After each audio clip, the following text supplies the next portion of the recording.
first and foremost position to play, and they have been rewarded for it. You could not ask for more, but that does mean people are going to be joining you very quickly, so you need to be aware of it. You need to be looting quickly. The real question is, do they even know yet? Have they been able to hit a ring console themselves?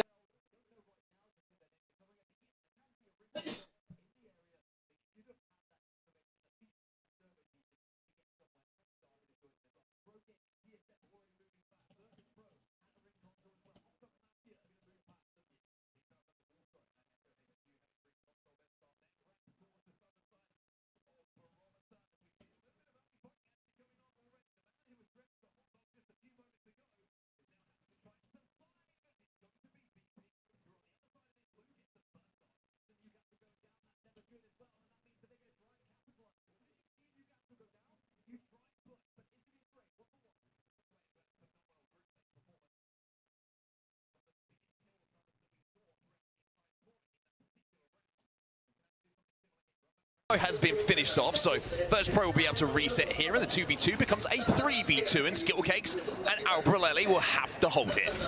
Very difficult to hold as well, and there might be a choice of trying to escape potentially, but it looks like VP maybe are just going to leave this one for now, retreat and say perhaps this is job done. This is not worth overextending for, potentially going to create a lot of noise in this area, and other teams might join. Yeah, knowing this is pretty close to a lot of teams pathing towards where Barometer and this end zone is going to be, probably a pretty smart idea, especially in game number one. Smart ideas, though, is not being on your back and not being finished. And unfortunately for Colonel Garcia, he is going to fall victim here. Fnatic in a little bit of a precarious situation in game number one. Oblivion are the ones who are doing the damage. Yeah, a lot of teams running into trouble in their rotation, trying to force their way into center Barometer as quickly as possible. But just as we saw yesterday in the winner's bracket, these early fights prove pivotal. They could be the difference maker from, you know, just finishing with a couple of points or actually winning the entire game. Some of these positions are absolutely massive. Yuka on the Valkyrie alongside Libelace on the Caustic. Will have to find a way to get Colonel Garcia back into this game. The one thing that they do have, of course, is a mobile read to get him back in pretty quickly. Elsewhere, you can see that Hot Dog Mafia and Skittlecakes are essentially doing like for like. They are trying to respawn their teammate, and everyone will be back up to threes if they can do this successfully. Now, the best performing teams from this tournament so far on Stormpoint, Gen G and Falcons, are up there. They have been the two best teams so far, and if they can find that same kind of form, that same kind of averages across games of 10+ points per Stormpoint match, it would be the perfect way to start things off here for their chances in matchpoint finals. I was about to say, I'm waiting for the roar and just to see how locked in this crowd is for Fnatic to get a respawn, let alone a kill, let alone a squad wipe. So that's going to be a lot of fun to listen to throughout today's action. Go next, take it to the skies, and landing on the sands. They're going to get that castle wall down, and this is where they're going to try and rotate, or maybe play for a little bit longer. And a circle like this, it does benefit the teams that have opted to go for the Newcastle, and that is 19 of them. But of course, you have a team like Gen G, for example, who are running a more aggressive composition, may struggle a little bit to get into this zone and actually be able to hunker down. So instead, they're probably going to look to try and be aggressive and push other teams when they get the chance to do so, and maybe take some of those more kind of covered areas that are available. Go Falcon, go, let's go. Falcon, yeah, with the triple takes, going to get a little shield crack. One thing that Gen G won't be able to do is be anonymous in this lobby. When you're looking at compositions, Caustic Newcastle +1, essentially for everyone it looks like in this lobby, apart from Gen G. Gen G, no Caustic, no Newcastle, Bangalore, Crypto, and Mad Mango lah, Mango udah pulang guys, nggak masuk dia Mango.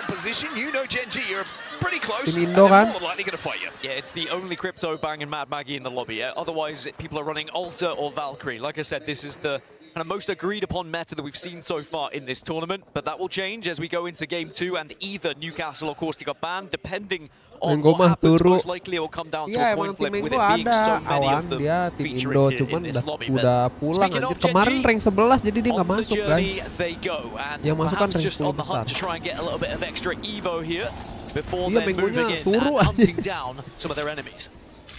On a salt pill, they're also going to be able to the survey beacon on in a few moments' time as well, the path that they've decided to take. I'm interested to actually see where this Barometer zone does go, because there's a lot of different options when you come to Barometer. A lot of times you see it pull down to that extreme southern side where there's very few buildings to play, and it can even pull out into the watery depths, which is, I mean, almost impossible to play for a lot of people unless you have Newcastle in the composition. Now, the fact that this zone could potentially go there, and it's a game number 1, does make it a little bit more playable. However, we also see some zones pull out a little bit closer to the left up on that high ground. You see them pull towards where Legacy are currently set up as well. It's a very interesting one, and if you are able to have Valkyrie in your composition, play for a late ring console, then maybe you're going to be able to get ahead of a lot of traffic that has to shift. So there's different ways to play barometer zones, and I think it's going to be interesting to see where not this next shift, but the one afterwards dictates harus where belajar other teams lagi will have to play. berarti. Another team I do want to point out, menurut gua Supernova sih also have kurang been fantastic on beruntung storm aja points sih. so far this tournament, Unlucky also lah mereka. averaging over 10 points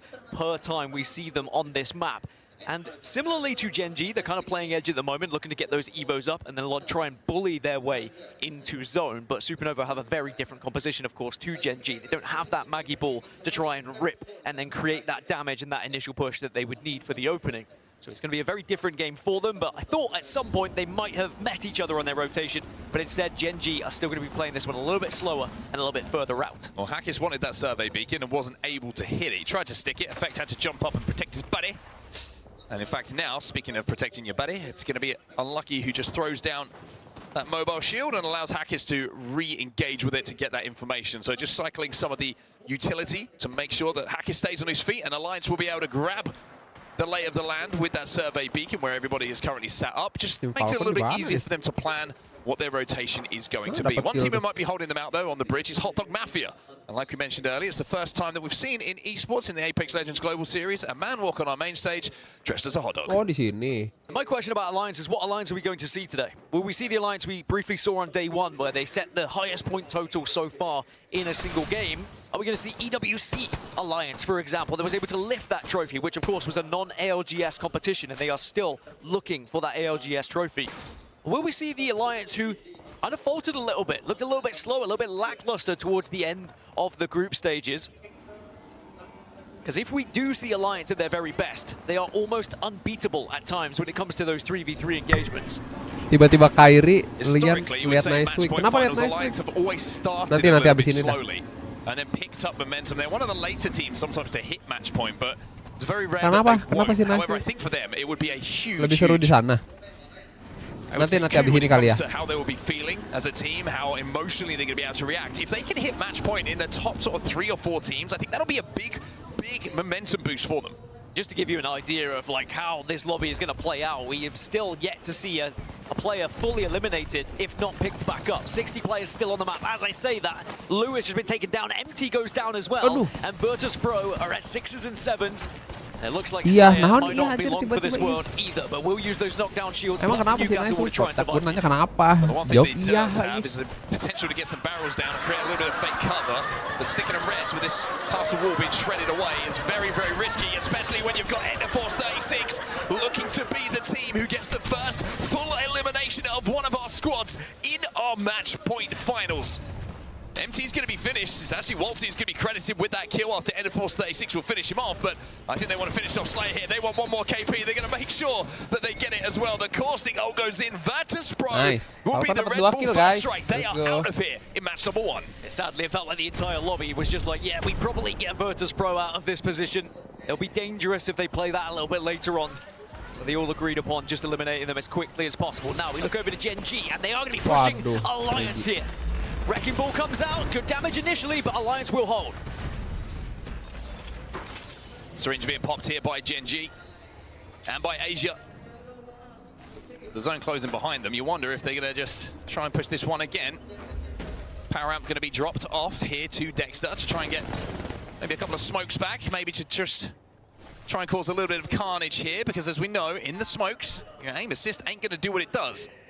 And when you triple M and K, that doesn't really matter for you. So smoking in and causing a ruckus could be the play here. EMP's going to go off. This is engagement now for Gen.G. Gen.G just want this fight. They're desperate because they know they can't afford to be too slow here. Right, Joel goes in as well. That's going to chip away the damage. And oh my Asia! Gila. Orang Asia nih guys. Gen.G. Aduh, panahnya. Putting the pressure onto Alliance, but Alliance might have changed this one around. Wah, ditepel lagi sama Hot Dog ya. Queuing through the wall into this tunnel. Maybe the perfect third party. Unlucky on the Newcastle, trying to keep Alliance alive. And will be able to stick at least one res. Can Unlucky survive, or will this be the end of Alliance? sidelines. Yeah, Hot Dog Mafia, I was going to Oi, say, they're going to kenapa, hear Tata? this, and they're going to Alliance. push in and take Anjir, free yang tadinya Hot KP. Dog Alliance will be the first one to be di eliminated. Did malah Genji ketepet escape? Yes, balik. single member of Genji was able to escape out the backside. So Hot Dog Mafia, the biggest winners, Alliance, Kenapa, Ta? obviously, biggest losers of that one, but it was Gue all hari ini- initiated by Genji. And I've been saying this all tournament long. If you Gue come hari ini across makin tua Genji, nih. you probably want to Oh, run. hari ini They ulang will tahun, eat you. They Gel. want to fight. Happy They want the birthday, KP, Tata. but they don't care about the third parties half the time. Apa But now yang Hot Dog Mafia are ingin hunting dituju that final member tercapai of ya, Genji. Tata. Rezekinya juga Take a look at where the dilancarkan zone dan is going to be dimudahkan going. As supaya you bisa say, ada Genji being hunted 100.000 down by the dari mafia of Tata. hot dogs. And Ziki might not be longed for this game. They found Ziki. Bukan sekali tapi 5 kali. Eliminated. 100.000 dari Tata, 100.000 dari orang baik. Nah, kayak gitu. Four kills by the way for Albreleli and the Semoga Hot Dog rezekinya Mafia. But coming lancar back to the ya. conversation very Terus quickly, apa hold lagi ya? up. About zone. Kalau belum ada jodoh, udah ada jodohnya ya, itu ya sih, anu ya. Monsoon with the charge rifle. Who else would it be? Jangan lupa PJ lo. Oblivion onto Hot Dog Udah nambah Mafia. umur The ya, two jangan lupa have PJ the, nih. most interesting entrance to the arena, has to be said today, but I loved it. Now Hot Dog Mafia will be able to Apa get coba? back up though as the zone now starts Lah to iya, close, kocak. and it will be pulling further south, slightly southeast I'd say, but down towards Team Falcons and TSM. Five fears. Eh, They jangan land, but not lupain. comfortably. Keon's going to get one on to go gaps here, and it might be a case of a couple of teams Apalagi trying ya to udah kali pressurize ya them. Floyd's rezekinya going to be able to get dilancarkan, that diberikan castle wall down, and maybe kesehatan actually ya. able to reset Terus pulangnya momentarily. juga See some of those dilancarkan. charged up arrows flying towards them from a bow check plus a frag grenade. That's doing some damage, and that's actually going to destroy the majority of this Amin, castle amin wall. ya. Speaking of Hot Dog Mafia, they've taken the place of Virtus Pro, who went out a little bit earlier, and they're trying to do what they can to survive here, as are End of Force 36. All of a sudden, the pace is picking up here. If we learned anything from the Virtus Pro death, it's not a good position to hold. Hot Dog Mafia will be eliminated, despite their aggression earlier being able to take down Dihilangkan the dari likes of Alliance and the segala remainder macam of rasa Genji. malas. KP Iya. is great, but Kalau sadly itu they balik will lagi not ke be diri sendiri competing sih, guys. in the end Lu zone mau doa here sama in that Tuhan, final tapi kalau circle. dari Team lunya that udah might be, tetap though, males, Team nggak bisa Falcons, They aja. are set up perfectly for this one. This is a fantastic read from the CEO himself. 2 kills for Imperial Hal means he's now 6 away from 2,000 ALGS kills, leading the way as one of the greats Nah, without iya, any bener. question. Nih bentar lagi whatsoever. nih. Bentar lagi Back in Awan the driver's mampir nih, seat, guys. of course, for Falcons Si now Awan as lagi IGL, live kasih Awan. putting his team in a very, very good position in this game. Iya, Number masih one, nggak Crazy enak. Thieves. Tapi, It was a Kak, very ini up and down day for them. It's been a ini very kan up and down baru tournament bangun for nih, them, but they belum made it here, sarapan Dan. ya. But now Nanti they've got beres a long, sarapan long langsung way to minum go towards vitamin. that Apa end game. Yeah, what vitaminnya matters nanti is aja they buat are pas on the tidur. up. They are on the rise. They've had their down, and now it's about Tapi ini actually sekarang udah showing agak what they're mendingan made sih of here musuhnya, in nggak a grand finals kayak lobby. kemarin. Kemarin tuh They've already been able to pusing. take one member of NIP out, but they are not over-committing to this one just yet. Sarapan, They are iya, taking iya, this one abis ini, carefully abis ini. because they know Lagi seru, how lagi seru. vulnerable you are from a third party. I think they're going to try and counter slam here, but they've got to be very, very careful because Oblivion on the outside of this building, on the north side of Barometer as well. McLovin will be finished. Si Kureva's Cibeng gone tadi down as well. nge-WA, Funny will get the siapa second, sih, Tak? which means there's Minta only one remaining dijokiin member laporan. alive for them to deal with. Oblivion, though, Orang actually going to PKL. smartly, I think, leave. The timing not good for them. You can see the zone is closing.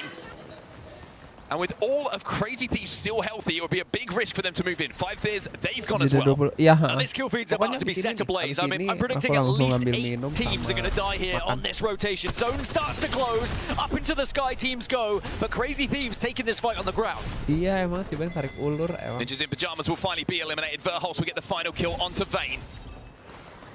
As now you see a couple of teams trying to Valco into a position for this end game. One of them is going to be Unlimit. What a performance it was from these three gentlemen to get into match point finals. The crowd fiercely behind them on the walkouts as well, supporting the APAC North. Ini si Menggo udah kayak powerhouse. iya anjir Tata. And Pieces Dia been a kan player harus a lot of masuk people rank have been 10 talking besar. about as Dia one of ranking those guys 11 that could win you a kemarin. tournament. Could definitely win them the tournament. They have been able to stabilize here and found themselves pretty much center zone. Enter Force 36 down. Fnatic also eliminated here. 12 squads now remain, and they will be dropping like flies. There's more to fall Iya, here because nyaris, the North cuy. is Bener, still bener. being forced in. Nyaris Crazy banget. Thieves are the next to go. 11 squads now remain. Go next. They're just about inside of zone, but by the skin of their teeth, and they've also got Supernova looking down on them, and a couple of barrels coming their way. They've got to be very careful as Legacy will be the next team to fall. Shopify Rebellion have just introduced themselves to the game as well, as Duplex will be taken down from TSM. Coiful going to be credited with that knock. I was about to say, they've silently found their way into the southeast side of the map, and yes, they are amidst the water, but they do have place to play right now and should be able to walk in a little bit later on. But it's still Team Falcons who are pretty central here. They have lost Hal, but he's going to be picked back up on his feet, and they are holding off Oblivion right now, who have joined their kind of area here in the south. Falcons trying to command some space. Good news here for Falcons. Oblivion have just had one knock. Ini sport Indo lagi kenapa coba nggak tahu ya. Shopify Rebellion aren't safe inside of this next zone. It's going to be a difficult cross for them.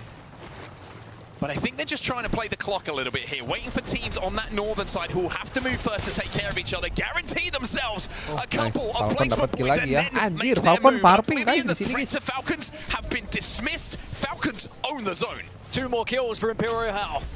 4 away from 2000. Could he reach it in match 1 here of these match point finals? Definitely possible, looking at where this zone's going, where these teams are going to be pushing from. Plenty of KP available for Team Falcons. Could they start this whole thing off with a win? One worry for them is like ammo. They do not have much of it. Historically, that's always been the story when it comes to Imperial Hal. Unlimited have just been eliminated as well. So we're down to 8 squads. Grow Gaming are making their play. Oh ya, terus vitaminnya gimana?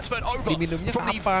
Abis sarapan atau pas mau tidur aja tuh vitaminnya. So a complete flip of the map for them. Yeah, I think they had to, otherwise they were just going to be focused by the likes of Falcons, but now the zone is going to be forcing all these teams from the east into each other. TSM, Supernova, SBI having to fight. There's not really much other choice. S8UL also desperately trying to stay alive at the moment just with that Newcastle. Bolty's having a look at this one as well. You can see he's peeking to see if there's any damage that he can take an advantage of. Counter slam comes in from Supernova. Trying to play up and close to SBI Esports, who don't have a lot of health left.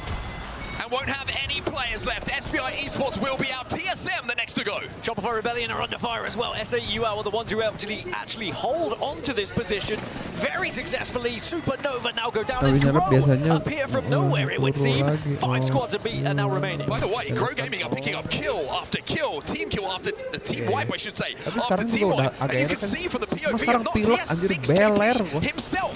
2k damage already in the bank. 4 knocked in. Pusing-pusing udah hilang. And now they've got Go Next, who's going to be their closest threat. Demam juga udah hilang sih. Gua kan semalam pakai kompresan ya. 14 kills for Grow Gaming right now across the whole squad. The closest to that is Falcons with 6, as now Shopify Rebellion sadly could not survive on that northwestern side and will go down. So we have our 4 teams for this final circle. Falcons hold the south, S8UL down to the west, and then Go Next to Grow Gaming north and east Falcon si champion sih, Falcon dari posisi anak Falcon guys. Falcons are just going to want to force these 2 teams into each other right now. Falcons have the best position and they own half of the zone here. And not only that, they own the high ground. Everybody else has to traverse uphill. The undulations are not in your favor unless you are dressed in a Team Falcons jersey. And we've seen dropped in a position like this before. Remember, Optic Gaming dominating in a match point finals, but just couldn't cross that finish line. Will he be able to right those wrongs here today in Sapporo? As now Falcons looking to step up, try and capitalize on this damage that's been done here elsewhere by Go Next. Oh, nice banget. So UL dealt with. Walsey and Guild will swing onto the remaining player to take out yet another threat. Castle wall goes down from Walsey on the Newcastle to give them an anchor position to play around. Imperial Hal with that scout in hand just peppering down on Grow Gaming and not allowing them to move. Every team has exactly the same composition, by the way. Having a look at this. Those castle walls are going to make a big Makan yang difference. hangat ya. But Aduh, Guild tapi mau gue masak pecel ayam guys. Sambal-sambal enak tuh, aduh. The damage is being done, and that is Grow Gaming with just the Newcastle remaining. They are out of here, and it's Falcons who gather more Anjir, ini farming KP kill, as sumpah, they nggak bohong. move into the top 2. Oh, 2v2. champion. Imperial Hal taking damage though, has to be very, very careful Aduh. of this caustic gas. Walsey taking the time to pop the battery, needs to get close to his teammate here. This could be a good res though. He's going to actually try and pick up. It's a res on both sides. It's a res on both sides, and Howard's going to send it here. How wants to get this done? Falcons, game 1 has been theirs. Can they close it out? Yes, they can. Gelo, Falcons are your champions. Anjir, berapa kill ini? And look what it means. Gila. As he makes a Wah, statement here gila. in the Sapporo Di Dome. kill lebih dari 10 sih. Can anyone Anjir. keep up with this Tadi tim yang Falcons kiri roster? dibabat sama Falcon, yang kanan juga sama They have Falcon. been dominant Yang di depan all Falcon tournament long, and they 300 start dan Sunday just as they finish 14 tuh kan. Saturday. 6.000 damage. He's Gelo. back in the driver's seat, and it's like he Oh, never jam left. 8. Imperial Oke. Hal leading the way for Anjir, Falcons to 14 win kill. the first game of match point finals. The #1 seed finished with a #1 next to their name. Have to give a shout out to Grow Gaming, 14 kills as well for them, so they were just off Team Falcons in terms of points scored. Look at that, 21 on the board for Grow. Grow Go 14 Next ya. also reaching that Gila, final circle, getting 14 bro. 13 on the Yang tadi board. yang Elsewhere, di it's tim kind yang of sebelah spread kanan guys. between those who were able to Kan get ada into the 4 circle tuh and di pick up last a ring, kan kill ada here 4. or there. Nah, yang di But it really batu, is yang di the batu. Team Falcons Yang di story. batu Take belakangnya ada yourself tembok back to the ALGS Open when we last saw Falcons start this hot. It was a very yang quick tadi tim match point kedua finals. dipu sama Falcon. 26 points in just one game, and when you look at that game from start to finish, Gila 26. was Iya. Nih, ruthless ini from kan Team Falcons. ini kan match One, point they ya. get a great Nah, spot. jadi Two, poin they pick yang up di kills. No atas one can get close to 50 them dia now. bakal masuk Think match about that point. endgame, the Nah, amount of jadi space kalau they udah were match point consistently satu kali lagi able to just champion. keep as their Ya udah own. juara They would langsung not gitu. let anyone be comfortable. Itu They were sistemnya constantly ALGS, guys. outputting damage. And then with the space that they had, they were sending one player to finish off on team, two players to finish off a Ini kan team, udah where the dapat other one was 26 nih. anchoring and making sure there was Misal no di game pushes berikutnya available Falcon to dapat any 26 other lagi. team and any Match other point threat. tuh udah It masuk is brilliance from start to finish from match Team point gitu kan. Falcons. I think what's impressive is Bisa di game all of ketiga them were champion lagi. outputting the Ya udah damage langsung as well. juara. As Jadi you say, it doesn't matter who they di sini send tuh syaratnya ada to dua. do that damage, to Pertama find timnya those harus kills. match point Every dulu di atas single one of them 50. Nah, kalau laying di down, atas suppressing 50 fire for baru the harus other. cari And I love that champion final biar circle as juara. well, because Nah, kayak both gitu. teams recognized they had to kind of go for the res. Jauh It was banget almost a gapnya, iya jauh response banget. to one Ini Newcastle si Awan res pura-pura for the diem other. anjir But biar because nggak dikatain Falcons hit dia. first, Parah it si meant Awan. they were able to dictate the pace of that fight. And how did si Awan not lagi live hesitate. di TikTok nggak sih? Straight swings in, trusts his ability, initial damage from behind, and from that point, it was going to buat be gua an nih easy si cleanup for the Imperial rest of the crew. Hal. Fantastic stuff from all players. Even Walsey in that final moment as well, just timing the res perfectly. He gets the mobile shield down and makes the most of what Newcastle offers. And again, a little bit of an unsung hero, I think, when it comes to the success that this Falcons roster seem to be having in recent times. But it's just one game, everybody. And if you've watched enough ALGS, you will know that one game, it can dictate the pace, but it certainly does not dictate how the trophy will be lifted at the end of a series. A lot of games to go here, and even though it's a great start for Team Falcons, it's certainly not the end of things here. Ntar ya, ngambil sarapan dulu. What have you got for us? APEX の皆様、ただいま特別な方がいらっしゃっています。札幌の皆様、札幌の市長の勝弘秋元様でございます。大きな拍手をお願いします。皆さんこんにちは。It's now time to talk to the mayor of Sapporo, Katsuhiro Akimoto, who has graced us with his presence and given us some of his very valuable time. こんにちは。本日時間をいただきましてありがとうございます。ありがとうございます。少しだけインタビューしていただきたいと思いますので、はい。早速ですが。まずはこのプレミスドームに集まっている選手やファンに一言お願いしてもよろしいでしょうか。はい、全国各地そして、世界中からこの札幌ダイヤハウスプレミスドームにお越しの皆さん、ようこそ札幌おいでくださいました。ありがとうございます。So I asked the mayor if he could share a few questions, a few comments, just a few nice words for the fans here in the dome and everyone watching around the world. And he said that to everyone who's traveled from all over the world to the Daiwa House Premise Dome, welcome to Sapporo. And on behalf of the 1.97 million people here in Sapporo, he would like to extend a heartfelt welcome to all the players, staff, fans, and everyone here involved in the ALGS. ありがとう。続いては Next question.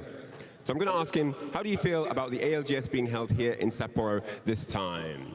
今回 ALGS が札幌で開催されることについて市長はどのように感じられていますか。はい、去年もですねこの会場にお邪魔をして、本当に熱い戦い、そしてファンの皆さんの熱量というものを感じて、大変嬉しく思っておりましたし、こうしてまたステージアップしたこの大会が札幌で開催されることを大変嬉しく思っています。今年はこの大会自体が5周年迎えるということでありますし、APEX レジェンズ自体ゲームそのものがねもう7周年、来月ちょうど7年目を迎えるということでありまして、多くのファンの皆さんに愛されるこのゲームがこの札幌で開催されるということを大変嬉しく思っています。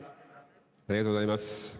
So he said, I had the privilege of standing on this stage 1 year ago, and I still vividly remember absolutely being overwhelmed by the passion and energy of all the fans. It's a great honor to see that previous tournaments' massive success leading up to this one, returning to Sapporo and the Premise Dome once more, even bigger and better than ever. I'm sure we have people here who joined us last year, as well as those visiting Sapporo for the first time. As your host city, nothing would make us happier than for you to cherish the memories of your time in Sapporo and Hokkaido alongside the excitement of this extravaganza. 続いて Next question is going to be, this ALGS is being watched by a huge audience online. Do you have a message for those watching from the distance? ALGS はオンラインでも多くの方が見ています。オンラインで観戦している方にメッセージお願いします。はい、多くの皆さんがねこのオンラインで視聴していただいていると思いますけど、この ALGS を通じて札幌、北海道を初めて知ったという方もたくさんいらっしゃるんじゃないかなというふうに思います。ちょうどこの時期ですね、雪で大変美しい札幌です。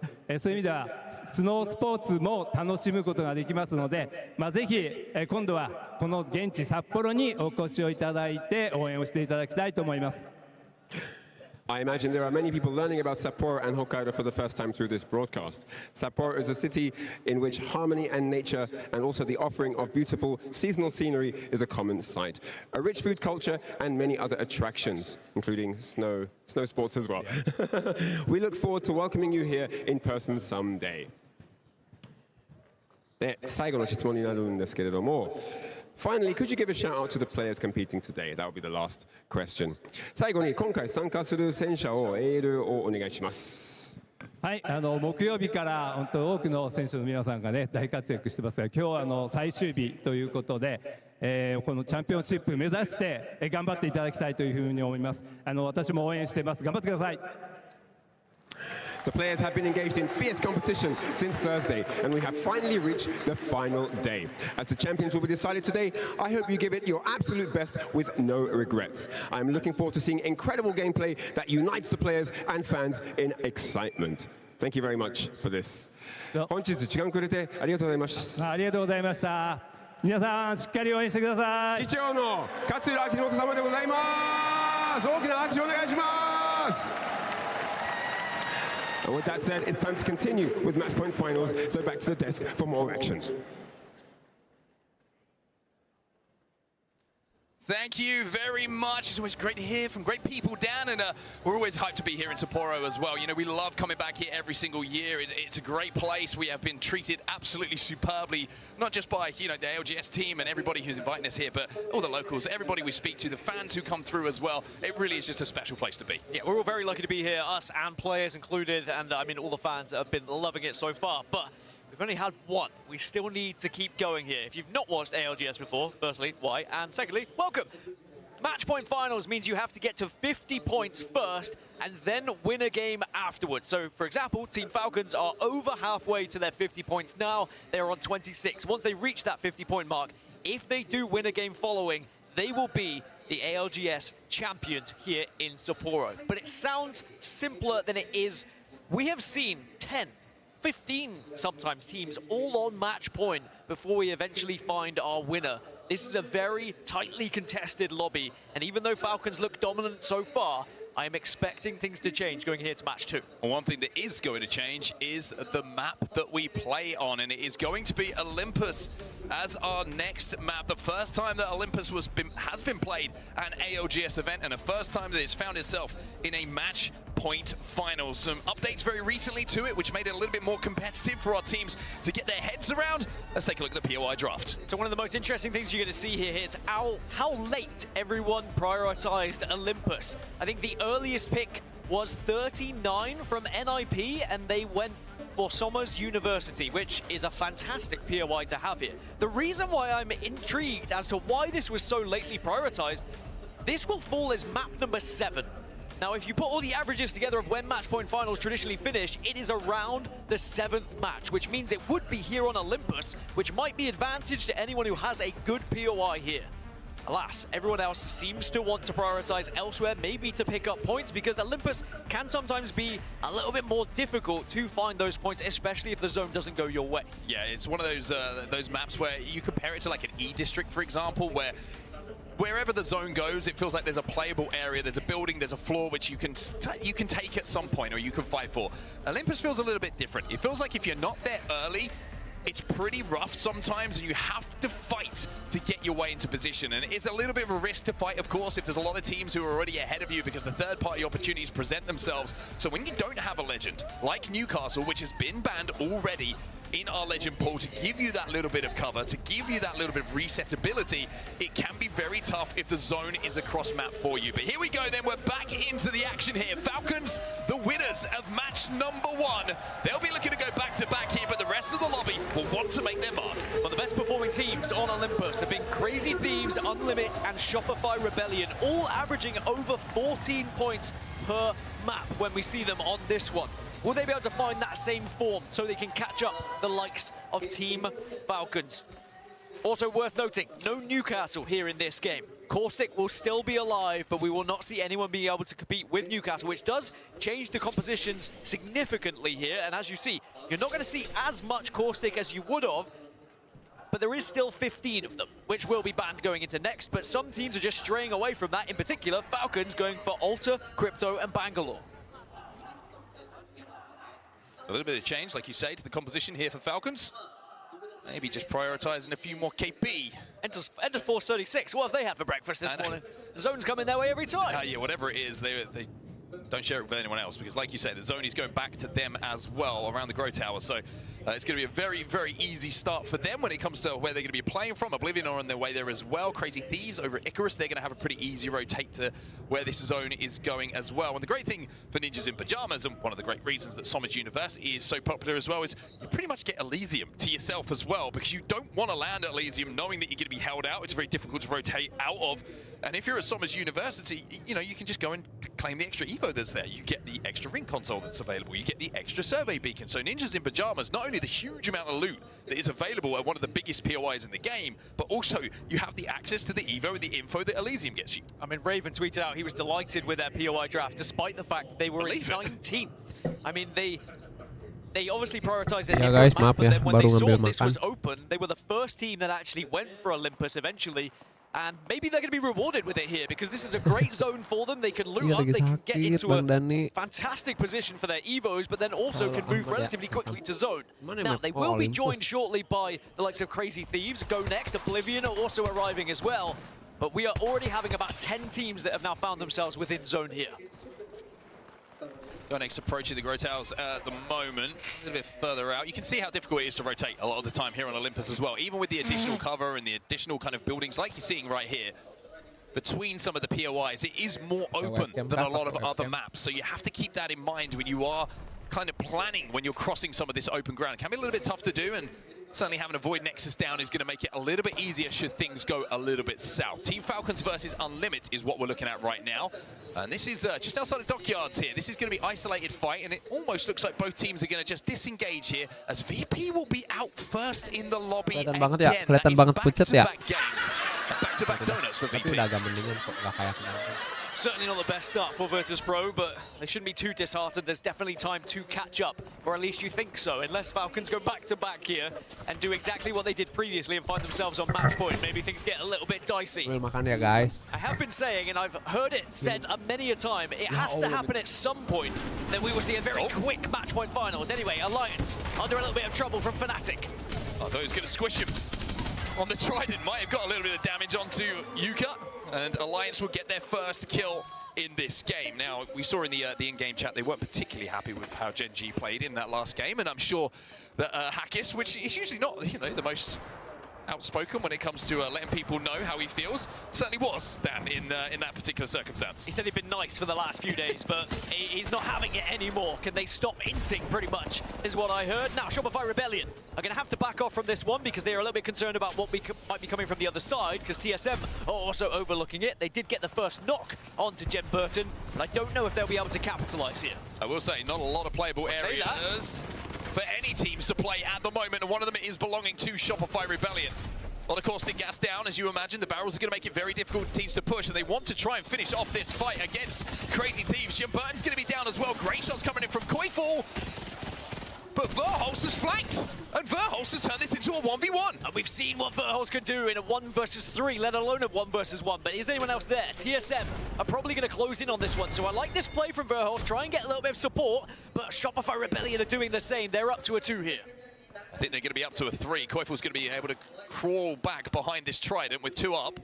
Unfortunately for Crazy Thieves, Phony has been finished off, so it's only going to be 2 members of Crazy Thieves, and TSM are still circling Circling? Circling like sharks. I got it out eventually. TSM Merkling, as now they're going to be shooting onto Shopify Rebellion, though, which will allow CRT just to have a little bit of a breathing space and maybe see if they can get into an area where they can potentially get a res. You can see Jen Burton's just knocked Zainu and Koifu with a nade. Send that one up to the heavens, and it came down with all sorts of goodness on it. Do Crazy Thieves want to try and push this? You'd be very surprised if they don't. I think that Verhoff's going to try and get some barrels behind these knockdowns. And then the swing should come in. They managed to get a res, but only momentarily. It's a 2v3 Shopify Rebellion. Fall to the Thieves. However, Jen Burton now will be EMP'd.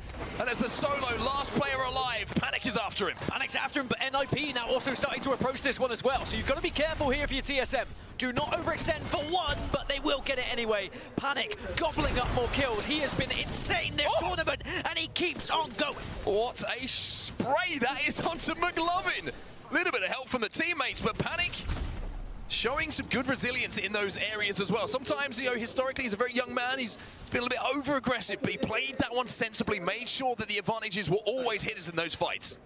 He's been one of the standout performers for me. When you look at individuals and what they've been able to bring to their team, TSM have had Panic to thank time and time again. One of my favorite plays of the tournament was when he raced behind and dealt damage whilst teams were in their rampart walls. Now, Fnatic able to get back up to a 3, now trying to push in. And again, it's going to be Alliance on the other side. Five Fears have been eliminated. Level Ace can't finish off one of the Alliance members inside of this little cubby. Finally, they will be able to do so. And Alliance versus Fnatic is an ongoing story. Level Ace, you've got to be careful, though! You're in the zone, he wanted the KP! But all it means is Mati sama ring. Astagfirullah. Fnatic will be eliminated. I mean, that's a head scratcher for sure. Lost in the moment, perhaps. But Alliance will win out. And Alliance, after their second battle with Fnatic, now can actually get a chance to take a little look at this zone and how they want to approach it. They hold the northern zone at the moment. Check back in with the lobby leaders, Team Falcons, who have been able to pick up 1 extra point purely from placement, so that's 1 extra point closer to match point. Now, Team Falcons always have a very critical way of thinking about Apex Legends. Let's jump into a listen and see what they're thinking about it right now. Any bats? Here's 2. I have 4. That's perfect. Waiting CS again, they missed me. Okay. Come left, come No left. smoke for 3 seconds. Okay, come left, come left. We're gonna go, we gotta go up here. I'm good. There, go. We'll also take TP at any point. Yeah, I know. Just fucking... Yeah,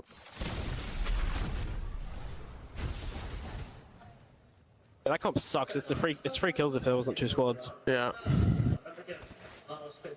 Is there any light mag? Yeah, I do. I need you to hit that fucking map room. I mean, they're sitting on it. It's hard. I can hit it from here still. There's a power amp in here. I need that. So it looked initially like Falcons and Unlimit might match up against each other again, but much like we saw before, Team Falcons decide to disengage. They know that it's a little bit of a risk to take that fight early on, and now you can hear in the comms that they're just going to try and play for a little bit more information. So Falcons playing this one slowly. They did have a long way to go from where they dropped over to where this Grow Tower zone is going to be going, but if you look back at the zone, you can kind of get the idea of how Olympus plays. Take yourselves back to the previous game. Everyone stacked up in Barometer early. There's just not playable space. Everyone is just having to play slowly, find somewhere in the zone for now, and then step forward and take those fights and see step by step what's going to happen. It's a very much more slow approach when it comes to this map. Like you said, you get what you're given, and you've got to try and make it work. Now, it would have been interesting if Falcons had sent it on Unlimit, because Unlimit's composition is a very interesting one as well. Maggie, Sia, and Ash. And maybe they'll live to regret it later, because that sounds like a composition that is ready to send it on someone else. Speaking of sending it on someone else, it's Gen G themselves, the team that had sent it onto Alliance in the previous game, and Alliance weren't the first team that has experienced that this tournament, and they certainly won't be the last as well. Gen G have been known for their aggression.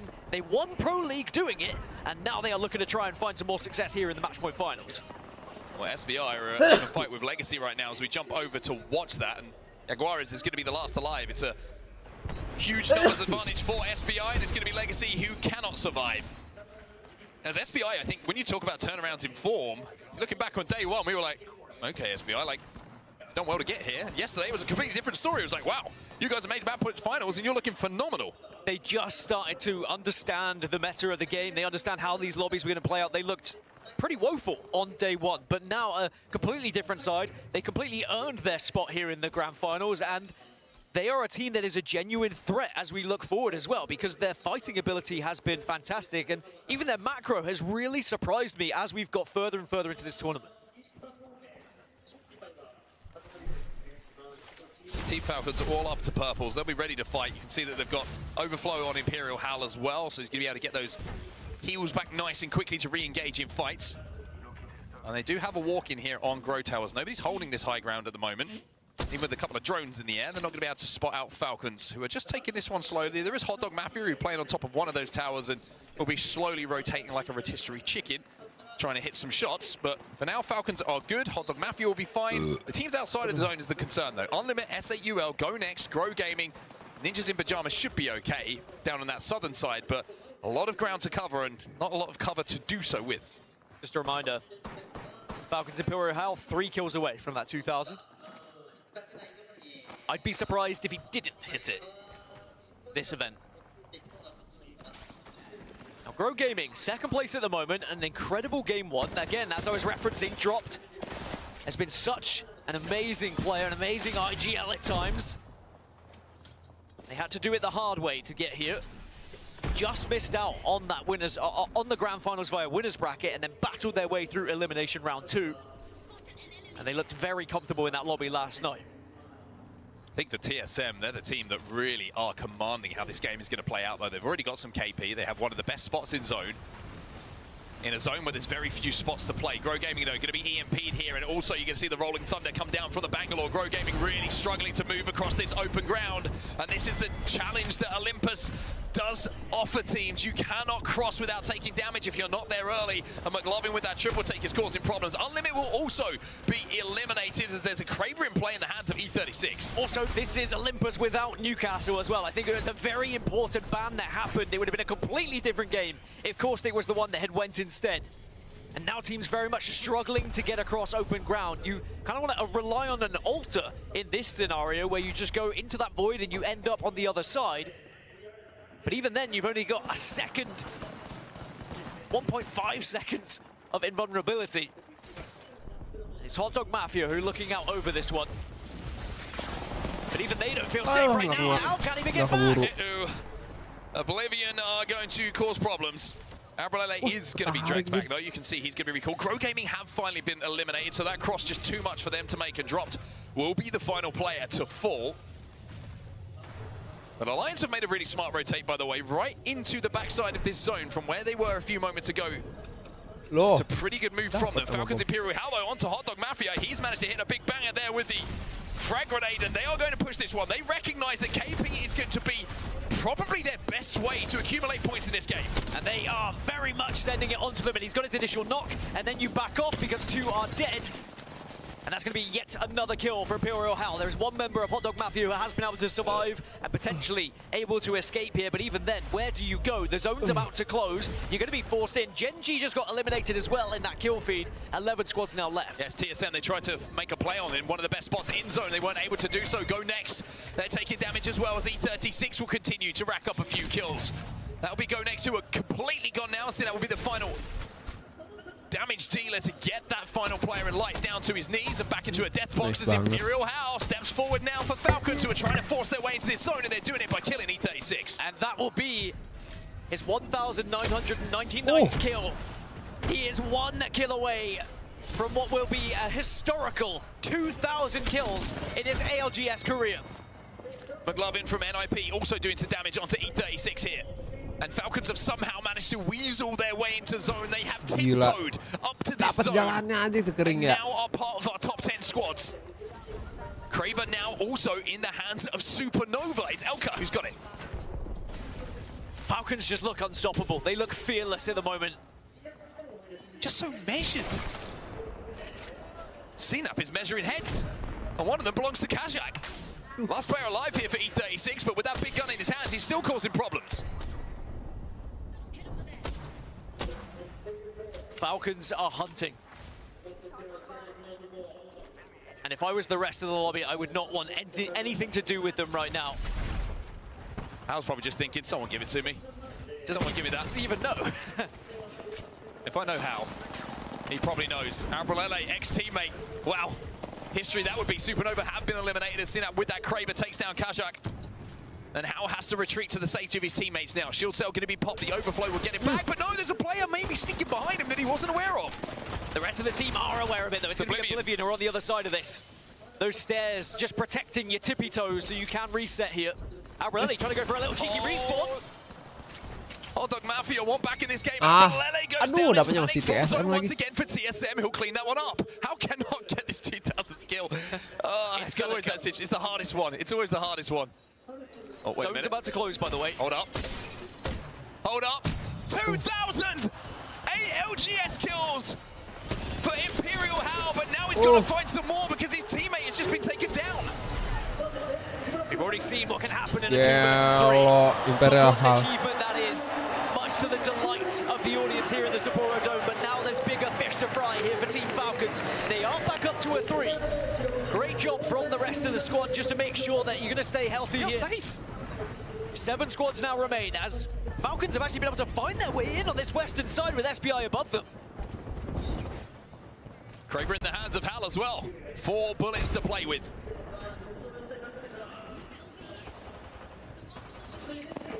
Oblivion. Lucky not to connect. Monsoon though with the R9 a little bit more comfortable for Hal. I will say he's one of those players with the Kraber in his hands who's a little bit hot and cold. Sometimes it doesn't look too comfortable, sometimes it looks like he can't miss. That's another knock as well. The stick from Imperial Hal onto Fun. All the meanwhile, Alliance are dominating the eastern side. Whilst we're following Falcon's journey, and for good reason right now, they are definitely going to have competitors on the other side of this zone. NIP will be eliminated. TSM were able to get those kills. Can they reset though? Dupe is down. Alliance might send on to TSM, and yes, they will. It's the Kraber again! It's the Kraber again! This time it's SBI! And Egoist to connect with a big shot here, and TSM, who have done a phenomenal job this game of holding this spot down, are now finding themselves increasingly under pressure.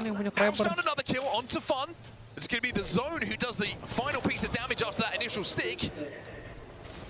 But Alliance, like you say, now controlling this eastern side and making the move. They hear the res, they want to see the end of TSM. It should be a comfortable one, but you're going to not have an easy fight against Panic. Let me tell you, he's going to be going out, in, back, forth, and he does take down Unlucky. He'll at least take one with him, and he's not done yet. Finally, he gets eliminated. Yeah, this Egoist again with the Kraber who gets one of those finishes. Alliance down to 2. Unlucky needs to be brought back to his feet as Effect will jump back behind that trident to pop this battery. Even with 2 players alive, we know that Alliance can still be a problem. And it looks like Hackis is trying to move into a position to stick this res now. It's Effect's job to hold off this push from Oblivion. The alternator is hitting. Satu lagi. But Hackis has to go huge. Last pair alive for Alliance cannot do it. Oblivion through the void passage will take out Alliance. Wah, ini mau Falcon lagi yang champion. Nggak ada yang belum. Back in with Team Falcons. SBI were above them. SAUL in front of them. And Hal continuing to deal damage, but they are being very passive right now. They need help, and they will push in. That void passage is absolutely perfect from Hal. It takes them right into a very weak SBI. Aduh, ada ulti bank. They get the kills, but Guild now on his own. Aduh. Barely any health to play with. Gets the shield swap. And looks to confirm these kills, these downs to get the points on the board. Aduh, nggak bisa res ya. Aduh, 1v1. Oblivion just been eliminated. Elsewhere, Egoist versus, I believe it's Guild. As Guild will now fly in. Guild wins it against dapet SBI. Anjir. As the last player alive here for Falcons, but surely now SAUL have the simplest of jobs of winning match number 2. SAUL will be a champions here on Olympus. Gila, si Glid. Well, what a game of Apex Legends.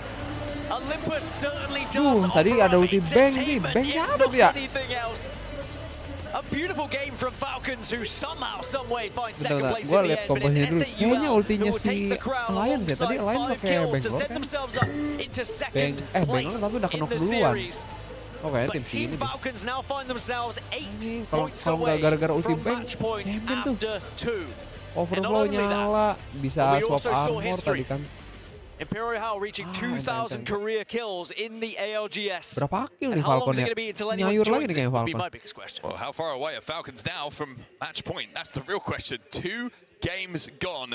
And a smile on the face of that man, and why wouldn't you be smiling? Even with S8UL taking home the win in the previous game, Falcons now sit on 42 points overall as we take a look at the IGL, the CEO, and some of his stats from day 4. I mean, what an incredible player. He's now at 2,002 kills, may I add. He has surpassed the 2,000, and he really does look like he's at his very best yet again. Back into his most comfortable role, back on top. And will he be lifting a trophy yet again, an ALGS championship? That is another question that still has yet to be answered. But at 8 points away, they should be, in theory, the first team that does reach match point. And then everyone else is still pretty far away. S8UL is going to be the closest at 25 after their 17-point game there. But that means all these points are being collectively taken by Team Falcon, so it's very tight elsewhere. And whilst, yes, of course, we're going to be talking about who's going to get to match point first, but you've really got to try and catch up these lobby leaders. You can't afford to slip too far behind. Next legend to be banned will be Caustic. So Newcastle Caustic continuing to be the first legends to fall out of the pool after the bans are complete. So neither of those defensive legends will be available until potentially we do see a little bit of a reset later on. This is how things look though. Like we mentioned, 42 points for Falcons. They need just 8 points to activate match point. The rest of the chasing pack will know that, and Falcons are not going to have these next games easy. Yeah, this is very terrifying for the rest of the lobby. You know full well that Falcons are more than capable of picking up 8. Is anyone brave enough to start to look for them a little bit in the lobby? Can you stop them on their rotation? Very difficult thing to do, especially when you have no idea really of where they might be coming from. Especially with some of these compositions are so similar as well. Will Falcons stick out, or will they play something that maybe goes under the radar a little bit? All of these questions, of course, we're waiting for answers for. I mean, we've got fans from all over the world here in Sapporo. You can see them, so many fans of different teams, different organizations. And when I say so many, that's how many. It is a wall of humans in here, Dan. It is a sea of humans, and it is a sea of ALGS fans. And every single one of them has been a special, special part of this event so far. It's unbelievable. And until you are here and witness it yourself, the pictures do it justice. But until you feel that wall of noise, it is not like anything I've experienced at an esports event ever. And if that does happen, if we do see a big win from one of these teams, maybe a Fnatic win, for example, I'm very curious to how loud this arena can get. Yeah, it's going to be a lot of fun indeed. We'll just have to wait and see, Dan. We're going to just still hold on to see if that's going to be the case. And I tell you what, man, he's been very busy this morning. His name is Ryan, and he's down on the stage right now. Ryan, who have you found this time around? また特別な方がいらっしゃっています。皆様、オズワルド様でございます。大きな拍手お願いします。I am blessed by the presence of an absolutely spectacular performer. I mean, what an amazing stim-up performance he delivered for us earlier today. And I just want to ask him a few questions about his inspiration behind that track. そうですね。時間くれてありがとうございます。ありがとうございます。ここ札幌でこんなにもたくさんの観客の前でパフォーマンスをされていかがでしたか？いや、すごいなんか今回に関しては自分がメインというよりも自分がこの大会を盛り上げる一部になれるっていうことにもう本当に光栄に思ってます。はい。So I asked him what it's like for him to come here to the finals and perform in front of all these amazing people. And he said that, you know, it makes a change because normally he's the main act, he's the main character, but he felt like he was just a small cog in a huge, well-oiled machine trying to boost the quality of the show. And that was a really nice experience for him. そして、I want to ask him about Stim Up now. What's his inspiration? Where did this all come from? 続いて、Stim Up のインスピレーションは何でしたか？スティームアップ、自分の作らせてもらった今回のテーマソングなんですけど、それのインスピレーションはもう完全に自分が好きなキャラクターのオクタンから、インスピレーションをもらって作りました。はい。So his inspiration comes from his favorite legend, Octane. That's literally where it comes from. And yeah, he's very adamant that, you know, this is what boosted his creative juices and brought Stim Up to fruition. So yeah, amazing stuff. 続いて。聞かなくても多分いいんですけれども、APEX の一番好きなレジェンドは誰でしょうか？ヒューズです。冗談です。オクタンです。はい。So I asked him what his favorite legend was, and it's Octane. For those who didn't know, it's Octane. で、最後に決勝戦なんですけれども、誰の優勝を応援してますか？いやそうですね、なんかやっぱ本当世界から集まってくれてるみんなが本当頑張ってくれて、ね、なんか切磋琢磨頑張ってくれるの一番嬉しいんですけど、やっぱこの開催地の日本としては、日本のチームに優勝してくれたら嬉しいですね、自分は。So I wanted to know, you know, he's watching the tournament as well. He's having a great time. He's been up in the bleachers there, chilling with people. And I wanted to know who he thinks is going to win. And he says, you know what? He's got to be really honest. As much as he appreciates everyone that's traveled here from all over the world, he wants to see a Japanese team go all the way. 日本チーム応援してますね。応援してます。はい。皆様も日本チーム応援してますか？賛成ですね、賛成ですね。わざわざ ALGS ファイナルズまで来てくださっていますが、ネッシーのプレゼントがあります。ネッシーをどうぞ、ちょっとこれをちょっと見てください。メガネもついてます。はい、どうぞ。ありがとうございます。おお、すごい、オクタンのメガネだ。オズワードのパフォーマンスいかがでしたでしょうか？とてもかっこよかったです。とてもかっこよかったです。来てくれて本当にありがとうございます。ありがとうございました。引き続き楽しんでください。ありがとうございます。That's it, Oswald. Amazing performance. Great stuff from him. Back to you guys at the desk. Take it away. Thank you so much, Reinhardt. Thank you so much, Oswald. We are here with another ALGS championship. We got World's Edge among us, game number 3, and Falcons are looking to speed run already. 40+ points after 2 games alone. Yeah, I don't know how many games we're getting today if they keep playing this well. And if it wasn't any worse for the other 19 teams out there right now, Vicky, we are about to go into Falcons' #1 draft pick. Skyhook West, arguably the most powerful POI on any of the 4 maps we are playing today here at the Grand Finals. I mean, can it be done here? I mean, they have to keep up the momentum, right? And as we go through these different maps, and it's in the snake draft kind of format too, you have to also realize that there are legend bans to be dealt with. Although how Papanafi got his 2K career kills in the ALGS, that is not easy. But with the years of dedication, you've heard it from Hal himself. He means business. He wants to showcase why he is the best, why they nickname him the CEO. But Falcons, they haven't achieved that 50-point threshold yet. $2 million on the line for a total prize pool. And we have fans from all around the world, Japan, showing up in the crowd. I mean, with an average of 21 points a game so far, it does not seem very far-fetched that they could get a third of that and make their way across the line to have the potential to win from game 4 onwards. Look, we've had some close calls, Vicky. We've been there, you know, holding our breath as Optic almost did it in 4. But it's going to be such a tough slog because we were looking at some of the other numbers before, and most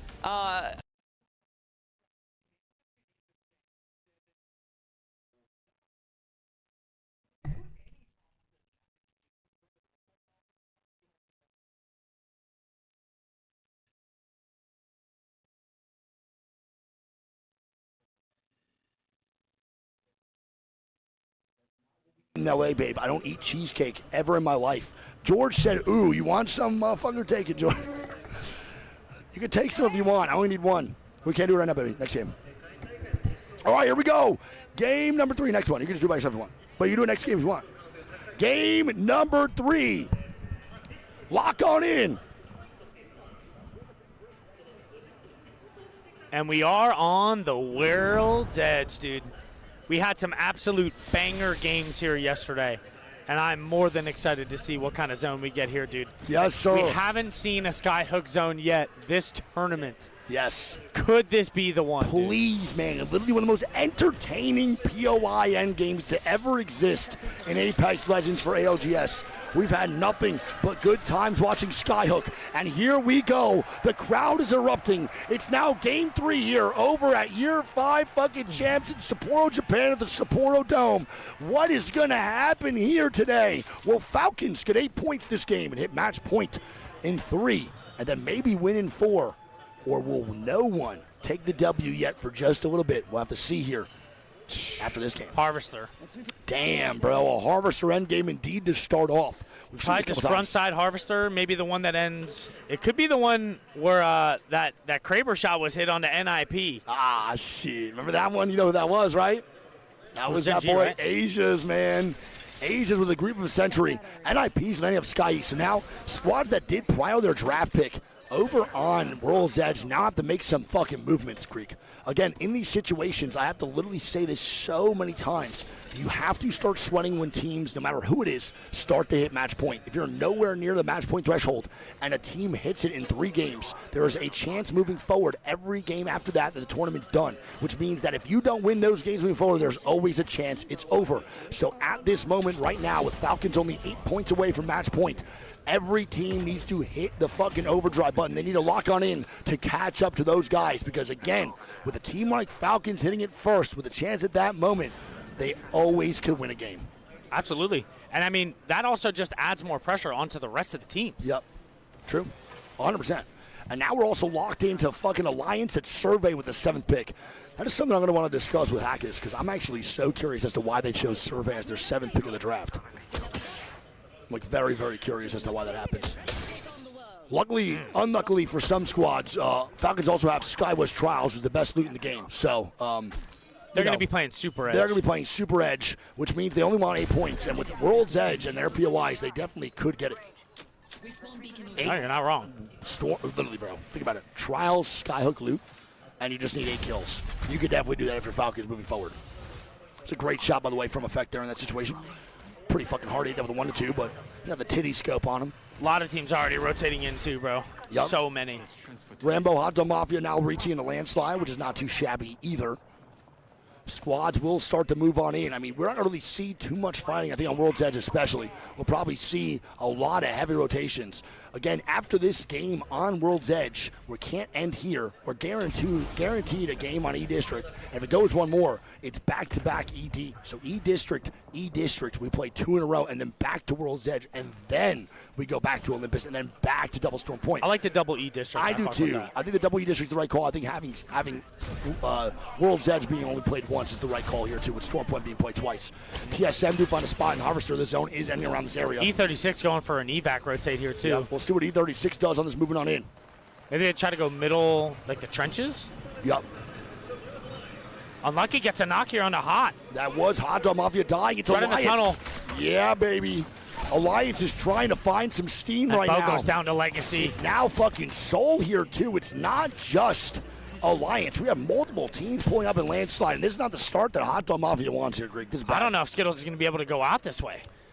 Well, Skittles is now running away as far as he can through the tunnel. There is only one team on the other side. It's Fnatic. They are staring in the tunnel, and they're looking around, pretty much just trying to hold on their spot. Fnatic has a great position for this zone, but again, it's not guaranteed to win. With all these Valks and all these teams landing late game and just queuing and fucking feeding, you're never truly secure in your position in Apex anymore. No, absolutely. Especially with Newcastle gone. Now it's really fucking hard to hold these spots properly. As Hot Dog Mafia, Skittles is just trying to rat. I wonder if he can rat. He might be able to leak out if he gets good timing to go to staging, yeah. It's going to be so hard. Alliance is pushing through, and I think he knows it.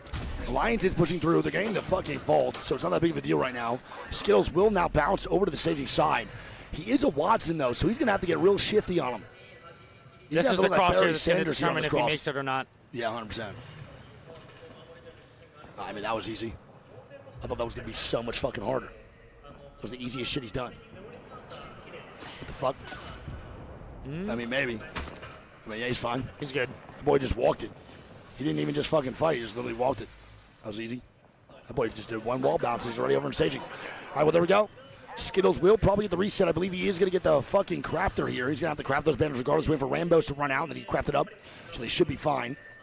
He's going to craft now. He's just waiting to see. Should be able to reset right there, too. Yeah, he should be. There's a map res right here. They can hit the UAV right on the way down. True. The crypto drone. The only problem is it's Soul moving in Falcons. Falcons might be a little bit more opportunistic for some fights. Again, all that matters right now for Falcons are 8 points going into this game. They are running into another powerhouse, though, of Alliance. Well, obviously, Alliance has played a lot worse than the Falcons are looking right now inside these match point finals. But Alliance is definitely not a team that's easy to take down, as Unlucky is going to move back and try to actually digress back into the vault where his boys are chilling. This is a pretty cool spot for Alliance to be sitting in, man. I can't lie. I'm a big fan. I can't lie, I'm not a huge fan of sitting in the tunnel. I think that if they played outside, it would be a lot better, but if they start to take fights in it, Fnatic could just start pinching their way over there, and then they just get stuck in the tunnel. Well, I agree with what you're saying, but I think in this situation where Fnatic's on how far back they are and how far forward Alliance is, they're not holding the back of the tunnel to your Volt. They're kind of holding more on the forefront. If they get pushed backwards to the edge of the tunnel because Falcon just overpowers them, yeah, then they're fucked. But I think this position they're in right now is not the worst way to hold the tunnel. Might be the only way you really can do it. Falcons are still on the height, though, man. Ninjas in pajamas moving into the countdown side. No fights at all yet, dude. It's 20-60. Honto Mafia had two people dead, and they immediately get the res. Shopify Rebellion still over in Thermal. They're now having a late rotate from the south side to get on into these zones. No one has died yet. No one's died. We had 2 deaths, but they're both now res, so it's 20 squads full. Mama Wig, I love you. Love you, Mom. I saw her text me. 5 Fear is going to be chilling here, too. They're posted up inside Harvester. So as of right now, bro, the teams inside Harvester are going to be CRT, Legacy, Oblivion, 5 Fears, and Virtus Pro. So Virtus Pro do need a good game. Don't forget how those first 2 started up. TSM does get crypto ulted. They're just kind of eating EMPs, which sucks. They're not even healing right now because they're getting hit with so many EMPs. Don't forget, when you get hit over and over and over again, it's only on your shield. So if you waste your cells, it is what it is. They're going to let Jet just farm the armors back up with his Rampart passive. Dude, no one wants to fight in this zone. No one wants to fight in this zone, but on top of that, no one wants to fight right now because I think the reality's kicking in that there's only one team now away from 8 points at match point. That's it. 8 is nothing, dude. And that zone does pull steady into Harvester here over on this left side. So Supernova, I think Unlimited's going to have a pretty big fight against them. SBI, E36 Virtus Pro. Maybe this big rock here, but it also could still pull back. Who knows? Yeah, I mean, who knows indeed. I don't really mind Alliance's spot now as much as I did before. Depending on the zone pull. Actually, I mean, I hate him now more than I did before. Fnatic's in a pretty good position, but it really just depends on who's going to start fighting first. Which fucking team is going to break this seal and get some shit going? Once that one team dies, everyone kind of takes a deep breath like, okay, now we're playing normal Apex Legends, but until that one team is dead, everyone's kind of in fucking fight or flight, and it's mainly just flight. There is no fight involved. Yeah, I mean, you know, the nerves got to be at an all-time high here for most of these teams. For sure. Specifically the ones that are playing zone, dude, because they do not want to fight. Yep. And the second, you know, one of them gets knocked or they hear and all come through the door, like they're so nervous to fight, bro. For sure. And don't forget, there's so many players in this lobby right now that we are spectating that have not made match point finals before. There's a good amount of players in their first match point finals and even some of their first lands. To actually be here on Championship Sunday is obviously a nerve-wracking thing in itself, but for your first time with the biggest audience looking down at you as you're playing, you got to remember, they're facing the audience. They look up from that monitor. They're literally looking at 16,000 people, all eyes on them. It's fucking crazy, man. That's a lot of goddamn pressure.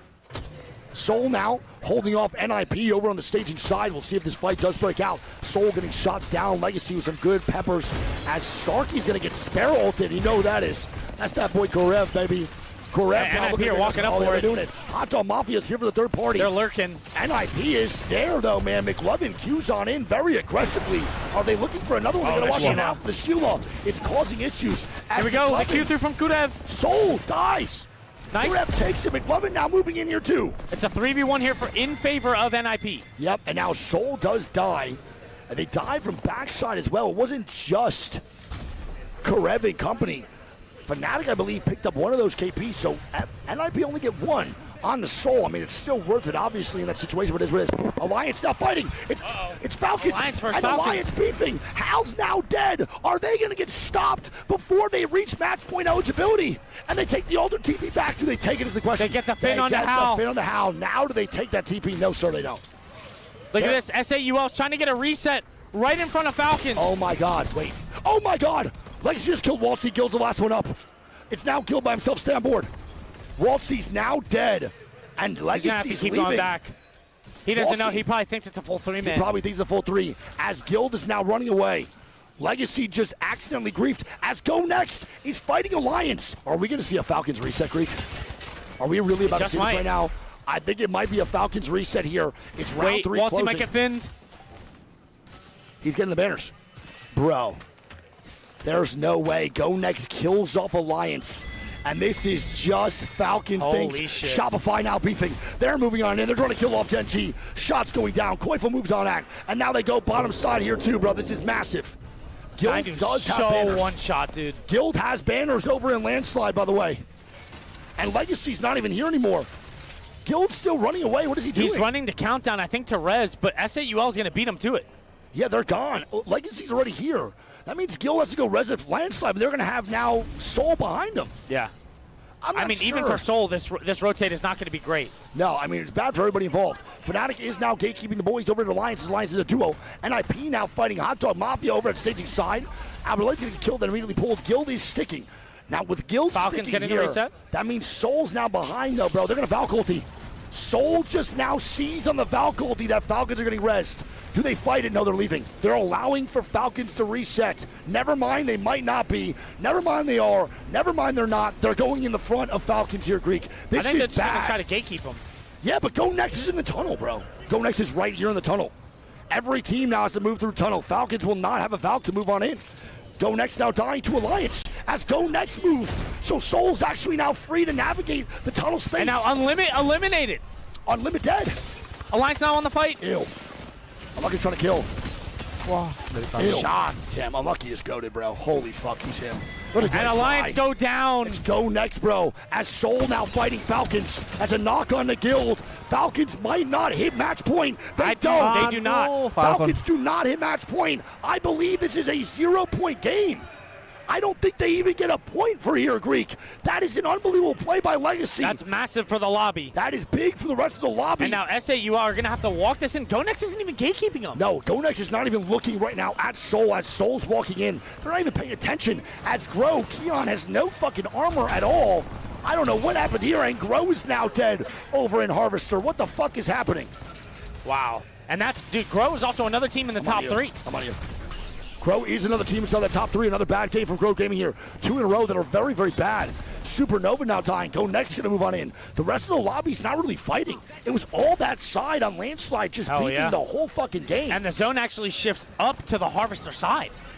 Wow. Let me get the zone. And the zone does shift. Crazy Thieves in a pretty good spot. Fnatic is still in a good position to move on in. And we go to This is ending all the way in Harvester. Holy fuck. We are in Harvester indeed over at the tentacle where Oblivion's at, bro. This is fucking insane. We're going to have Fnatic has to move on in. Supernova now fighting versus NIP. Hot dog dead. Kazik leaving. It's NIP trying to get the KP. Kazik now last one up. I think that's going to be it, man. NIP is getting aggressive. Karev gets shots down, and GG's, man. Supernova goes back to the lobby. NIP right now has 7 KP.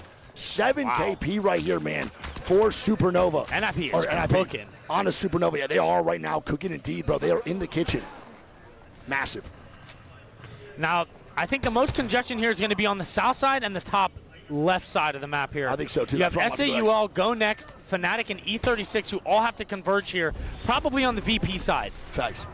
I think you're definitely right now. Maybe a bunch of Valk ultis too, but a lot of these teams don't even have Valk. Soul does, Fnatic does, Go Next doesn't, NIP doesn't. So there will be beef that has to go down as E36 takes an Aldo TP. What a great job by Synap to get in the middle of the Harvester and make that work. They did a great job in their rotation in. So Synap and E36 are now showing inside the Harvester side. Crazy Thief still vibing. Gen G now trying to find a location. Don't forget, man, this is rough right now for all these teams that just don't have Valk. This is very difficult to make work as Gen G will find a spot.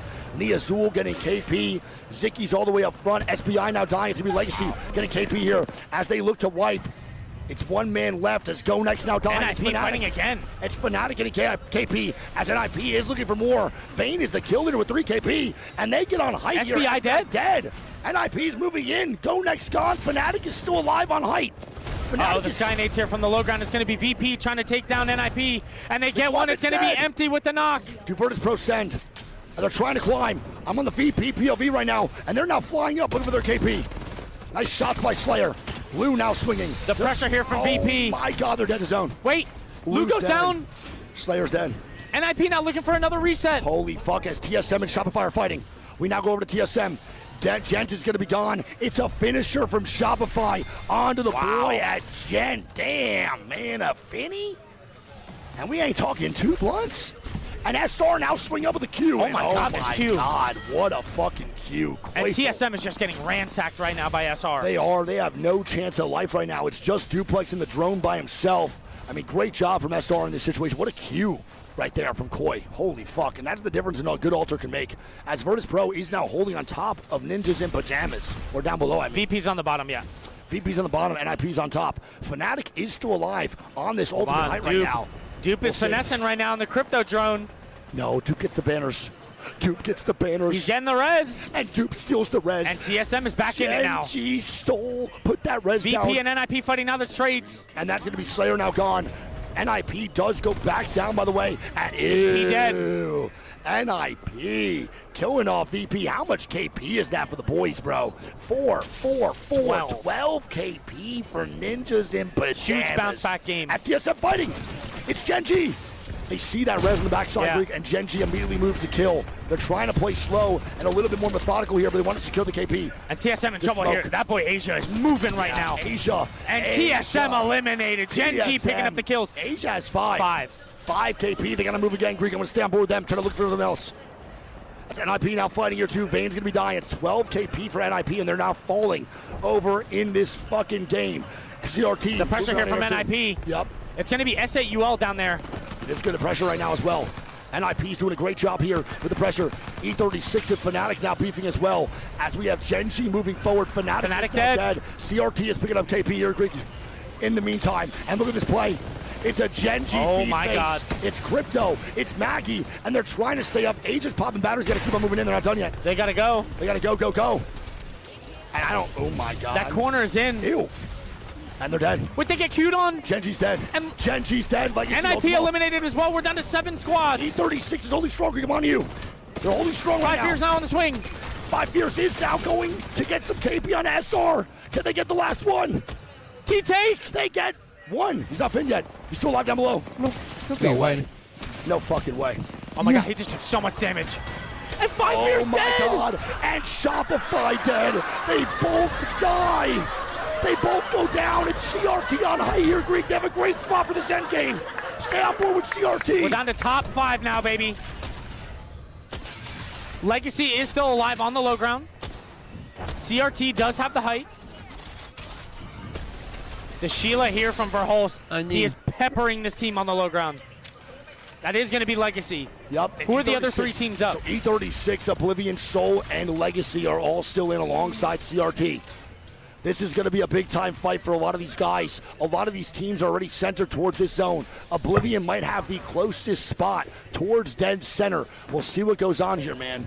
We'll see what goes on. Oblivion is looking fantastic in their position. They are double blue armor, though, so that's not too great, Greek. Having blue armor going into this game for this zone specifically is not too good. Yeah, I mean, E36 is the furthest. They are also on triple blue, and they're going to have to make a Q play here late. Yeah, I mean, the armor diff right now is crazy. We actually have majority of squads on blue. There's only 2 teams on purple. I believe it's CRT and Soul are the only teams with purple armor moving forward. Yeah, I want to see this play here from E36 I first. do too. CRT now dying, I believe. This is not good for CRT. They're getting peppered big time. They get queued up by Anya and Legacy. Legacy are going for the game-winning spot right now. On to Crazy Thieves. Can they hold strong is the question. I'm not too sure. They're getting swung. It's E36. Jen Burton swinging. He gets a knock. Can he get the swap? Out. He doesn't get it. Phony steals it instead. And he's getting shots down here too, man. They're just a duo here, Greek. Change. It is E36. It is E36 that's swinging right now. Oblivion now fighting Soul on the other side here too. E36 all teams fighting. E36 is sticking. Ball comes out though. Crazy Thieves is dead at 4. We're down to top 3 now. E36 is going down. It's Oblivion. Oblivion's still alive. It's a 3v3. The final fight. Soul and Oblivion now for the 3v3. Armor advantage on Soul. Armor advantage is on Soul. Step over them. No Seer ulti here for Monsoon. No. They are on triple blue. No bang ulti. Blinkster going for a kidnap play. Blink. Oh my God, and they get... Wait. Blink with some really good damage. Blink. Nice. Oh. Nice. 2v1. 1v1. The melee. The reload. What is going on? Oh! Oblivion win! Oblivion! Oh my God, dude, what? I almost passed out! Dude, it felt like the world just stopped for a second for that reload. Oh, holy shit! My goodness.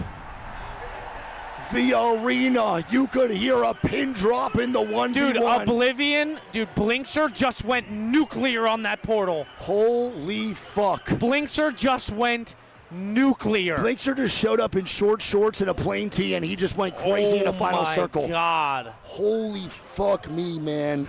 What a Dude, I actually felt like the entire world stopped for 2 seconds for him to reload that R9. That was insanity.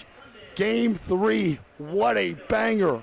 World's Edge did not disappoint. Oh, my God, dude. Greek, read off these scores, man. Holy shit. And after a banger, game number 3, Oblivion picking up 18 points. S8UL picking up 20. They might have just bopped maybe first, maybe second. I think they were second going into this one. E36, though, pick up 10. Crazy Thieves pick up 9. Legacy pick up 9. Load. Thought you had to rely on that triple take hip fire, man. It gets tough, but with Oblivion coming out on top this time with that 1v1 and the dub, they keep themselves in contention with 18 total points that game. I kind of wish Jesko had have felt himself a little bit more there. He had the option to swing behind and get a backstab as they were pushing out of the snake. He doesn't do it. He decides to stick behind his amped cover, right? And then it's Oblivion that get the swing around and catch him off on the off angle. It could have been them. Now forcing them to hide behind those knockdown shields here too. S8UL, so far in the series results, look at how intense this is. S8UL almost went back-to-back, but no match point, 50-point threshold. 45 points right now for S8UL, as Team Falcons didn't put a single point on the board for game number 3. Ente Falcon. They could have an okay game next time and still not take over. And that's with their POI, by the way. The POI advantage that they had as first seed into World's Edge. And of course, here in Match Point Finals, Genome, we got E-District on the horizon.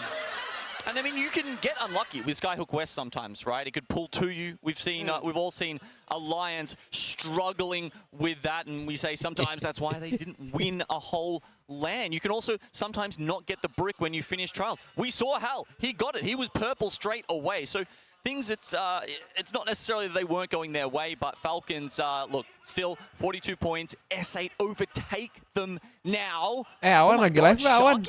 Sharky with the third Hari ini live trophy. nggak pagi ini? Apa I was udah gonna live ya? say, he heard you, Genome. He heard you, and you gave him the power. But can they keep it up? Because that is 3 games done, and we already are looking at 2 teams that are inching closer to the 50 points. I want to hear more from you guys at the desk after the action that we just saw. Udah kelar ya, ampun nggak bilang-bilang. Anjir. I gotta say, if Genome casts any more games, Apex ada pemberitahuannya di gue ya. With how much of a fan he is. And you know, I love it because he's got to represent. Welcome back. Biasanya Awan mengundang Anda untuk menonton live-nya siapa gitu kan. And Oblivion take a win. Big implications for that. Remember, prizing goes to first place for our Match Point Finals winner. But those push-ups, that represents a potential tens of thousands of dollars that could be in Monsoon's hands if it were to finish with them in third. So a lot to be excited about, and for me as well, because we've got a new desk joining us at halftime. It's gak mau di in the mix. Lagi buta gue tadi mah jam 7. Great game, and what's better than a full stadium in Sapporo and a 1v1 to finish off game 3? Yeah, it's been incredibly impressive from minute 1, even before the game started today, having the teams welcomed by such a massive sold-out arena, I might add. But the games certainly have not disappointed. Falcons, of course, with that big game 1, really set the tone. And since then, the Oblivion win just now demonstrates exactly what you're talking about, Rainday, that scrapping, never giving up can really pay off in these match point finals. I mean, a dominant performance from Falcons. S8UL have been there, almost back-to-back wins. Tiff, what stood out to you in these first 3 to set the tone for our match point finals? I mean, match point finals are just something that's completely different, right? You look at our winners bracket yesterday, S8UL and Oblivion were both in it, but unfortunately they were in the bottom 10, forced down and having to scrap through the elim round 2. So to come out on this stage was almost very similar to what that winners round looked like. and to perform this much better, that's a regain if I've ever seen one. That Oblivion win right there was more points than they in turn earned in an entire series yesterday. You've got to be happy, Graceful. 32 points at the end of a lobby like this. You're going to be somewhere in a decent mix. One more big win, one more big game. Oblivion's looking good. Having sat next to Monsoon, a snipe down basically missed his fight. Monsoon and I were barely on ours to get here. It's a long way away from now sitting in a position where you could be third place with hundreds of thousands of dollars. Ini kan lu kan udah jadiannya sama dia ya. Harusnya lu yang beli nggak sih? Nanti buat nikah sama Tata di sana. Wen yang punya rumah 5M guys. Endlessly. Right team is trying to ape you, left team is trying to ape you, they're trying to go for you. You get double swung, you down one, somebody's altering behind you, like it was absolutely crazy. Champion nih, Falcon here, nih. even the clips that we see overall, Falcons in general. You know how Hal said it felt like a ranked game? They won the first game and they got second the second game. They have been absolutely crushing it, and I've got a little bit scared, but at least for the third game, as you said, it didn't, pop up the third game, so the other teams are showing up even more as well, because there's only so much you can highlight when a team or two is taking over the game. I mean, this is a benefit not just to the players in the lobby who get a chance to not have someone else on match point, but to the fans as well. We're going more games. SAUL just barely missed out thanks to Oblivion, but Dia, this game too, I mean, this is where they started to find their rhythm. Yeah, this looked like a real comfort zone for Falcons as well, to be honest. Even the fact that Guild managed to secure them second place by eliminating SBI proved to me that Falcons were still firing on all cylinders. They had not taken a break from game one, but it was a big step up for SAUL, one of our most consistent teams from the group and elimination stage. You cast Olympus, Tim. Do you feel there's just a sense of being able to go for it more when you're on these familiar maps like World's Edge, like Stormpoint, that give these players a sense of comfort heading into a big moment where nerves often sometimes take main stage? I think so, because if you were watching the POI draft, a lot of the teams were focusing on those Stormpoint POIs, those World's Edge, so they know that they can get the majority of their points there, and then they'll filter in with maybe E-District or even Olympus. Olympus is still that really large question mark in a lot of our team's tool belts, which is why you're looking forward to the analysts, the coaches, to make sure they've done Falcon. It doesn't always play out like that once you get to this main stage. Now, I do want to give a huge shout out to Ruby Caster there. That's going to be the Oblivion coach and analyst, and that is so much information to bring to the table to put them on the top thus far, and I would love to see that momentum continue. Udah sih kalian nongol bareng aja sih. Aku udah tahu kok niat bulus kalian tuh kayak gimana guys. Biar nggak dicurigain gitu kan. Who has crossed match point finals threshold. For those joining us, you have to reach 50 points. But if you reach 50 points, let's say next game Falcons get their 8 or 9 needed, that's not the win. They've got to win after that. So we at least have 2 more games, considering that SAUL and Team Falcons most likely will cross it the next game. But you never know. And of course, when you look at Team Falcons, betting against them, it's a very difficult thing to do. Statistically, not only have they been one of the best performing teams this tournament, but today, they're first overall in the ability to have points on Stormpoint, Olympus as well, 16 points. They dropped the dud on World's Edge. Graceful, what does that say to you? What went wrong in that third game? I mean, it's so hard to pinpoint immediately, but looking at how many teams were alive and people were opting for fast rotate, it was absolutely crazy. That reminded me of several years ago when everybody just knew how to play fast zone and were kind of scared of taking fights because everybody was going to 3P, which ended up happening. And now every Alter was absolutely just trying to get whatever KP they could, which is why we also see that Alter ended up getting banned. Yeah. So now the proactive play is going to be way less because the options you have now is no longer, you can't really just take a peek and try to get something. Right. You're either committing now, either for the kill or get wiped. And that's going to make people maybe even prone to be more passive, I would say. It's going to be an interesting one, guys, as we head into the second half of these games, or I guess the next 3 before you see this desk come back out. For those who are a fan of ALGS Esports, we've got something even more exciting to announce than Game 4 starting. That's Year 6 starting. That's right, an announcement for the pathway to the ALGS Year 6. You already knew we were coming back to Sapporo for 2027, but we've got our locations of our lands ready to be released now. Riyadh will be where we take place with our Split 1 playoffs, but we will return to having a Split 2 playoffs, and the home will be Las Vegas for this year. Exciting stuff. Book your tickets. You know that is going to be popping. And of course, Sapporo, we will return to champion course, the dates are right there. Take a picture, settle in, take PTO bulan now, 7, because it is split going to 2-nya be a bulan jam-packed year, returning to 10. those fan favorites of the global lands. Oh, Also, a ALGS big note, Championnya bulan we're Januari actually tanggal increasing the prize 28, pool. tahun It's depan going up gitu. to $7 million. So each of those playoffs will have a $2 million prize pool, the same as champs. Very exciting, plus our $500,000 per each split for our regions. What a treat. Everyone in the ALGS community and fans, I'm sure you're very happy. And speaking of news, well, Nicewig had his own idea of how to present some news about Apex Legends. I happened to be, drawn along with him, and it didn't turn out the way I was hoping for, but I think he had a lot of fun. Check it out.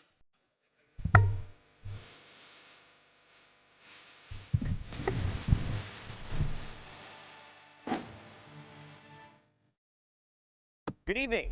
Welcome to ALGS Today Tonight, the home of all of your ALGS news. And I'm Wig. Yes. Our top story tonight.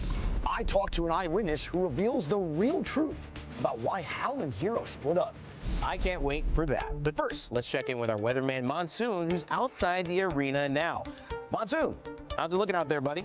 It's cold out here, guys. There's a lot of snow. It's getting pretty dangerous. Glad that's not me out there, Rain. Ooh, you're telling me. On to roster updates. 100 Thieves will compete in this event as Crazy Thieves. And full disclosure, my co-anchor is also the co-owner. Damn right. How about you tighten up when you're next to a co-owner like that, Rain? The next segment isn't really news related, but anyone knows the next land location? Please tell me. They don't tell me anything anymore, and I don't know why. They don't tell you these things because... Oh my God. Yeah, Wig likes to leak things. Yeah, dude, I get it. Whatever, man. Exactly. It's time now for our Phony Report. We've got the main man himself standing by with some of the players. Yo, Phony, what's good, my boy? How we doing down there, man? Honestly, I'm just chilling, bro. Facts. Be good, bro. Be good out there. All right, see you later, big man. Wait. Talang nih. What do you want, man? You didn't ask anybody anything. Listen, there's some players behind you. There's Sorali. I see them over there. Ask them a question. They must be excited to play in front of their home crowd. I got it. There's a big moment for you. What are you looking forward to the most today? 相手を札幌に来たことに後悔させるぐらいにぶっ飛ばすのが楽しみです。あなたも含め誰一人として容赦はしません。そこのお前もな。I don't know what he just said, but I'm sure it was nice. Back to you guys. Tony, there is no one like you, my man. You're doing the best out there. You're the best, bro, I swear. Yeah, the best. Let's just go to our top story of the night. Hal and Zero, rivals, turned teammates, now rivals once again. We all know the story. Zero left Hal. It wasn't a fit of personalities, or was it? I have received some information from a strong insider source as to the real reason as to why they split up. Now, I know you want to keep your identity a secret, but tell us what you know. Zero and Hal, they didn't hate each other. They were the bestest of friends. They knew they needed to split up in order to bring the drama back to Apex. Oh, gitu. The arguments on stream, the crash outs, it was for content. Itu for content. You heard it from me first. Two of the ALGS's biggest players conspiring together for the good of the scene. Wait, Wig, this is not quite adding up. I know you're going to doubt it, but we can hear it from the players themselves. Here is what Zero had to say. That's right. We had to separate in order to grow. Wow. Is there anything else you want to say? Nice haircut. Wig, I am jealous. Zero admits it all. What does Hal have to say? Zero and I are best friends. Wig, we watch television together every night. And there you have it. You can catch more exclusive ALGS information over on the B stream at B stream? Man, I knew there was something to this, man. That didn't look like Walsey in that clip. He was a little smaller. Play the rest of that clip. They did it for us. Listen, wait, I don't think we're fooling anyone with this dude. I don't even lift as much as Walsey. God damn it, Wig. Why are you guys always trying to come up with a conspiracy? You are telling me that he just left randomly. Yeah, no. You two keep trying to bring viewers to the B stream. What is going on? Y'all don't have enough? You never know about this stuff, right? You literally never know. They are clearly not best friends. What a load of best friends? Who would believe that? I know, right? So stupid. You want some chocolate? Best friend tuh guys. Well, you gotta leave it to Nicewig and his reporting, Tiff. He never fails to make things interesting here in our lands. I just think you need to give that boy an Oscar. I'm telling you. That was some really good chemistry, Rain Day. We're going to need a round 2, but I wasn't expecting the ending there. Hal feeding Zero a little chocolate. I mean, are we exposing the truth here? We're exposing something. I'd like to think it's your acting skills. Okay. I don't see you angry very often. That's true. Whenever Wig interrupted you, I saw that little... Come on. The B stream, like this is main stage, baby. This is finals. You better be on the A stream today. I'm gonna go take something up with Wig here if you guys go over there. So stay with us. Graceful, obviously, is somebody that is looking forward to these 4 games coming up, or these 3 games before we see it again. As a pro in this situation, you're trying to stop Falcons from getting to match point. What do you have to do if you haven't got the gas yet and you need to turn things around quickly? I think they have to strategize a little bit better and change things up, because now we always have 2-3 games to feel out how the lobby is playing out. Clearly, everybody was fast rotating, specifically tied to World's Edge. Other maps now, that especially since we're swapping 1 by 1, they will have more time to play their own playstyle, hopefully, rather than getting mashed up in macros with everyone. Well, it's been a great opportunity here to take a break, give our players a chance to reset. Falcons, S8UL, almost on the cusp. Who's going to stop them, or will they keep on going? Let's bring our casters ready into the action again. It's Vicky Kitty and Genome to continue it on. I believe in those news. I believe in that. You know, at least it's not Nicewig crashing out during Roster Mania when they were in the back room together, Rain Day and Nicewig. I love our content pieces here in the ALGS, but I love the competition even more because we got some more Apex and we get another Legend Band as Alter is sent to jail. We got E-District on the horizon. Kind of interesting, right? Her best map, E-District, Alta, is no longer on the table. And also interesting what Graceful was talking about there with, teams just trying to survive a little later, or the turbo rotating teams, because when we looked at our stats across the 4 maps and the differences between them, one of the things we saw was that more teams were alive later in the game on E-District than any other map. A lot of space to coexist and a lot of energy in this crowd. As we get started, everybody, game number 4 on E-District. We got the back-to-back, by the way, on E-District, which is important to note for the teams that may find that momentum very early on here in this game number 4, because again, game number 5 will be brought back to this map, and I feel like at this point, since it is match point format, a lot of teams, even though they have been playing more reserved, like we've been seeing at the beginning portion of these games, they have the opportunity to try to frag out. They want to get that extra KP and play for that placement, as a lot of these teams also playing for the objective in getting these ring consoles, because we are moving all the way down south towards where Legacy is by Shipyard Arcade, and they'll get the scoop too because they got the ring console as well as a survey beacon. Yeah, look, I'm definitely expecting a pull back up to draft point. I think we've had about 1 Shipyard Arcade ending in the last, 1,000 maps we've tracked or something. So if that happens, we can pop off. It's like unlocking one of those, Gotcha. Are you talking the cards? I don't do cards enough. Unwrapping them? Is that what it's called? Anyway, unwrapping like a Holo Nessie, man. Ooh. Like the ultra rare stuff. That's what would happen if it went down to Shipyard Arcade. I'm picking draft point. Viaduct, don't know about that one. Might be a little on the outside chances. But either way, Legacy are pretty close. Of course, the other Legacy on the map, S8 Legacy, he's a little bit further away. They start over at City Hall, and they were very happy. They got 3 out of their 4 POI picks. And with 5 points left needed to be at match point, S8UL, they make the rotate. Falcons 8 away, but Oblivion have now closing the gap ever so slightly with Hal being on the Mad Maggie. Waltzy back over to the Crypto, while Guild, the Pride and True on the Catalyst. They're looking to get the information here too. You can see them now rotating on this side as Oblivion. They call them out, rotating on top of the bridge to overlook the action closer to that Evil Harvester. Yeah, so Falcons, have they moved all the way down to Shipyard Arcade there because they think that's where it's going to finish, or because that's a good staging ground to then go north into draft point? I'm going to be fascinated to find out. Definitely wouldn't be second-guessing Hal's ring prediction the way that they have been playing so far in this tournament. It's been fantastic. And Virtus Pro going here as well. Okay, if there is one thing that could indicate it's going Shipyard Arcade, it's the fact that we do have the circles touching at the very outskirts of the map. That is one indicator that it's like a full pull and not a pull back. But I was just really scared to believe that because, again, we've had like almost 0 endings at Shipyard Arcade. It's been so rare because we usually see it pull towards the City Hall side, right? The northwestern side, but a little bit of a different point here too. Nice shots coming in from Lou as everyone are looking at the teams that still need to find more of these points. VP sitting with only 2 points alone. We're trying to get our predictions going. I want to hear predictions from you guys back at home watching in the chat. How far do you think we're going to be going? Who do you think is taking it? Tweet at us. Tweet at the Play Apex team. Hashtag ALGS. As Oblivion, they keep themselves in the conversation. Double white, 1 blue for fun here. They take to the skies, but look at the amount of G7s. You can see the line of sight of the firing from the teams that are right below them.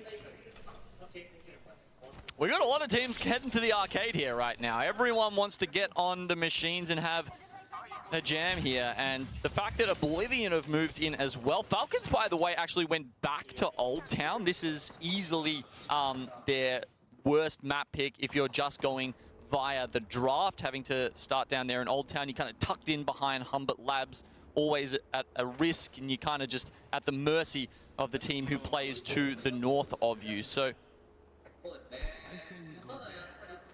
they're going to grab a drone scan over there. We look at Shopify Rebellion. They are the furthest from the ring right now. So who are they going to head towards?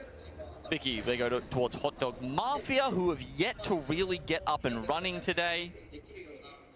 Ninjas in Pajamas, they're currently traveling through Energy Bank, or perhaps Gen G, who also, despite grabbing those couple of kills in our previous game, are still in the bottom 10. Playing objective too, because there is an Evo Harvester at the very least, exiting out of the choke from Galleria. They're also going to be able to get a scan, see which teams are waiting for them on the other side of Energy Bank, especially since they probably already have that ring console coming out of Heights too. Hot Dog Mafia being another one to try to rotate quickly. We know that they land in Electro Dam. So they've opted to rotate all the way from the east side where there's another ring console, another survey, Supernova on the horizon. And since they're prioritizing specifically Hot Dog Mafia in getting that survey beacon, Supernova will note with that light that they were called out. And Team Falcons are to their south, rotating out of Humbert Labs, where they also have a ring console. And they have the high ground too, as well as a crypto drone, to look at Supernova, who are forced to back away into the zone towards Stadium.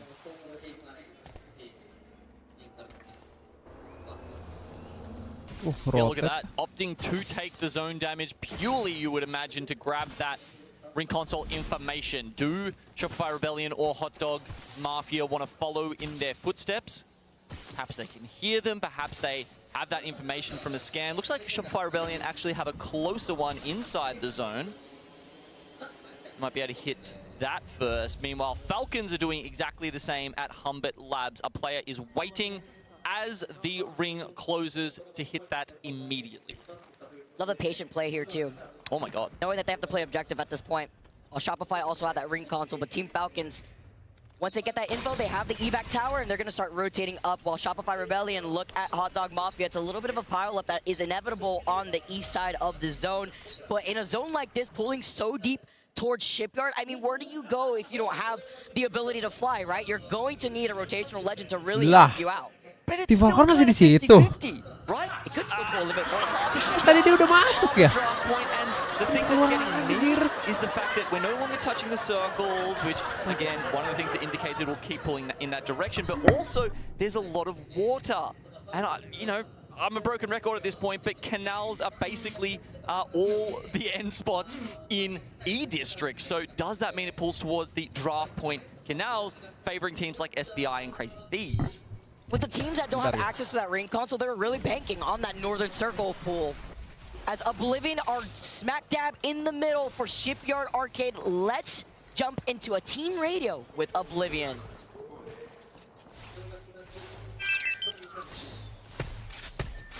If it's a flip, we're just going to leave, so. Yep. The low ground shops are also not that bad. No, it's not bad, but like landing on it is sucked as well. Yeah, I agree.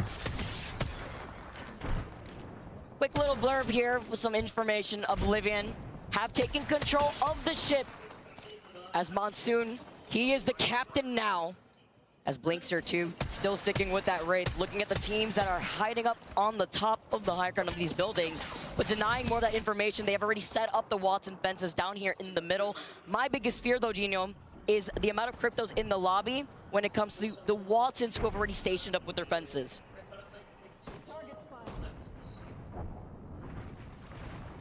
Yeah, one of those Watson teams is in big trouble. Hot Dog Mafia have lost their Watson, in fact, and I think that only leaves Crazy Thieves. Again, they are kind of banking on this being a North pull, but it's so hard to tell. I mean, there's a couple of people you look at, Hal, MT, Phony, people that you rely on to be able to call these zones with great clarity and effectiveness, and they've gone for different options, so it's really hard to pick between them, as we do see the Rebel first strike with Fnatic going down. Hal also gets a little bit of revenge for Fnatic because they follow up for the 3P and catch Henchman. Now go next, thankfully. Have a portal in play, and they get that reset. I was hearing the arena hold their breath when they saw that fight as Fnatic go out early in this match for Hot Dog Mafia. Meet them back in the lobby at the young gun hands of Panic, who has been popping off this tournament. He's always been such an insane player, a crazy fragger at that, very talented. With a lot of pressure under the legacy name of TSM. Here in this finals lobby, go next now. Hiding behind these rampart walls, safe and sound, but getting the information from Kinda in the crypto. Obviously a lot of cryptos in this lobby, so teams will be pretty much aware of where everyone else is set up. It gives them a lot of information to be able to plan their next moves. For Team Falcons, that's probably just staying put here. Obviously, they're quite safely ensconced in this room. No altar means there's very few options for people to come at them. No doors to blow off. There's a single zip line with a small aperture, as well as the indestructible doors on either side. Oh my god, it's a shipyard zone. It is pulling straight up towards the southeast side of Shipyard. This is going to be crazy. Team Falcons don't have this info, by the way. They know Oblivion's right on top of them. The nades set in their direction as the bunker doors open. They have the catalyst and they have the spikes, but they look like chameleons because they're looking in front by these bunker doors. They're looking at Oblivion right above their heads, and they're hearing the fighting all around them as they take out the amp damage from the barriers. So one of the fun things about this, Vicky, is because these zones are so rare, we're just going to see some freewheeling, right? These teams have had extremely little practice on playing a tight end zone in Shipyard. I don't know if it's ever happened in like the ALGS splits, and always remember when they're doing this in scrims, there's less teams alive. They're not playing as high quality, so this could be a completely new experience for many of the teams in this lobby right now. I'm not gonna lie, looking at the zone gave me whiplash. I mean, it gave the other teams too, like forced to rotate so quickly because look at the Mythic bin, untouched on the north side of Draft Point after all these teams that have congregated over to that north side, saw that circle pool, wasted no time, said we gotta go over there because now there's a bridge separating us and that next potential zone. I honestly have only seen this zone like once within my own personal games. It's crazy to see Shopify, though, specifically have set up on the further north side where they really don't have to worry about late rotating teams from the right choke that leads you into Shipyard. I mean, if Vicky hasn't seen it, I'm barely anyone who's seen it. I mean, she's on 12 hours a day. Wow, that's really saying something. Dang, you gotta expose me. It's true, though. Live, breathe, and we get to watch even more Apex while the teams that are going to pile up on that north side, it's going to be a bloodbath. Yeah, the other thing is this is such a hard road into Shipyard. Maybe this is why we don't get a lot of those zones. Maybe this is why the devs sort of structured it this way, but coming across that bridge is a death trap, basically, especially with no altar. You can't, just get that like mini invisibility as you're ducking between different elevations. And now S8, they've had to come in from City Hall, and this is one of the few times we haven't seen them in a really good endgame position. And this is a fight that could get 3P'd by TSM, but I don't think TSM is going to move from their spot because they know that there's 3 other teams next to him. But it's NIP versus Unlimit right behind TSM trying to take that fight. Unlimited, of course, a team who is very used to being on the outskirts, and this is their bread and butter. If we look at teams who want to fight, Vicky, Unlimited have taken the most fights out of any team in the entire tournament. They are drilled, they are ready, but are they good enough to beat Ninjas in Pajamas? Or are their skills limited with NIP playing this very patiently? On the other side of that wall, you can see the pings, forced to call in an evac. I'm not gonna lie, Yulari Man having this alternator is terrifying. The gold barrel, he's got the purple mag as well as a double tap. Oh, but they're baiting, making it seem like they're gonna take the evac tower to C. If NIP want to push onto them, maybe take the evac tower themselves, they're getting involved in the fight. As it finally starts, and it works! It worked for them! The Wrecking Ball sent out as they get the first knock onto Vayne. Backing away, they don't want to try to overextend, but a huge nade confirms that pickoff. With 18 squads left, I love the utilization from Unlimited. 20 seconds left. Not willing to swing. They had done so much damage to Ninjas in Pajamas there, but they wanted to take that sort of swing angle, but they sat there in the zone, and then... I mean, it's because, look around 4. It's closing in the next 8 seconds as SBI get the respawn. They can't risk this because this is going to make your eyes water. They are so far from the zone as well. Literally pulling to the northeastern side of Shipyard. Crazy Thieves have actually managed to make themselves fantastic chances to win this game, perhaps if they can get Burholz back up, because the zone is very much pulling to them, but it looks like Shopify Rebellion on the other side is causing them some issues. Hopefully, maybe they could work around to get a beacon here, as Legacy also try to fight right in front of them, but they try to play their life, and they get eliminated. It was only Yanya left as Genbitter picks that up as 8UL 5 points away from match point, but so many nades hurdled at their feet. Oh my goodness, everyone sent those nades as S8UL cannot qualify for match point. Our number 1 team goes down. A scarce 5 points needed for them. They try to play it safe, but the rotation is just too hard. Late into Shipyard Arcade is a death sentence. You know what's waiting for them? Since we have the back-to-back E-District and the Grim Reaper of match points coming up as the duo of Onset and Yasin. We're gonna have to see, because we always like some more Apex as Burholz is back in the game. No team looking to contest them, because guess what? We have a pileup between Go Next, E36, and VP, but Falcons, they've lost out on Wolsey. They may be the next team to go out unless Wolsey can get revived.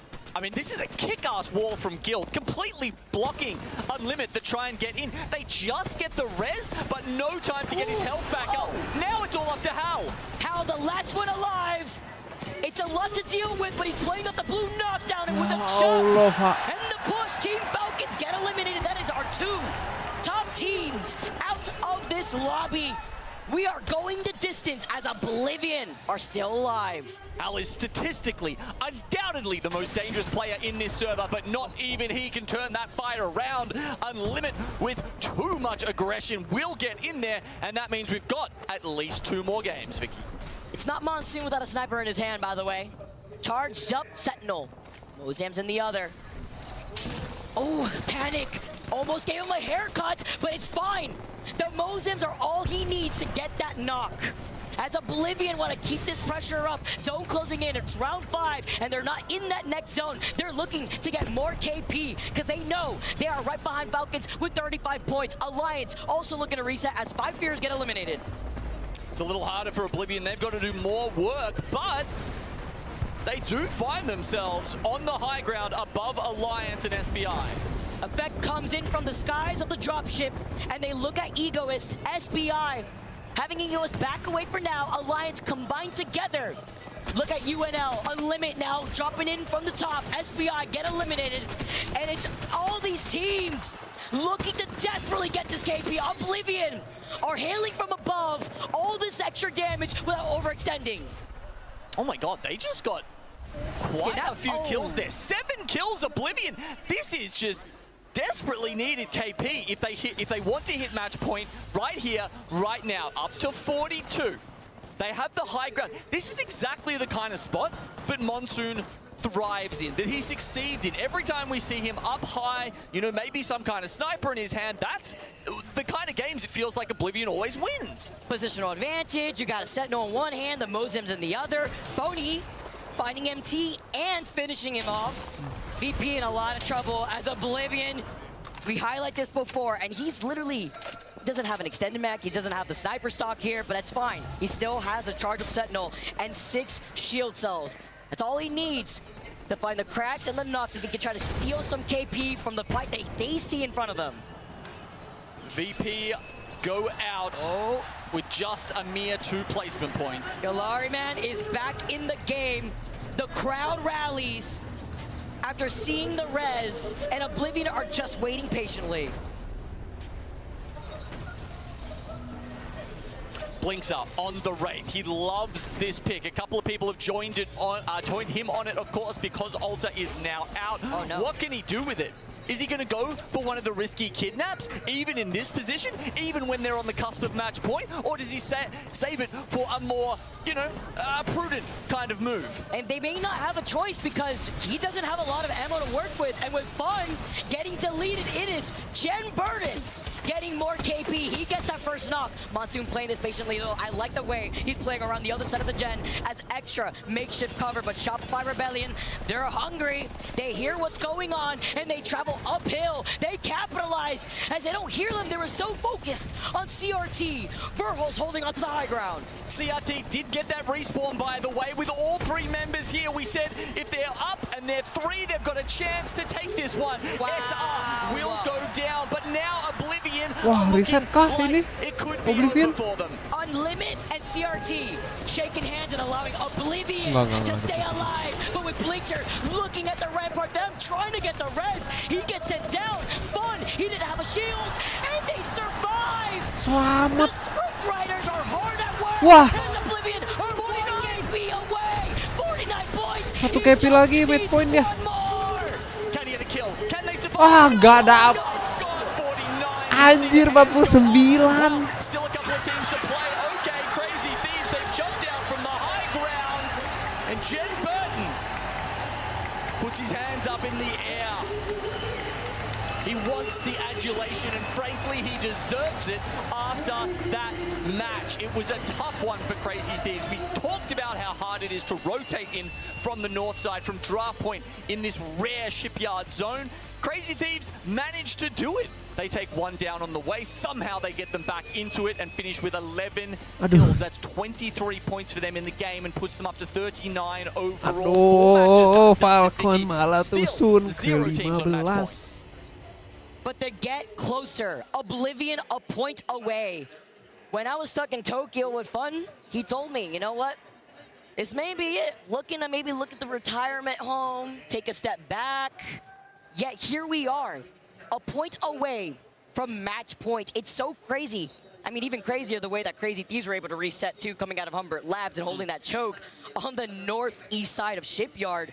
But with that reset and being able to claim the high ground of that building kept them out of a lot of the trouble that was forced on that bridge, right? They wanted to clear their backs from the beginning. That's why originally when they got the res, there was no other team that really pushed them there because everybody else was coming in either from the north side or even the west side of that zone. Yeah, and look, you know, with Oblivion, Monsoon has one of the most, you know, he's a darling of this scene.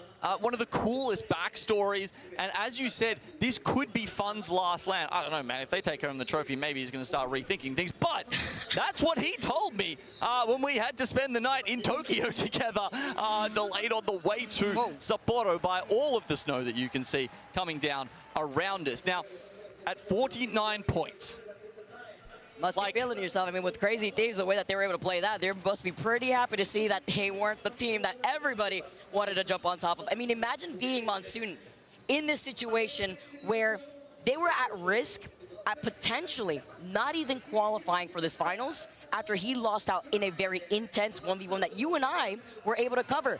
But it's the reset, right? And everyone's like, oh man, I mean, the alt tab, it happens to everybody, but it was an expensive issue, but he still was able to make it. You know what I love about Monsoon, though? The faces. Yeah, look, he's intense inside the server, but hey, as soon as he takes the headset off, just such a lovable human. You can hear the crowd loves him. We love him. The scoreboard kind of loves him right now.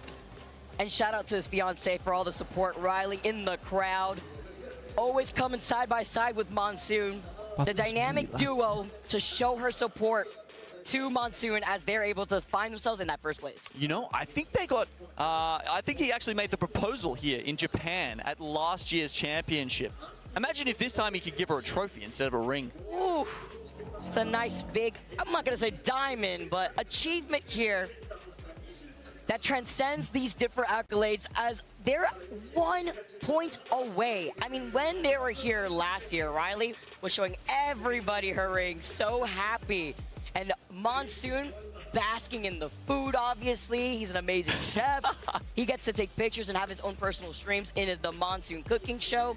And SAUL and Falcons falling short once again with mere points away. This is what I love about Apex Legends, especially with match point finals. As our teams take a quick break, you have to imagine what goes through their head, right?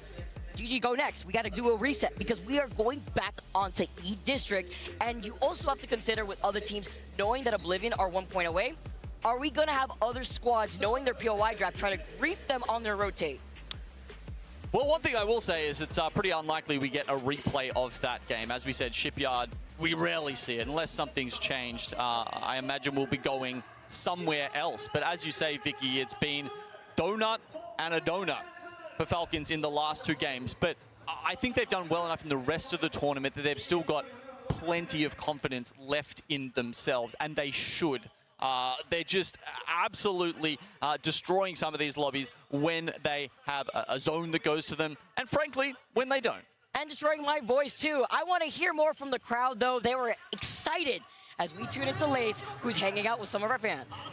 Thank you so much, Vicky. This is probably one of my favorite things to do, is to find the only Aussies in the crowd. Oh, we've got an American now. That's fine. I've done a little bit better this time round. We have Misery and Rye standing with us now. Now, Misery, you have pretty much gone to most ALGS events around the world. How is Sapporo Year 2 faring up for you?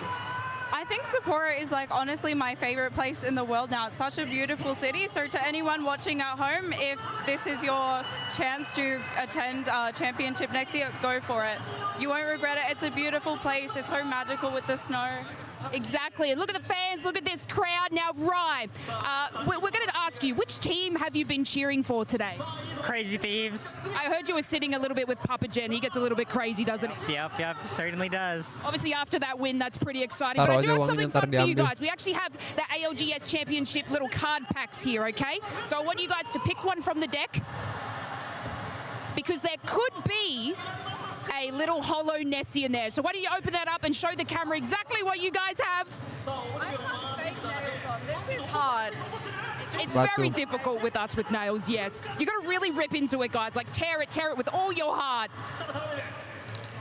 We could do some like little bit of a card ASMR right now. I cannot. And what do we get? You've got the Nessie there, Rai. For me, sir. Look, well, I'm sorry. She can't open it, but what I do want to do is I want to take a short little moment to shout out our darling friend, Fee. She is currently very sick in hospital, and she's the biggest Apex fan. So I want to say we absolutely love you, Fee, and we hope that you stay super, super strong, and we'll definitely be home to give you a big cuddle. We love you, Fee. Love you, Fee. Back to Genome and Vicky. Or so you thought. Well, indeed, you thought it was going to be Genome and Vicky. Unfortunately, it's going to be Gaskin and myself on set, who are back on the mics to take you through these next few games down. We got a lot to talk about, and certainly got the energy going as well, because I cracked myself a fresh Red Bull down. It was delicious. Oh, lovely. Well, no team has made match point yet. I thought when we were coming back, I didn't, actually, I'm going to be honest, I didn't think we would come back with how Falcons were playing when we left it at 1 and 2, but still, no one has made match point, albeit Oblivion very, very close. Just 1 single point away from being that first team to cross the threshold, but we're still going to have to get there going into matches 5 and 6 here. Yeah, I mean, we will do indeed. We've still got a lot of work to do, and like I mentioned, if you fancy cracking a fresh Red Bull to get a little bit of energy in you, you can head over to the Red Bull Gaming Sphere, which is in the fan zone. Plenty of Red Bull available for you to enjoy, and Dan Gaskin has just gathered himself what I can only imagine is a half-empty Red Bull, because you've been chugging through them today, brother. That I have, keeping me going, that's for sure. And we might need it at this pace. Who knows how many matches we are going to be going. If everyone keeps going back and forth, trading out games, then we could be going a little bit further than usual, or maybe further than expected for some of these teams. You can see plenty of fans in the audience for all different teams, and yeah, a wild RKN has appeared.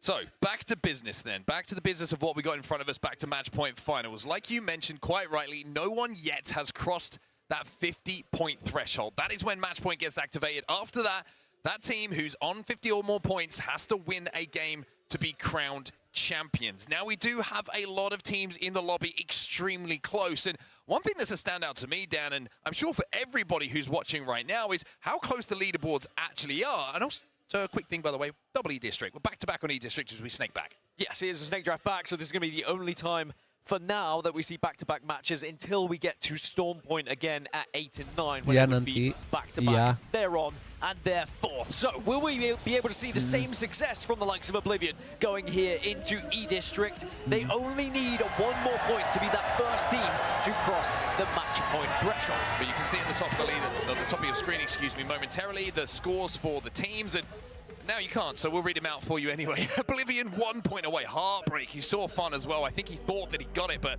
49 points is where they find themselves. 1 point required to activate match point. SAUL just behind them, 45 points. 5 points needed for them to activate match point. Then you go on to Falcons, 42. And even after that, Crazy Thieves with that big win in the previous game. They're on 39 now, Dan. It's very, very doable for them to hit match point right here in this next match. Yeah, since those first two incredible matches from Team Falcons, they've yet to find a point in matches 3 and 4. So either we're their good luck charm or Vicky and Gino maybe are their curse at this rate. But they will certainly need to pick up the pace and start to find points, because otherwise teams are going to begin to surpass them. Of course, Crazy Thieves started to get a little bit closer after their victory on E-District as well. Now, in terms of the legend compositions, we know that Rampart was banned going into this one after we've already lost the likes of Alter, Caustic, and Newcastle, which means that Watson is now going to be the biggest and most prevalent legend selected here in this lobby. 13 Watsons, but that's how the compositions are going to look. 25% of the lobby with Crypto, Watson, Wraith, and then you see everything after that. Yeah, I mean, one thing that kind of lends itself to, I would say, a more consistent game here is, even though a lot of our strong defensive legends outside of Watson have already been banned, the fact that we are back on E-District, which we previously mentioned, is probably one of the most building and cover dense maps that we have in our competitive map set. It means that it doesn't affect you too much when it comes to being able to play a little bit quickly to zone. And as we look across some of the comp shifts as well, and some of the legends that have been banned, it's always interesting to see who's switching things up. You see Fnatic changing from Rampart to Watson, a lot of Ramparts to Watson kind of doing the same job. Supernova from Valkyrie to Pathfinder, from Rampart to Maggie. I think there's going to be a change of pace from the cheeky, hard-decky game plan, and I'm definitely excited to see what's going to happen on that side. In terms of legend selection, remember, when we get into match point finals, there is the possibility we might get a reset in certain particular groups. Controller legends typically are the first and usually only legends that do get reset if we get there. So, for example, Watson's going to get banned now. If we were to see Catalyst banned next, then that might open things up once again more for Caustic. I just learned that Phony can control cameras with his mind. That's insane. That's a skill to have. Impressive stuff coming in from the IGL. Interesting to kind of mention as well, I think that some of the IGL responsibilities actually been shared about a little bit on Crazy Thieves, which has been one of the reasons maybe for a bit of an upturn in form. I know that Verholst has been a little bit more vocal in some of the calls that have been made by the team and the squad, and seems to be working. So everybody contributing to the success. We're also still in the pause here if you're wondering what we're doing and waiting for the game to get underway, and it might be a reset of the lobby here. So no harm, no foul. Nobody even really got to 2 or 3 steps through their loop path before we had to unfortunately jump into that pause, and hopefully we can get back underway as soon as possible. And you mentioned the composition change. This is the team in front of a Supernova who made that quick change. But Crazy Thieves we were talking about, and Dan, impressive to see their run and what seems like just peaking at the right time here with that win in the previous game. Yeah, and I think that's always been what it's about here in the ALGS. It's about not peaking too early and also, of course, not peaking too late. If you can find that sweet spot, you might be that team that lifts the trophy. And of course, Crazy Thieves are not just a team that is, you know, going to be avoiding trying to lift another trophy. They are a team that was designed and built to lift another trophy. All 3 members of that squad have been there, done that. As we look back at the previous game on E-District, Crazy Thieves were able to get that victory on set, and this is how they did it. Yeah, I mean, they got the respawn just previous to this as well to get, I believe it was Verholst back into the game. And from there, just took a really simple third-party opportunity that presented themselves, and why Oblivion were just focused on getting that one extra point that they needed to qualify. This is about as simple as a win as you can get in the Apex Legends Global Series. Extreme difference in verticality between the two teams, and it's quite simply a job of cleaning up the damage that's done by others. And there's a lot of Crazy Thieves fans in the house here as well. They erupted after this victory, and it means that Crazy Thieves are on their path to match point. But again, no one has been able to achieve it yet, and the first team to pass it should be Oblivion, but we've been here before, where we've seen a roster get very close, be 1 point away, and then not quite able to get over that finish line. Another team who's extremely close to hitting match point is SAUL as well. Some fantastic performances, almost saw them what felt like back-to-back wins to put themselves in that position. And this is a team as well. It's Apex South just seem to have this consistent crop of talent that comes through, hits these match point finals, and whether it's Al-Kadzia, whether it's teams with Zero and Jim Burton, there's always an Apex South powerhouse that comes through and performs in these match point situations. Sharky's been there before. We know about that, and we know his caliber. That man's a LAN champion, but I mean, it doesn't get too much better outside of that match number 4. Yeah, and will they look back at match 3, though, when they were in that final 1v1, not able to clutch up? If they had, they would have been on match point, which is, I think, what is kind of insane. You've got to look at this team and say, you know, when you're in a 1v1 like that, the pressure is on the line. Are you going to be able to step up to the plate in that moment? And the fact it's against Monsoon after what had already happened previously in the tournament as well. Did not alt-tab this when time. He had alt-tabbed, he kind of made up for that one in the individual 1v1. Well, still some work to do for them, of course, to hit match point, but very, very close to doing so. And that man on your screen, Sharky, previously mentioned that man has lifted trophies. He knows what it takes to win in those big moments. And speaking of big moments, now that we're getting to the point, Dan, where we're 50 points is kind of on the threshold for so many of these teams. We're expecting maybe one of those teams to hit match point. It's time to talk about what happens when you hit match point. I personally feel, when I've had this discussion with some of the talent team, and I think there's a lot of people out there who believe that when you hit match point, you usually get one opportunity to win a tournament. Whether that's a zone that goes your way, whether that's a rotate that opens for you, whether it's an end game that you participate in. It feels like there's one real clear opportunity that when you're in that moment, as a team, you will feel this is our do or die win tournament moment. Well, a team who has been in that position before, albeit not in an ALGS tournament, is Alliance. They have been able to lift a trophy. It was at EWC prior to it being part of the ALGS system. Are they going to be able to find a little bit more pace here going into this next game to live up to the expectations that are set for the EMEA powerhouses that are Alliance? Two of the most incredible fraggers around and one of the best IGLs around. I know there's a lot of talk coming into it about Zero, about Hal, but we have to give Hackers his flowers. The only thing he's really missing is that elusive ALGS trophy. Yeah, that's the big one, right? And it's so difficult to win an ALGS event. We know that it's a battle royale. There is an element of luck on zones that have to go your way. And don't get me wrong, there's also an enormous amount of ability and skill that has to go in it. But this is what I'm talking about with the one opportunity. Alliance sometimes are a little bit late to the party in match point. And I mentioned this before. Even at EWC, that win that they had a couple of years ago now, you've got to remember, it went deep in that series. Very, very deep. And if I'm not mistaken, the longest match point that we've had at a LAN event. So for Alliance, it can't be that same story. I think they need to be there a little bit earlier than they have been historically. And if they can do that, then it's an opportunity for them to have that one chance to strike before other teams get theirs. But at the moment, it feels like a very similar story. And one of those key differences for that LAN is the match point cutoff was 60 rather than 50 as it was being tested at that tournament. And perhaps that did help the likes of Alliance catch up with the rest of the lobby because they hadn't quite crossed it. Whereas now, they find themselves on 14 points and the leaders on 49. That is still quite a significant gap. Even if we saw Alliance win this next game with a lot of kills, they are not crossing the match point threshold. You're very unlikely to see a 36-point game to find yourself on 50. So we're going to need to see multiple games from Alliance where they're at the top. And even then, another team is probably already having the chance to get onto match point. Yeah, it's a very, very interesting thing. And this is all like situations and mathematics that's going through the heads of the players, the IGLs, the coaches as well.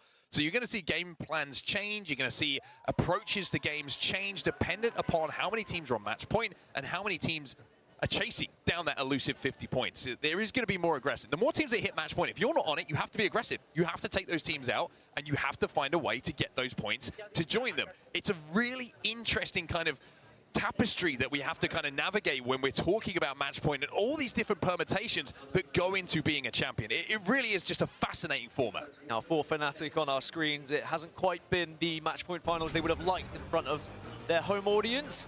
That being said, they did get to the grand finals. That was their target, and there is still a time. Right, the game is loading. You can see the legends are being selected, and albeit any little last-minute changes, we should know what legends we're going to have going into this one, and it should be a Watson ban. But remember, it is E-District here yet again, back-to-back.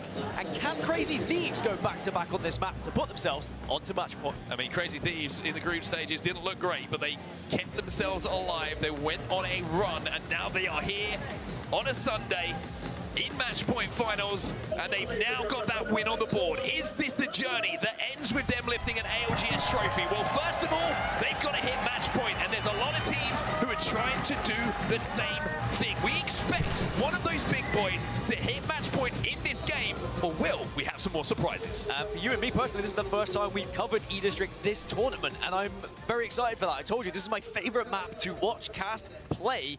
It just has something a little bit special. Just the way it looks, it feels, and it runs. Now, you can see on the right-hand side just how many points these teams need to cross match point. Remember, that means they have to win one after that. So for Oblivion, it's as simple as getting top 15, 1 point secured. Get 1 KP, 1 point secured, and then you just have to start thinking about that next match. But you could also deny points from the rest of the lobby by going on to win it yourself here. Well, Falcons have had a couple of quiet games after an electric start, an almost perfect start. It almost felt too perfect, and maybe it was too perfect for Team Falcons. They find themselves still needing 8 points to hit match point. On the right-hand side of your screen, you can see how many points are required. Oblivion, if they don't hit it, by the way, I mean, you thought Mon was a bit pissed when he didn't win the 1v1 the other day. I think they all might be doing something similar if they can't get that one single solitary point. Just looking at Oblivion as well, they are very close to Supernova and Alliance. They are two very difficult teams to take a fight against.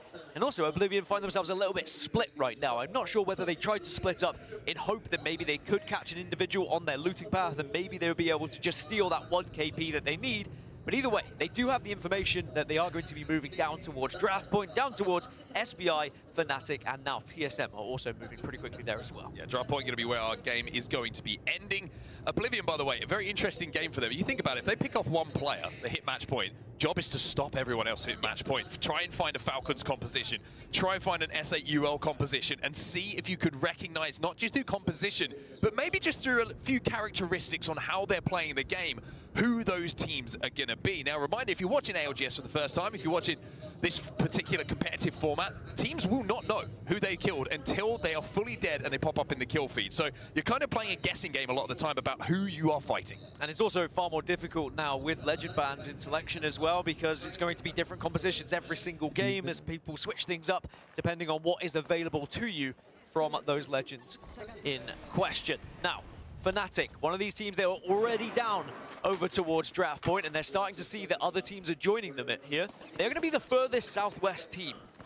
Apart from maybe Virtus Pro, who could move in a little bit later, Fnatic are going to have watch over a lot of this lobby joining them here. It's going to be a little bit of a slow burn in this game. Like we mentioned, E-District just in general, lots of places to play. Phony in the kill feed has taken down Oblivion, one of them, and been finished. So that 1 point is a little bit further away for Oblivion here, and it's Crazy Thieves, the winners of our previous games, who might be looking to deny them. Just trying to have a look at our map overhead at where Oblivion are. They're kind of trapped in the middle of the zone at the moment, so to actually exit might be a bit difficult for them. And it sounds easier than it actually is to get to that top 15 and secure that 1 point as well. It's very different from a ranked game where you could just do it by playing edge and surviving whilst everyone dies in the first zone. Instead, you've got to actually try and... Sounded like you, that was loaded. It definitely is. Anyway, here is Oblivion against Crazy Thieves. Can they get that 1 point? Crazy Thieves going to back up here momentarily. Fun's got to be careful that riot drill doesn't singe away at places that he doesn't want it to. Watson in the composition is certainly going to help them slow things down here, but finding a way to get Blinkzer back in the game, looking very, very difficult. Monsoon on the Seer, going to be able to get some information on where the surrounding players and teams are, but they don't have the banner at the moment. With no crypto available for them in the composition to go and grab it, it's going to have to be done manually here. It's looking pretty tough, and I think they just want to play for that 1 KP, by the way, but the way that they're playing right now. I wouldn't be surprised if, as a duo, they decide to just send it if they do see an individual that is there for the taking, so they can get that point and then just relax going into the remainder of the game. I mean, it can't end here, can it? The tournament does not end in this game. No one is on match point. So if they hit it and someone else does cool, they get a chance in that next game. So I think it's the smart thing to do. 5 fears, only 5 points on the board for them. They'll need 45 in this game if they are to hit match point. And as good as they are, it's looking like a very, very tough thing to do. Funny's down, Supernova eliminated in the meantime. Elsewhere, Wah, Oblivion cannot get the single solitary damn point that they need. Oblivion nggak bisa match point, guys. History has a horrible way of repeating itself sometimes. Oh, it's heartbreaking. They are not the first team who has been only 1 point away and then fallen victim to the next game early exit, and they will not be the last either. So now we turn our attention to S8UL and Falcons. Can they cross it here in match 5? Just felt like it was going to be a simple, over-the-line finish for Oblivion. But as I was alluding to, these lobbies are so difficult to get into the final 15, let alone get into the final circle. 5 fears are outside of zone right now, not by far. Zone closing behind them. They're going to get a little bit of info on where the lay of the land's going to be and hit an evac tower where they know that someone is not going to be when they land. Again, a long way to go for them. Only 6 points in the first 4 games for them. Elsewhere in the kill feed, you can see TSM and Grow having a little bit of a playful fight as Gent is going to get that knock. As we turn our attention to Falcons. Well, they have been able to find 1 extra point, Falcons, through a KP. That's 1 more than they had done in the previous 2 matches, so at least a positive. I think you were right. It was a situation where Falcons looked unstoppable, but then suddenly they slowed down. Now we can look back at a replay of the Red Bull first strike of the game as well, where we saw our first wipe and our first team eliminated, and it was 5 fears against Supernova. Now remember, Supernova did switch over to a very aggressive composition, but sadly it was unable to keep them afloat here, and 5 fears put a point on the board, a much needed point for them. TSM's duplex is down. They're trying to stick the res right now. Panic is going to have to do the job of playing bodyguard. VP also have 1 player knock, and they're going to get their RGL back onto his feet. Duplex is going to slide back and should be able to reposition himself safely enough to get that battery popped and stay safe, and for TSM to stay healthy. Fnatic now moving up a little bit closer from the building we saw a few moments ago to see if there was a third-party opportunity. It looks like the call's been made to back up, though. Nothing clear-cut, safe enough for them to commit to.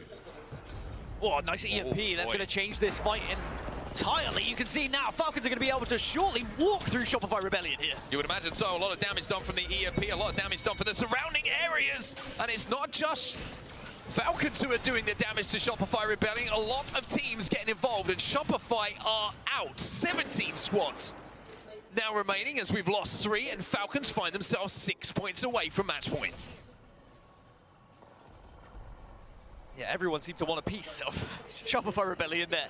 Crazy Thieves got it, Hot Dog Mafia got it, and Falcons all have 1 each. And of course, that's just going to be 1 extra point each as well. Virtus.pro have got the respawn. And remember, Oblivion have been eliminated from this game, so they won't be able to get towards match point until the next match. As Go Next look to try and find their way a little bit closer, but Light has just got a lot of information here. And it's TSM on the receiving end of this one. Yeah, maybe don't take that portal, guys.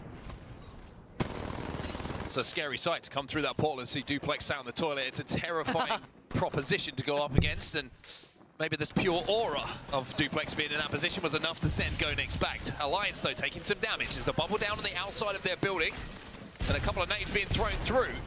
It's Ninjas in Pajamas and 5 Thieves, I think, who are trying to do some damage to this position. Alliance are having to share a building they really don't want to.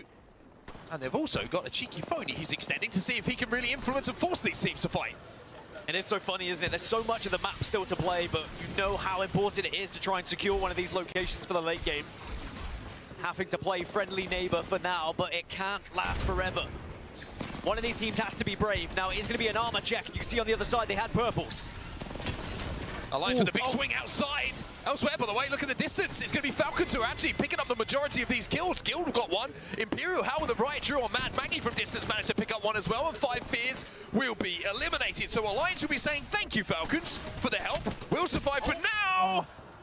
But Effect will fall, and it's Phony who was lurking this whole time, being a nuisance, who'll get the KP. Yeah, Effect got a little bit too adventurous, but there is going to be a respawn beacon as Virtus Pro are eliminated in 16th. So now we do see one more point added to every team alive here into the top 15, which is one more to the likes of Falcons and S8UL, who are now 3 and 4 points away from crossing that match point threshold. And Falcons are safe in zone here. There must be opportunities for them to pick off kills of late rotators into zone. Teams who are being desperate, teams who are having to cross the open, or maybe people who are just standing still in the open.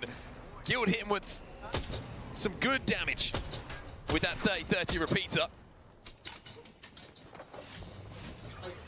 As Falcons trying to kind of work their way slowly, not just towards match point, but in the context of this game, towards purple shields, so they have a little bit more of a comfortable time to do so. Also, you can see infinite ammo here for Imperial Hell. He's going to be good on his double energy loadout for the entirety of this game. Should he switch over to another power amp at some point? We'll have to wait and see, but for now, he's going to be able to output damage consistently.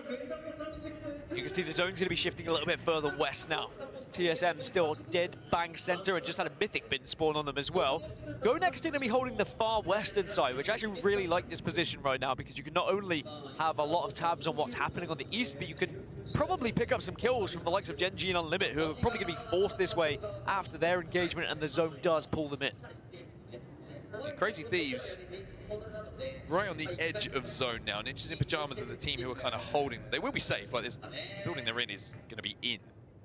And they do have a lot of options to make, but if you look at how many teams they're going to have to go through in order to get into a position to put the 7 points on the board that they need to hit match point, it is looking a little bit difficult. I think that it's going to be a big moment in this game for Crazy Thieves. How they rotate in towards this zone. They do have Wraith, and Phony was on Wraith to try and thread the needle when it comes to finding a place to play, but this is a tough moment for them. To be safe for the next zone, it's one after that that's a struggle.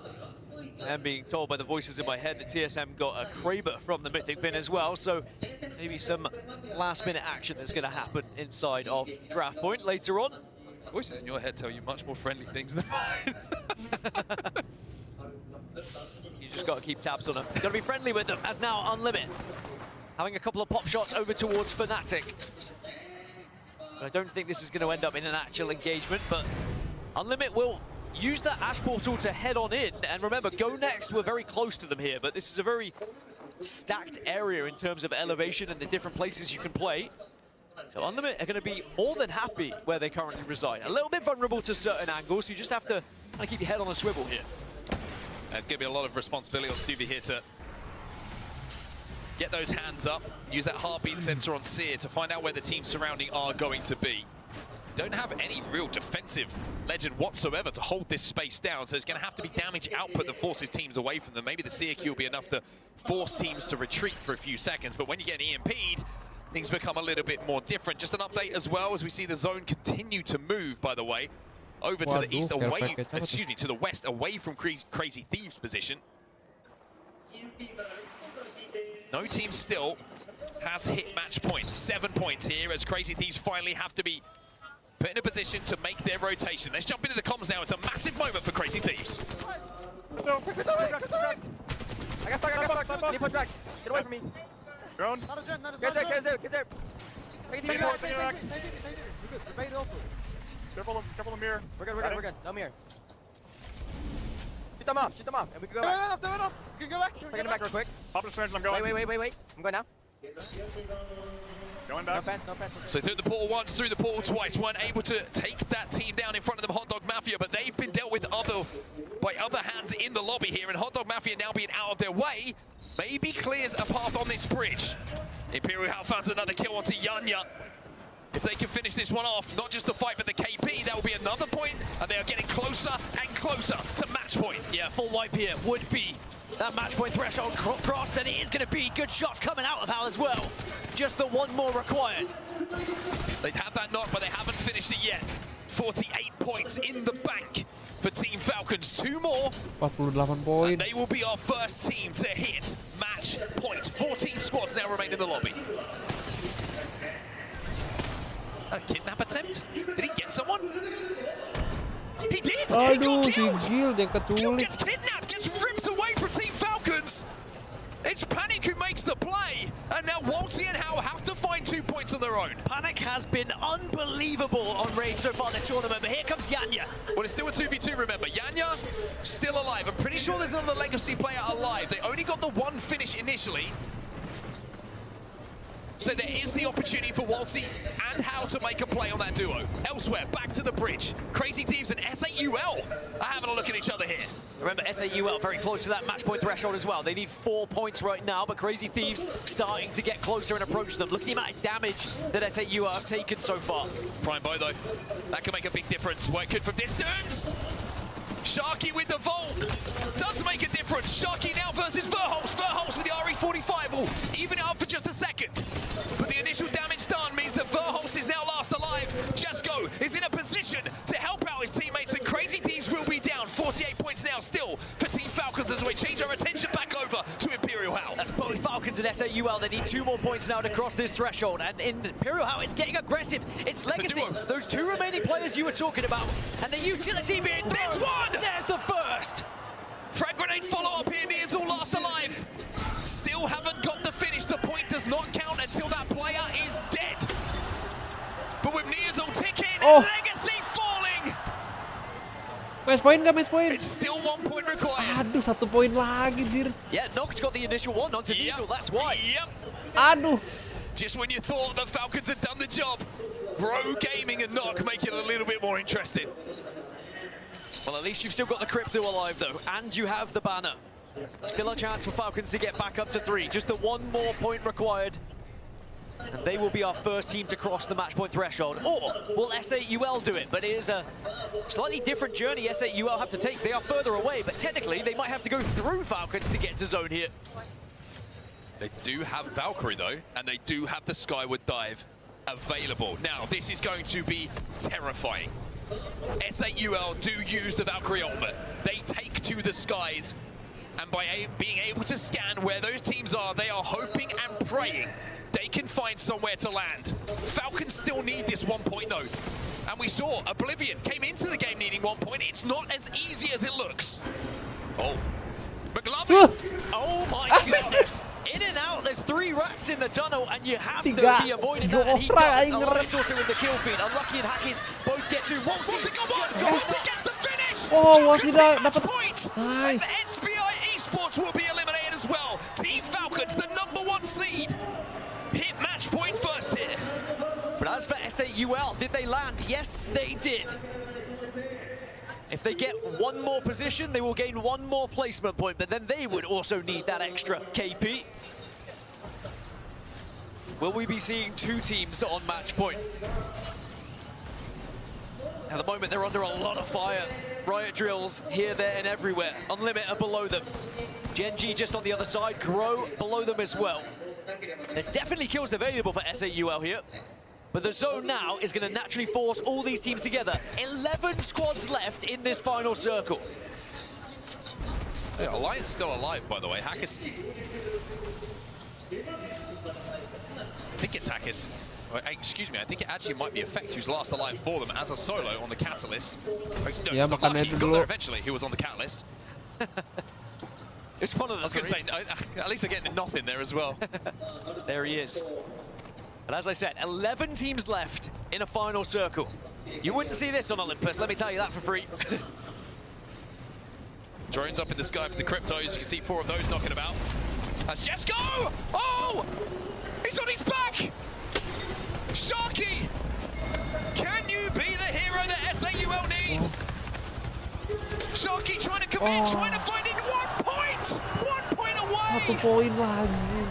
SAUL will not be able to join Falcons on match point. Alliance eliminated, Gen G eliminated as well, and that's that darn Gen G causing problems once more. 2 teams fall short of match point by 1 in this lobby. Can anyone else get there? Go next, perhaps, at 37, but it looks like they're falling as well. Henchman, the last remaining player. Fnatic just wiped out in 8th position. And Henchman is not going to be long for this world either. 6 squads now remain as everyone dropping. Falcon's still alive as a duo, by the way. Unlimit will go out next. ninjas in pajamas. Great shots coming in from McLovin with that double tap on the alternator. And I was saying, in some of the shake-ups as End of Force 36 are eliminated next, that this guy on your screen is one of the most talented controller players and slayers that we have in the ALGS. TSM, think of the play that they made, that this young man made on the raid to kidnap a little bit earlier on a member of Falcons. Well, TSM have now taken Hal down as well, and if they can find Waltzy, then that will be the more gone. Falcons are Tapi eliminated. oke lah ya, It's Grow Gaming who are working so well together at the moment, targeting, focusing, and it might just be able to wrap this whole thing up here. Just got to be careful that they don't overcommit here. Wrecking Ball will go down, but it doesn't really connect. Noct using that evac tower to jump up, to soar through the skies, and now by changing to the scout, should be able to win it, but no! It's ninjas in pajamas from the low ground who will put themselves within 4 points of match point. They are the champions of match number 5 on E-District. But the story coming out of it, Dan, is that Team Falcons are the only team who can now win the tournament in this next game. And I thought we were going to be here after match 3 rather than match 5, but alas, all that matters for Team Falcons is they will be the first team that has the chance to win this tournament, uncontested as well. If they lose this one, it's a freebie. You move on to the next. The question is, can they do it in 6? I think Hal tweeted out saying he was going to do it in 7 today. That's foreshadowing. But S8UL and Oblivion were unable to cross that elusive 50-point mark. NIP get close. Crazy Thieves only 7 points away. Grow Gaming 8 points away now as well. So teams are starting to close in. If Falcons do not win it here, you'd have to imagine going into match 7, we should at least have 3 teams on match point. But a 23-point game there from NIP was huge for their chances of trying to catch up here. They will be hoping they can deny Falcons a victory so that they will have the chance to win this entire thing. And it's just swinging backwards and forwards at the moment. It could have been so different, this game number 6 that we're about to head into on World's Edge. Should 2 more points have been shared between 2 teams. Oblivion 1 point away. S8UL 1 point away. But it is the ice and the experience of Team Falcons who are the only team who managed to do what was required to be eligible to win the whole thing in this next game. Head-to-head in front of you, here's some of the stats from our top teams. It's going to be a frustrating one for S8UL. You could see the disappointment when they just realized they hadn't quite got there.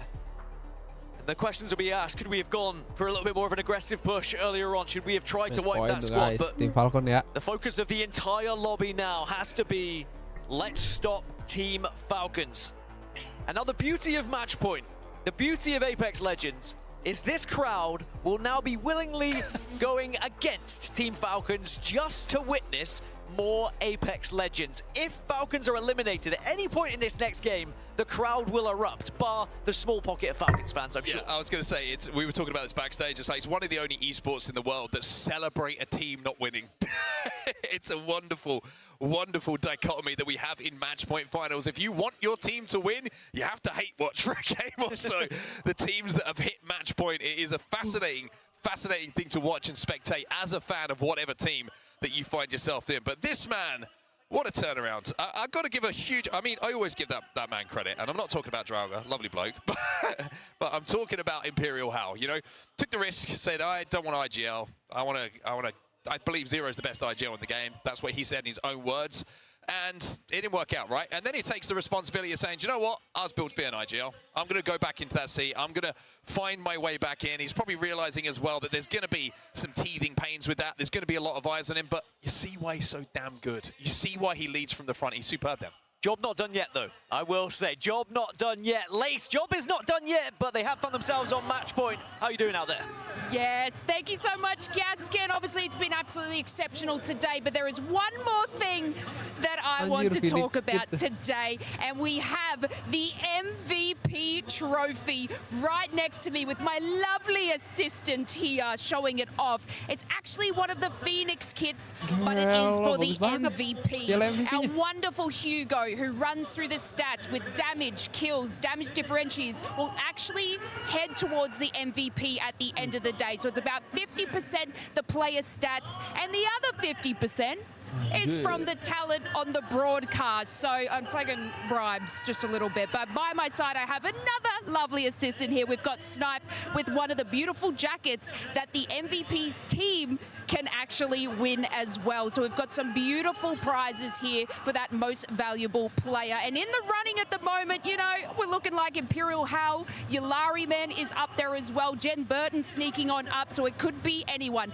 I want you guys at home in the chat there, maybe write your favorite MVP player, but I'll head it back over to Gasket and Onset. It's back. That Phoenix gets cool, isn't it? Bribes? I want one of those. I hate that we're in charge of making big decisions. I didn't agree to this. I do this job to avoid making big decisions. Let me go discuss with some of these players just a second. Yeah, let's actually, I'm going to go around with a little whip around, see if anyone's got any cash. I am glad, though, that Hugo is getting the majority because, yeah, the stats, for me, as a stat man, you know, Hugo's addition to this broadcast team has been unbelievable. The journey of just creating a website, is Apex down or not? And now he's running everything just on stats. Love you. Now, anyway, moving on to match 6, we have our first match point team. Can they do it in 6? We move over to World's Edge. Do you know where they're dropping, by the way? Skyhook West. Sky West as number 1 seed. There was a time where Skyhook West was the winningest POI on World's Edge. Probably still is statistically, I'll ask Hugo. But there is a fantastic chance here for Team Falcons to win this entire darn thing. And they will know it. And now we talk back, or we turn ourselves, I should say, back to that conversation we were having about the one chance.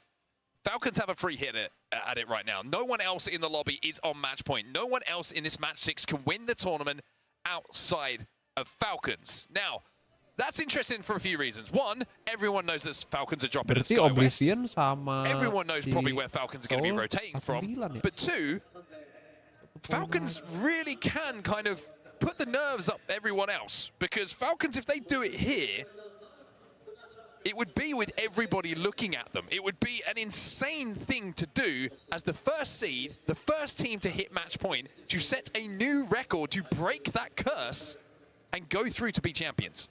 Crazy thing is here as well, they were running Catalyst already, juga MC, and I don't know ya. if this is foresight from them or just a happy coincidence. A lot of the lobby are going to move to Catalyst now because Watson's just been banned. It's one of the last controller legends that's actually left available to hit ring console. Obviously there are legends that can do it elsewhere, but alas, expect to see a lot of Catalyst going into World's Edge here. More difficult to target a Catalyst team that was playing it previously, one of the only few. Now we're going to probably have at least 10 plus teams doing the same thing. If I was on the teams, by the way, League Ops would hate me. I'd be walking. They already do. No, but they do, and I'm not even on the stage. But I'd be walking through, I'd be going, I'll put my hand up, I'll be like, I need the bathroom. And I will be walking past, and I will be making a note of everyone's comp. Looking at. And I would be banned from tournaments, which is why I can't compete anymore, Dan. It's not because I'm not good enough. It's because I find any competitive edge I can, which is outside of the rulebook. So good news if you are a Falcons fan. Mark isn't behind the stage. He won't be able to give them the POIs, at least I'd hope not anyway, give the comps away. Other good news is they have found a World's Edge victory already this tournament. When teams start to cross match point, that's when I start to look at the statistics of how many teams have actually won on this map. What is their percentage conversion from top 5 to winning the entire game as well, which will go a little bit deeper into that if Falcons are able to find themselves in that top 5. Anyway, Team Falcons, excuse me, have been one of the best teams around, and World's Edge might just be their home. Well, what we'll do in the meantime, while we're waiting for match 6 to get underway, is take a look back on one of those Team Falcons victories, and we're going to hear what it sounded like to be inside of the headsets and inside of the comms. Let's go. I'm on. Pull left or bat, pull left or bat. I'm pulling. It's left guy. I'm yelling. He's Newcastle, he's rezzing. Double rezzing, double rezzing. Can we swing? Good heal. Hustle. Dead. Let's go. I got it. Don't worry. Go, baby. Come on, bro. You don't fucking gotta worry about it. You don't gotta worry about it. Time shit. Wolsey's full of confidence. I love it. He's full of beans, some may say. I mean, how's like his hair's falling out. If that would have carried on a few more seconds, he would look like me. And Wolsey's like, don't worry about it. I got it. I want it. All good. Like, and he does that a lot actually. It breeds confidence. A few times you see Wolsey in 1v1s. He's like, don't worry, I got it. I mean, like, stop panicking. You're making me panic. Just let me win it. As an anchor player, it's your job to just kind of calm things down, anchor the team, and Waltzy, you've said it so many times throughout broadcasts over the last year. Such a vital part to this team, and you do need that person that sometimes can calm things down both in and outside of the game. The question is now, with pressure on... You said outside of the game, and it reminded me of the boot camp. The boot camp where all you could hear was Waltzy scream and a coffee cup smash. Outside of that one really obvious, memorable example, you are right, though. I definitely am right. All right, that is going to wrap up, of course, match 5. We have one team on the match point. Will Falcons win it in 6 games? There's only one way to find out. We have to get there first, but before then, we're going to go for a quick break. We'll be right back after this. Gua kira langsung main, anjir. Mute dulu.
For match point finals, Team Falcons have crossed that threshold. They have the 50 points they need to go on and win the tournament and get their hands on that trophy. Gaskin and myself on set, still on the mic here to talk you through this next game. And Dan, Falcons have that chance, that free shot now as the only team who are on match point. When they do get to the top 5 on World's Edge, they have a 25% win rate of converting it. So I think if they are able to get to that late game, stats are definitely on the side of Team Falcons. And of course, they're dropping at Skyhook West, one of the best POIs, or at least it was back in the day. Of course, it has slightly dwindled now with changes that have come through, but still a very strong position to be on the map, especially if the zone does pull a little bit further north, maybe even northwest if they're lucky. Will it be that one chance that you've been speaking of? Will Falcons get that moment here? Will we see an early elimination? Of course, there is only one way to find out. We are just about ready to head into the game. Legend selection is starting to begin here now. Remember, we are going to see Watson banned from this, so I'm expecting a little bit more Catalyst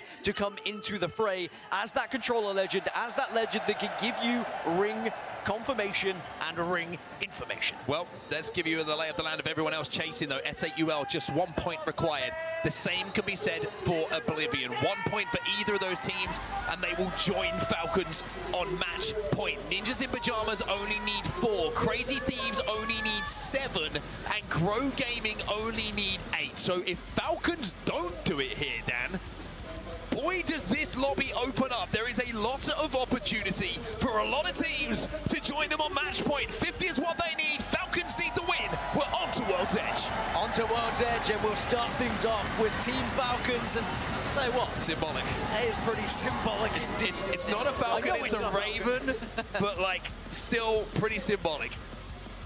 Can they get the job done from Sky? Yap, buffering.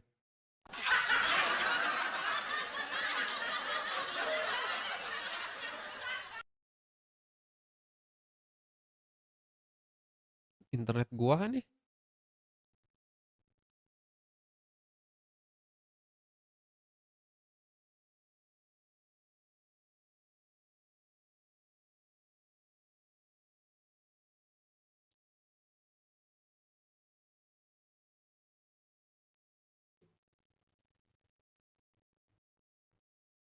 And maybe we'll never see it again. Who knows? But just to confirm, 14 catalysts on your screen, so that will be banned going into the next one. And of course, then that's when we start to talk about resetting those controller legends and Caustic coming back into the equation once we get rid of all of them, which is going to be a little bit stinky for some of these teams. Yeah, certainly a legend that everyone knows very, very well with the strength that, of course, Caustic has had in recent times with the continual buffs that have been given to the legend. That's what's needed for everyone outside of Falcons. On the top right side of your screen, SAUL, that's the points they need, just the one. Oblivion need 1. Ninjas in Pajamas 4, Crazy Thieves 7, Grow Gaming 8, and even Go Next and TSM are within striking distance. I mean, you could argue with big games as well.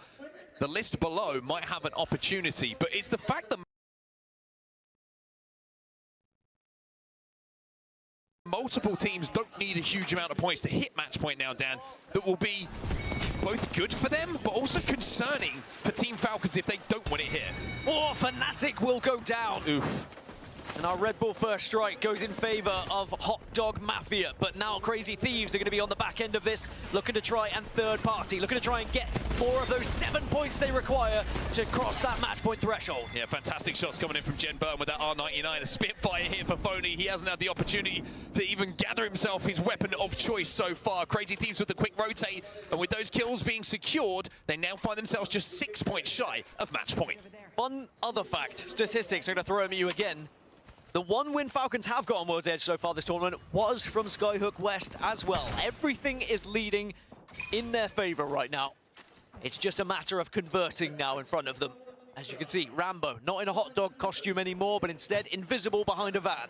Visibility cloak may be the choice of wardrobe for him. Virtus Pro, who the first 2 games very rough for them. After a very impressive road to this grand finals, maybe they can start to turn it around a little bit here on World's Edge. Long way to go for them. SBI Esports are playing in and around Grandma's house, which is going to be in front of them as they can try and cross through the ravine in front of them over that hillside. And TSM have found themselves inside of zone as well. Or maybe looking for a kidnap again. It's actually Panic on the way to try and take someone with him once more. Is Blinks going to try and make a push here to try and get that one kill? I noticed that he certainly saw there was a knock on the E36 side in the other building. But you don't want to find yourself as a duo yet again, but Monsoon trying to provide as much information as possible as they still look for that one single point to cross match point. 1 point. And now it's different, right? We talked about the previous game. Oblivion, their game plan could have been just int a team, get the 1 kill, finish it off, job done. No one else is going to win the tournament.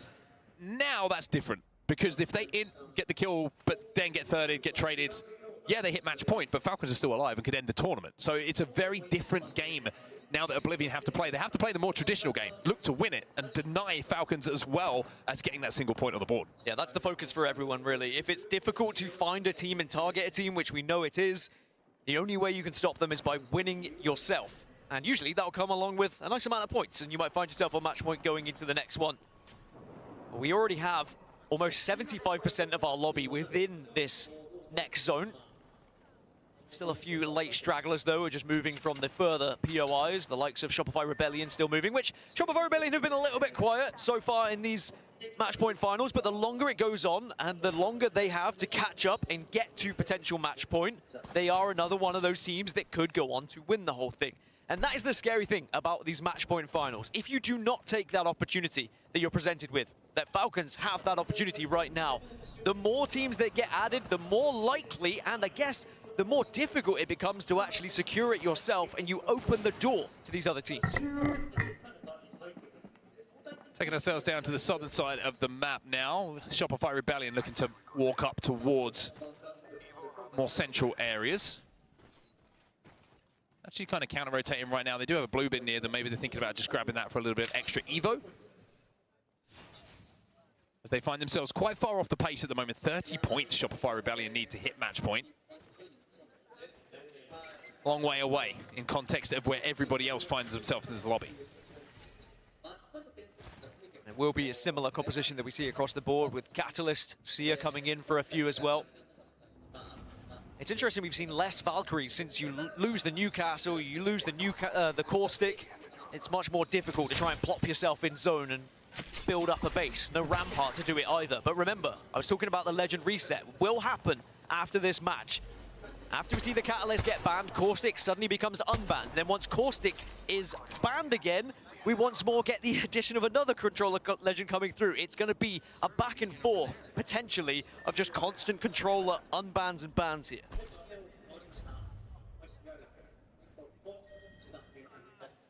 That's how things are looking right now. We are pulling over to the Monument side.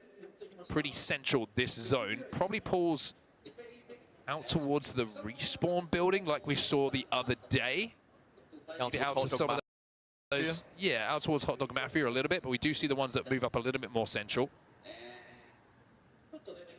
And Shopify Rebellion, if we do see that ring pull, again, might be able to wrap from this southern side and end up with everyone in front of them and the zone going their way. It's going to be an interesting one for them. I'm trying to see if Shopify have a ring console somewhere near them, and it doesn't look like they do at the moment. They did dip back into Lava Siphon by the looks of it because they've evac'd back away, and there was a ring console there. So they're going to have the current information that's on your screen, but it's the ring pull after this one that I think is going to decide which teams are in the best positions on the map. Yeah, I'm trying to look, is there anywhere you can play late? I mean, Epicenter, you could get ring console information if you are able to play on that northeast side as well. For that spot, by the way, that we're talking about, that southern side of where the potential zone could go.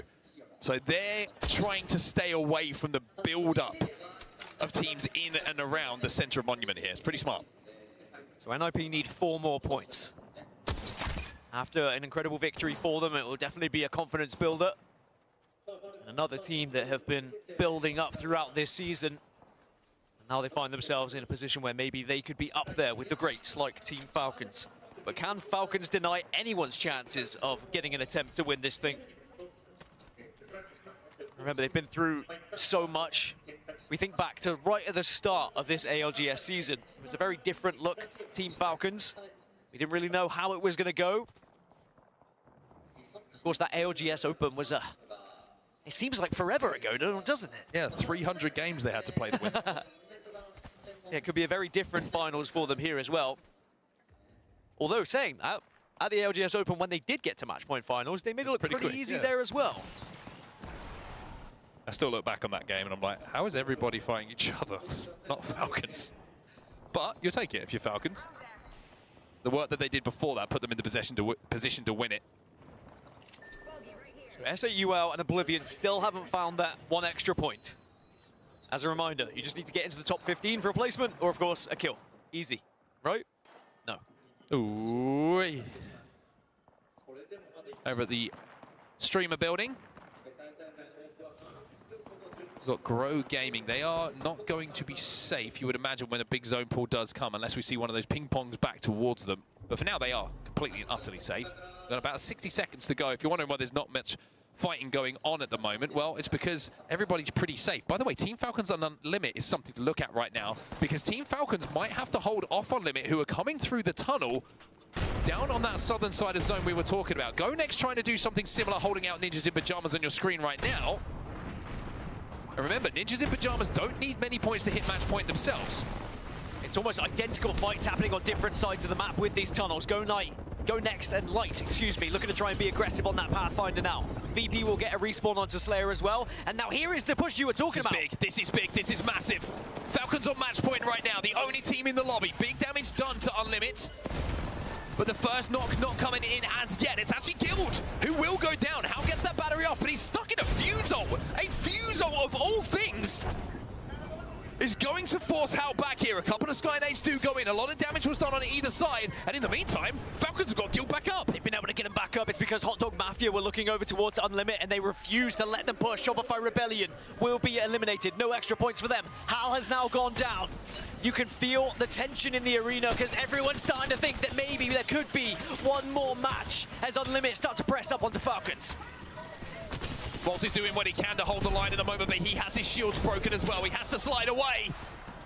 But is this going to be Falcons' hopes fading away here, trying to knock this final Falcons player down to his knees, but the battery will be popped. Larry Man can't get the kill, but Falcons are down, and we go one more match.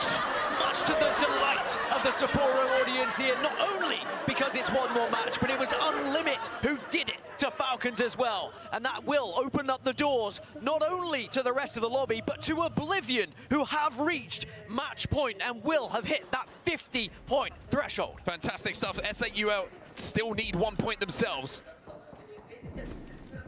Crazy Thieves are in a great position for endgame, by the way, right in the center of zone. And they only need 6. Now, the question is, with Falcons eliminated and the tournament continuing with one more game, how many teams are going to join them on match point? I think that's it. It's how many, because it could be 3, 4, potentially even at most 6. If it goes the right way with points being secured here, there, and everywhere, I mean, actually, in theory, mathematically, it could be 7, but we'll get into that later if it happens. Now, Crazy Thieves, one of those teams that could be on match point, 6 away. Still 17 squads left, and the reason why there could be so many teams here on set is because there is so much KP available for teams. It's 17 squads still remaining. Exactly. You know, there's only 3 teams gone out of the lobby, so many bodies still to fall, so many teams that will have to find their way towards this endgame. And with Crazy Thieves still needing these points, they're in a really tough position right now. Do we play for some KP? Do we play for Zone? Alliance a long way off the pace at the moment, but they've got a team walking up on them. Yeah, it's Go Next. This is a horrible rotation for Go Next because they're being forced into zone and they have Alliance above them, but I love this position. Make sure you get into the tunnel, but Gen G out of nowhere. Gen G, 2 down, Gen G down, but Alliance from the high ground overlooking them at Epicenter might be about to move into third party this. That is terrible news for Go Next. They're going to try and get back onto their feet. They're going to reset. Effect tried to slide down to stop this, but I think it was only him who fell down, and now Effect is going to be finished. Now, Alliance do not have Alter available. Alter is banned, so they cannot recall, and that is going to be them done. S8UL, in the meantime, have hit match point. They are on 50 points now. It was just with that one knock across the map. Changed it as well. Alliance do get the respawn onto Effect. Go Next is still struggling. Here comes Unlimit. Again, it's aggression as Go Next get eliminated and Hot Dog Mafia might be next. Unlimit and Yulari Man leading the charge once more. The double tap onto the human Hot Dog. Frambo, enough to send him scarpering. TSM still in this building, by the way. Panic having a little look at this one, and Panic did have a Kraber a few moments ago. He used that on Oblivion to get a knock. Not sure if the kill got confirmed, but he certainly is being a menace, and yeah, they still have the Kraber. It's Gent who's now got it in his hands. Albrelele just found that one out, and he's not going to be able to get back up. The future of this region, Unlimit. Yulari Man in particular has been the standout player of APAC North. For Ninjas in Pajamas, it's only 1 point required for them, as well as Hot Dog Mafia will be confirmed as out. Will we see a 4th team cross that match point threshold? Or will we see them fall just short, just as teams did in the game prior? They still have to get into zone, and they are being focused. Oh, Vayne does just about get to that fence line. They use the wrecking ball as a way to get from A to B. Kurev is trying to stick his teammate to get him back on his feet, but it's a risky play to have to make. McLovin is a big 1v1 for him to win. Does he buy the time? Oh boy, does he! McLovin! Single-handedly takes apart VP. Ninjas in Pajamas hit match point. They're on 51. And now we pass the baton over to Crazy Thieves. Can they be the next team that gets there? Legacy have lost 2. Alliance also falling. Unlimit continuing to be this aggressive force that doesn't seem to falter when anyone is in their way. Yulari Man just being careful not to overextend in this position. Peace. He fancies a barbecue though. He throws the thermite down. Ninjas in Pajamas have been eliminated, but they have done their job. Alliance will fall next. Their rough start to this match point finals continues. Still down on this low ground though. Unlimit and 5 Fears and Grow Gaming overlooking this. This will be quite the run from Unlimit if they can go on and find a position to play in this final circle. They have just continued to hold their W keys forward. But now they find themselves on the southern side of the zone with Grow Gaming in front of them, Supernova as well. Arguably one of the best positions in the game right now, Enter Force 36, who seem to have done very well at finding themselves in final circles, but just haven't really been able to add the KP elsewhere. Remember, Grow Gaming are very close to getting that match point threshold as well. 6 points away, but it is Crazy Thieves on the other side who are also looking for those 5 points. Grow Gaming had a great game, number 1. Remember, Noct had a huge amount of KP in that game. Really was a force to be reckoned with.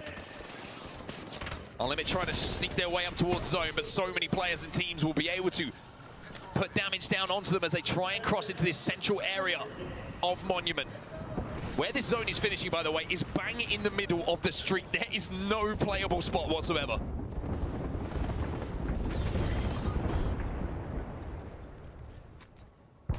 Unlimit did have a little bit of trigger discipline there. They didn't want to give away their position just yet, but now you kind of have to, because when you get a freebie like that, you have to take it. And now Unlimit can probably press on this southern side and actually have a relatively free walk in. They're going to be pretty covered from any covering fire that's going to happen on the western side in particular. And the eastern side, they're all going to be occupied. Crazy Thieves, Grow Gaming, 5 Fears are all going to be fighting very shortly. Crazy Thieves, they find one. That's 47 now. 5 Fears will be eliminated. 3 points is all they need. Verholst is taking damage. Teammates trying to hold for him while he pops this battery. Jim Burton trying to use all of his utility to force teams away. The catwalk goes down now from Verholst. Phony trying to make a play to get them safe, but the ball is bad. It's Jim Burton, the last hope here for Crazy Thieves. They won't hit it. Crazy Thieves will fall. No match point for you. Legacy on the receiving end of yet another aggressive push from Unlimit here as well. Yulari Man continues to be a thorn in the side of everyone in this lobby. Grow Gaming still alive, still scoring points, and they are getting closer and closer to that match point threshold. They need one more point as well. Well, that riot drill could start cooking some S8UL players. Supernova eliminated in the meantime. Grow Gaming need just one. And they are getting closer and closer to getting it, but close is never enough. You have to secure it. You have to get this job done. They could do it via placement. They are one of the closest teams to where their zone's going to be finishing. Naturally, other teams are going to be eliminated if you are patient at this point. Unlimit, still alive, still causing mayhem. This has been a generational run from this roster, who are trying to close that gap to match point themselves single-handedly in this game. Don't forget TSM as well. 8 points they need. Still doable.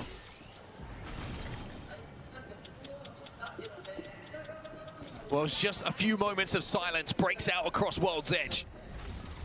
The zone will force the hands of all of these teams left in the lobby. TSM make their rotate to center zone. Suvi's going to pop the ultimate accelerant here. He's trying to get that exhibit back. Panic has a Kraber. SBI Esports will be eliminated. Panic, you're a young man with a lot of responsibility on your shoulders right now, and he can't quite connect. SBI Esports eliminated. And that might just open the door for Grow Gaming. They need one more placement. And they will be on match point as well. TSM can use this catwall now just to kind of avoid all of the gunfire, potentially get into a spot, but Unlimit again, fearless in their aggression. Panic's weak. Yulari Man does not care for you. He comes in and he tries to claim these kills himself, but he ends up going through a portal. He's not sure quite where. Grow Gaming on to 50. Grow Gaming on match point as well. It's job done. Can anyone else get there? That's the real question. Or can Grow Gaming put a victory on the board alongside it? Unlimit eliminated. TSM go down as well. 5 short TSM. They will not hit match point, but end of Force 36. A chance. Hold on just a minute here. Blinkser, you're dead. 1 point remaining. Enter Force 36. Welcome to match point. Center Force Center itu Jepang ya kalau saya. Jepang atau Korea? Jepang. That makes 6 teams on match point going into match 7. And it is some local favorites that get the job done. The team that never says die. All tournament long, they have survived when you just don't think they're going to. Whether it's a revive, whether it's a rat play, whether it's just avoiding gunfire, but this time, they dominated the final circle. And they will have the chance to win this entire thing going into match 7. What an incredible, incredible game of Apex Legends. Falcons had the free shot at the tournament.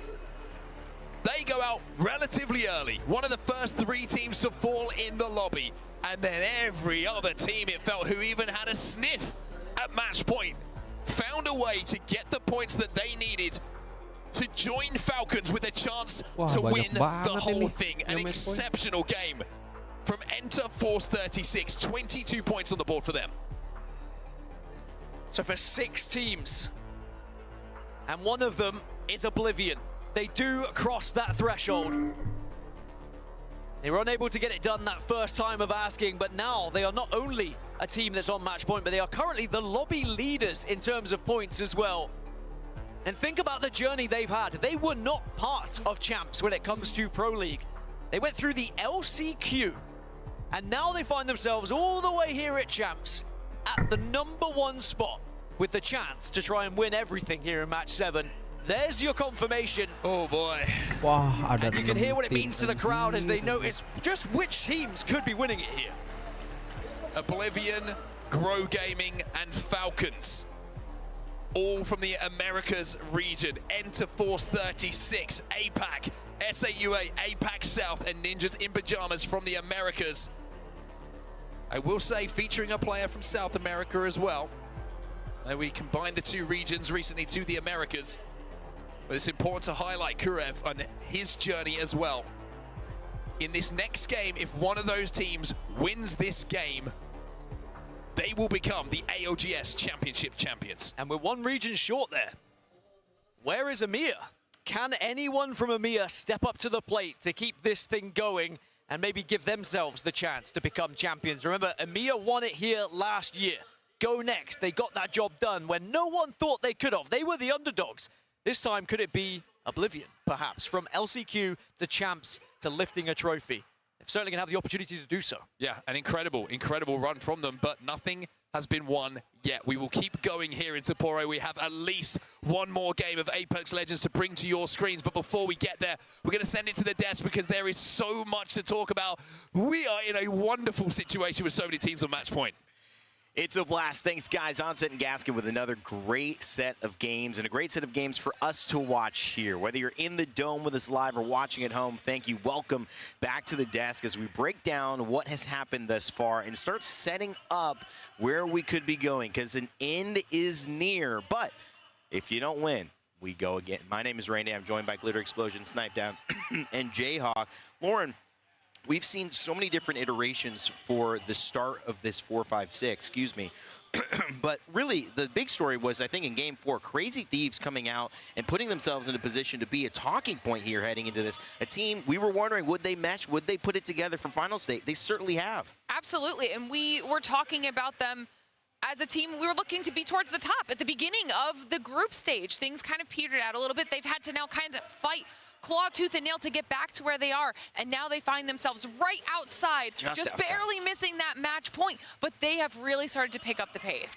Another team that is, we talked about too, because of the legacy of winning. TSM's former coach who won with Verhulst, with Hal, with Rebs back in London a couple of years ago. They've split up. He's found himself as a coach of NIP. And Jayhawk, this team has had so many things to talk about, from McLovin's kind of surge into one of the premier players to, as Onset mentioned, Kurev's journey from South America into this roster. Talk to me about NIP. How are you feeling with them having had a chance to cross match point? Their journey was incredible. I mean, Vayne, it looked like he was on the brink of retirement and was going to be coming back. Like you said, McLovin, he was kind of an LCQ Pro League player, kind of bouncing around. And like you said with Kurev, from South America, he at one point had moved to EMEA to try to compete there and hadn't found success. And so they were sort of thrown together. And then at the midseason playoffs, they made their names known, and they have proven it is not a fluke. I mean, you can't talk about the experience that Raven brings to this team when it comes to winning on match point. And I don't want to give too much away, but in terms of the POI draft that they had, 19th pick, absolutely terrible. Yeah. And we're going into Olympus where they have Summers University, the best POI on the map, and they have Zoo Station on Storm Point for the next 4 games. They're a legitimate chance for that team to win it. I mean, let's take a look at some of the plays here that kind of told the story over the last few games, because Snipe, obviously, we started off with Crazy Thieves doing it, NIP coming out as well, SAUL, also a major topic here, and Ender Force 36 finishing it off. But walk us through Game 4, how Crazy Thieves kind of got involved. Yeah, I mean, Crazy Thieves here just took the bridge here. They started cleaning up people, and then you could see they just decided to take the height. This is one of Phony's best things. Once he gets to endgame, he is one of the greatest closers of all time. Whenever I played with him, whenever we got to endgame, it was almost always a win. I think we had like an 80+ percentile, and you can see they're just looking down on these other teams. And then we're going to talk about, you know, the E36s, the SAUL, like you said. Those players and those teams have won countless games. They might have the more wins than any other team. So now that they're on match point format, gotta look out. Yeah, you look at the NIP here, kind of trying to get their win. it would turn the tide for them, Lauren. And, you know, playing from the low ground is not the easiest thing to do, but there's just a simple synergy. And what I love, too, is Kurev on the Sparrow, not a character we see kind of gone to as consistently across the lobby with most, but now that we're getting towards those later games, we're going to start to see those types of picks come out, especially comfort picks like that character. Yeah, I mean, they just had a really, really well-timed push at the end of that as well. Played it perfectly for that trio. I know Jayhawk was really excited to see them get that win.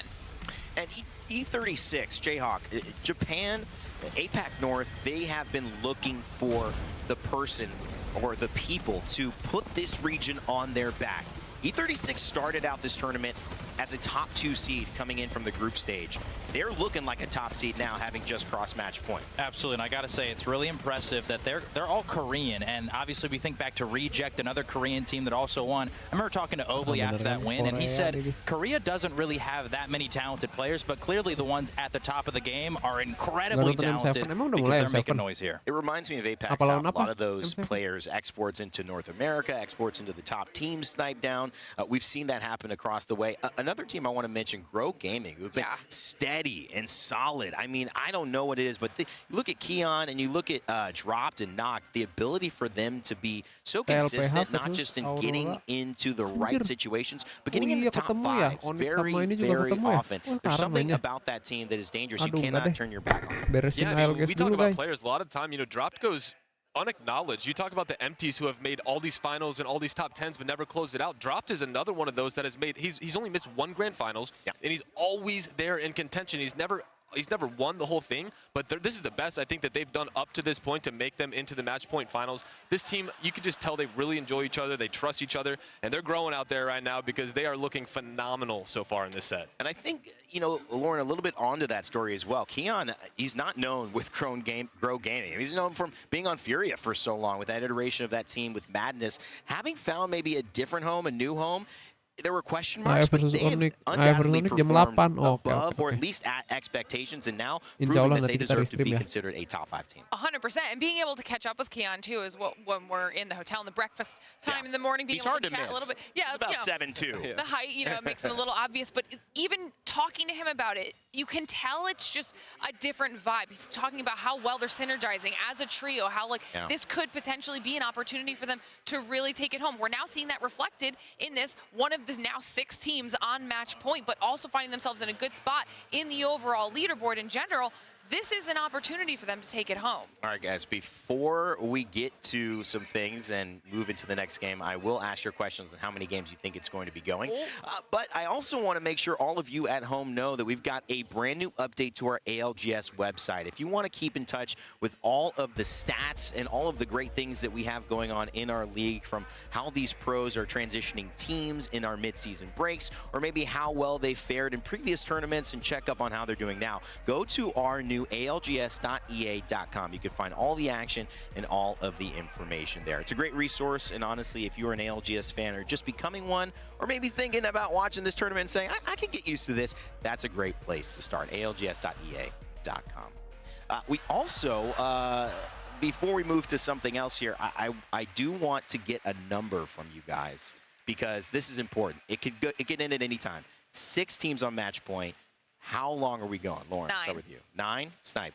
9. I think it's 9 as well. 9? Okay. Yeah. My number before we started was 11. I'm sticking with it. 11? Yes. Long way to go. The chaos. All right, I'm going 25. No, I'm kidding.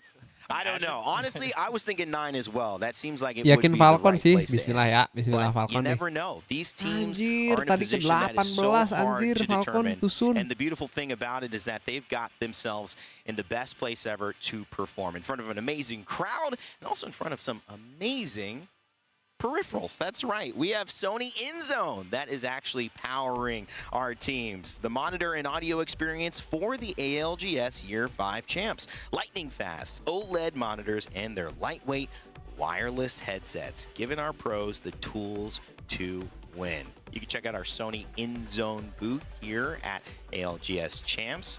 There's a lot of people running away with some cool stuff here. All right, guys, what's the number as well? A lot of the desk says 9, Jayhawk going 11. I want to hear what our casters think as we head back into action. Vicky, Gino, when is this thing ending? Yeah, I guess you guys don't want it to end on us, right? Because I'm expecting this to end in the next 2. Come on, guys. Got to give us credit because we have such amazing Apex playing out before our eyes. It only gets better and better every year, Gino. It does. It just seems to keep getting better, Vicky. And it's looking pretty good for E36 right now, isn't it? Taking the dub there. In fact, it just so happens that they have won the most games out of any team in this tournament so far. But we always say this, winning 1 just before you get to match point, like, oh, you're gonna pull a TSM, you're gonna do a back-to-back, let alone back-to-back-to-back. So it's looking good for them right now. But, you know, if we think about Olympus, the next map we're moving on to as well, they haven't won there yet. It's almost like a little bit of deja vu, except we've changed out the ALGS map rotation. Will history be made on a new map of Olympus with the changes that we've seen go down on this map here in the ALGS Match Point Finals for Year 5? Or will we Storm Point? Monsoon feels the love from the crowd. Oblivion could come out and take this dub. They would be coming from the last chance qualifier if they could end it here. What a story. What a journey that would be. Ninjas in pajamas as well. Remember, they were struggling in the mid stages of this tournament, but they're not struggling anymore, Vicky. 51 points. Now they, alongside the other 5 teams on match point, have a chance to close it out here and now. No team prioritized Olympus in the map draft. There was no first round picks. In fact, we talked about this before, the amazing little draft that Ninjas in Pajamas managed to put together, and that actually started with a 39th pick onto Summers University, the first team to opt, prioritizing to some extent Olympus. And you wonder why, right? Because with these teams still trying to get used to Olympus at the same time, I've tuned into the comms of the teams, and they still sound pretty chaotic. Obviously, we have legend bands coming through. No Watson, no Rampart, even stemming up from the very beginning. Newcastle was the first one to go, then Caustic. Comes to wonder how Olympus is going to be played. What Trident shenanigans will we be exposed to? 6 teams have passed the 50-point threshold to be at match point. Caustic's back in. Oh, yes, because we get the reset on the control. Of course. Of course. As we take a look at E36, can this team win it for APAC North? We talk about a team that is very consistent in taking wins. That's what matters in a day like today. They got it. They got the points. But can they win? It's certainly not their most favored map. If we think about the teams who have done historically quite well on Olympus, it's actually more your Crazy Thieves. They have a ridiculous stat, 16.7 points on average coming into our match point finals here. That's an incredible record. It's actually the highest average of any team on any map. You see the beautiful flyby of this arena? This crowd is so stacked. The Limit fans, RKN, by the way, over to the side here, showing his support. Lovely seeing him earlier on throughout the course of the week. Yeah, look, insane story there. He might not be a pro anymore. His company is actually sponsoring. I love it. Unlimit. I mean, imagine that, an APAC North team, and he is the one sitting in the stands cheering them on. And my lord, he's had a lot to cheer for this tournament. It all comes back in full circle as we are rearing to go, guys. Will it end in Game 7? We were predicting how many games we're going to go today. It's my favorite little mini game when it comes to a lot of our ALGS lands. But here in the championships, $600,000 goes into the pockets of our first place winners. History will be made in Sapporo, and it could be made on Olympus. Catalyst no more. And as you were talking about, Gino, the controller legends have been reset thanks to it. That's right. That's why you're seeing a lot of the Stinky Boy on your screen right now. Everyone going back to basics. Sure, a couple of his other best pals might not be joining us in match 7. Newcastle still banned, likely to stay banned, but we do still have the caustic in. Time to make some noise. They're excited for the reset. They're excited for the possible end of a year 5 here in Sapporo. Japan has been lovely. It's been chilly outside, but the competition has been hot. Our legends have dropped on Olympus, and let's get this started. S8UL, Oblivion, Falcons, Ninjas in Pajamas, Grow Gaming, and E36. You heard that crowd go wild after E36 just took our previous game. Or will there be other teams meeting them at match point? You think about Crazy Thieves at 47 points, TSM at 45, even Go Next. I cannot believe how top heavy this first half of the lobby is. All the way down to TSM sitting in 8th. Here's some of our other match point teams. S8UL, one of APAC South's best. They didn't take out the Pro League split, but I tell you what, they have powered up since then. They've found new heights. And they could be conquering Sapporo right here if things go their way. And talking about where it's going, it will be going very central in the map right now. Hammond Labs is going to be hosting the end zone here in match 7.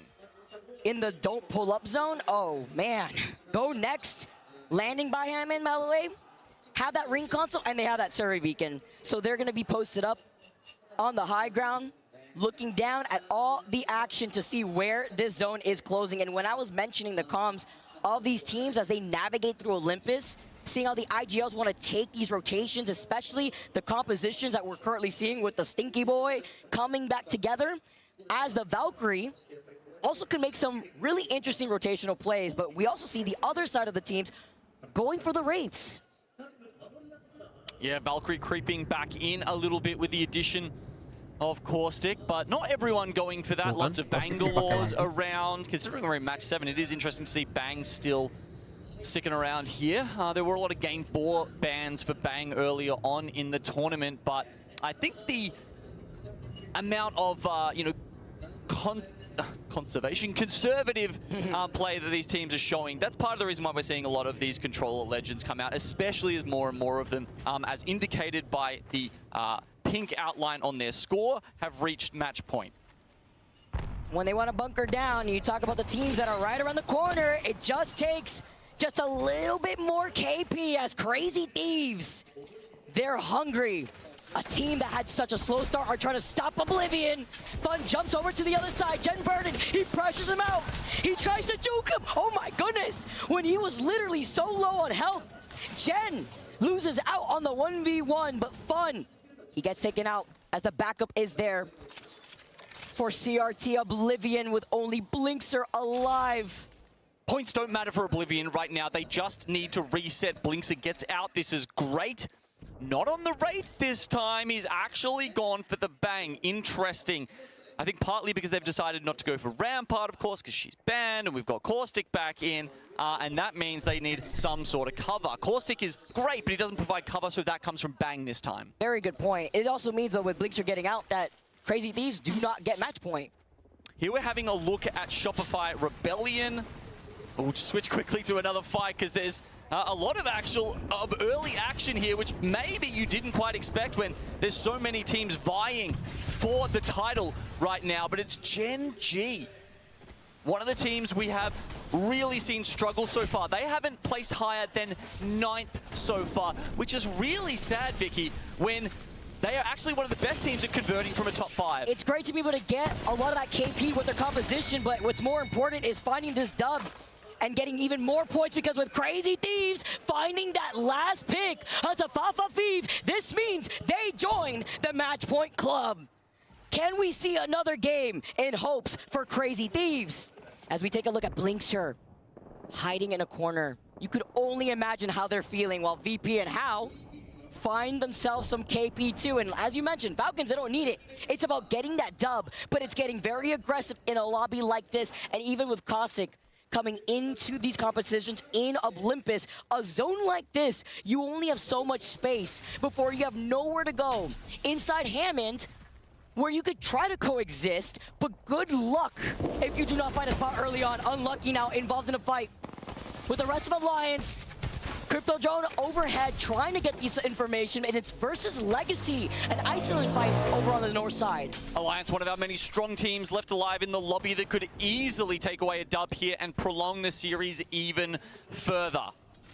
A 13th, I think that's somewhere around where they actually finished up at our mid-season playoffs, and they don't want a repeat of that. I mean, you know, last year, in year 4 of ALGS, they were the most consistent team. And that's, I don't think, something they really wanted to let go of, and something that has actually surprised us a little bit throughout the year, because it doesn't feel like any of them have gotten any weaker. They're still their same, you know, their same selves that excel in so many areas of the game. It begs the question is it the map rotation? Is it the lack of adaptability with the legend bands here? I mean, we know that Hockey's rocking out on that crypto, gets that information, and then sends out his units, but not having that fragging opportunity. Well, NIP, the car is burning up. You talk about Tokyo Drift, and we got to see where they're going to be drifting over to on the left side before finding themselves in the choke. It is smoking a little bit. They don't want to risk it breaking right in front of them, so they get off the cart to play off the line of sight of those rocks and holding this choke at the team who is having height coming out from the terminal side. Zone pulls. Goes a little bit left of Hammond, and Ninjas decide to go back around through the terminal up towards Crazy Thieves. I think this is a good rotation from them. Okay, we have to pinpoint where Falcon's position is right now, because considering they land in Dockyard and they see where the zone is pulling, as long as they clear their backs, look at the zone. It could continuously shift towards Falcons, or even out into the open between where Falcons and Crazy Thieves are. Even towards a little house where SBI have found them their own home. I've seen this zone before, a little bit open, but you do not want to get pinched if it does continuously pull over to the south side, because you could play around the lip of the mountain, but then you're forced to be playing on that path where a lot of the teams that do have their backs cleared will be able to take shots at you from the high ground. Yeah, Falcons sitting in those 2 buildings up on the platform, that could work for them for now. I guess one of the other things people should note here is that they have changed the architecture coming into Turbine, and now there are those 2 large mountainous places where teams can hide under. Oblivion have gone down in 20th. Blinksa, unfortunately, cannot hide out long enough. And this is so rough for a team who is sitting on 49 and then finally gets over the hump. It's not theirs in Game 7. And Unlimit get the extra KP as well as a ring console if they haven't scanned it already. Happy after that one. This leaves 5 match point teams in this lobby. SN2, Supernova, also just trying to claw their way to get some more KP. G7, R9 weapon loadout from 9 Impulse, Elka. Looking overhead at the team that's holding onto the terminal side. We saw Crazy Thieves rotate here early on. They can gatekeep the other squads that want to try to push in through this choke, but lovely nades controlling some space, forcing them to back away with round 2 closing in. They don't have information on where that next zone is pulling, but you can see the pings in case they do want to backtrack away. There's a ring console on top of Hammond, but it's going to be incredibly risky as one of these teams could find that opportunity to get that information. I think it's kind of only the Wraith teams. Maybe if you phase while you're climbing up the Hammond building, that might provide enough cover to actually slip in there, place the port down, and then have your controller character hit that potentially. But like, yeah, kind of a tough one. A couple teams are in that main building, of course. Shopify Rebellion, they're coming down from the south side, running into Fnatic on the other side of this. I actually had a chat with Luke from Shopify Rebellion. He was hoping that they'd take it out in Game 7. They had a detailed plan to win the championship here on Olympus in Game 7. I can tell you, it's not gone to plan, Vicky. They're not on match point right now. They didn't do well enough in the tournament earlier to get the POIs that they were making this plan for. And for Shopify, they're going to have to do it the hard way. A lot of people were expecting more from a team that we know has insane fragging potential, as now we get to see UNL trying to get into the zone. It was actually Gen G who've come even further from the zone. Ziki got the reset as he has had to do so often, respawning Asia and Dexter back in. But Unlimited with the gatekeep. Trying to get the knock into Asia, they get it, but taking way too much damage. This only leaves Peace alive. They're only in 10. They only have 35 points. They need this. Leaving Dexter one shot, looking to the other side, but having to be careful with the Sky Nades. It's so hard against the Caustic, but here we go. TSM Panic pulls up. They've heard this, and Panic is pulling in. They're going to get the reset, or are they? How quickly can TSM get on top of them? Dun, dun, dun, dun. TSM with the John Williams music. Oh. Jaws is coming to take a bite, because they only need one more KP as Gen.G get eliminated before TSM find themselves with the invite to the Match Point Club. Gen.G have the highest top 5 to win conversion ratio of any team. But as I was mentioning earlier, they haven't placed higher than 9th. When the lobby quality goes up this high, Gen.G's plan isn't working. Hopefully they'll have another opportunity. Now they could only wait and see what happens. More picks here in the feed as Lou goes down. VP picking that up. It's a trade though. Legacy 2 in trouble. Hot Dogs with Our Lady picking that up. 5 Fears have taken this fight versus VP and Falcons. They've gotten a whiff of this because they know their priority is taking the win, which means they need to clear their backs. Talk about not going to plan. That's been VP's day so far.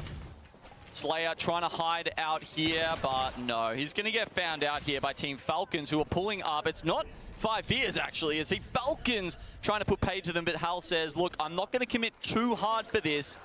We've got match point on the line. We don't need a little kill here and there. We need the dub. And that's a difference maker in terms of pacing, because they know that there's still Valk teams that can fly overhead as McLovin and NIP. The next match point team to fall. Their fate is out of their hands. Verholst with the rest of Crazy Thieves, who have already hit match point this game alone. Continue on. 5 Fears get eliminated. Shopify meet them back in the lobby. And VP are left behind Falcons, which means Falcons do not want this contention. They do not want to get 3-peat, so it's only 2 members of Falcons looking at VP.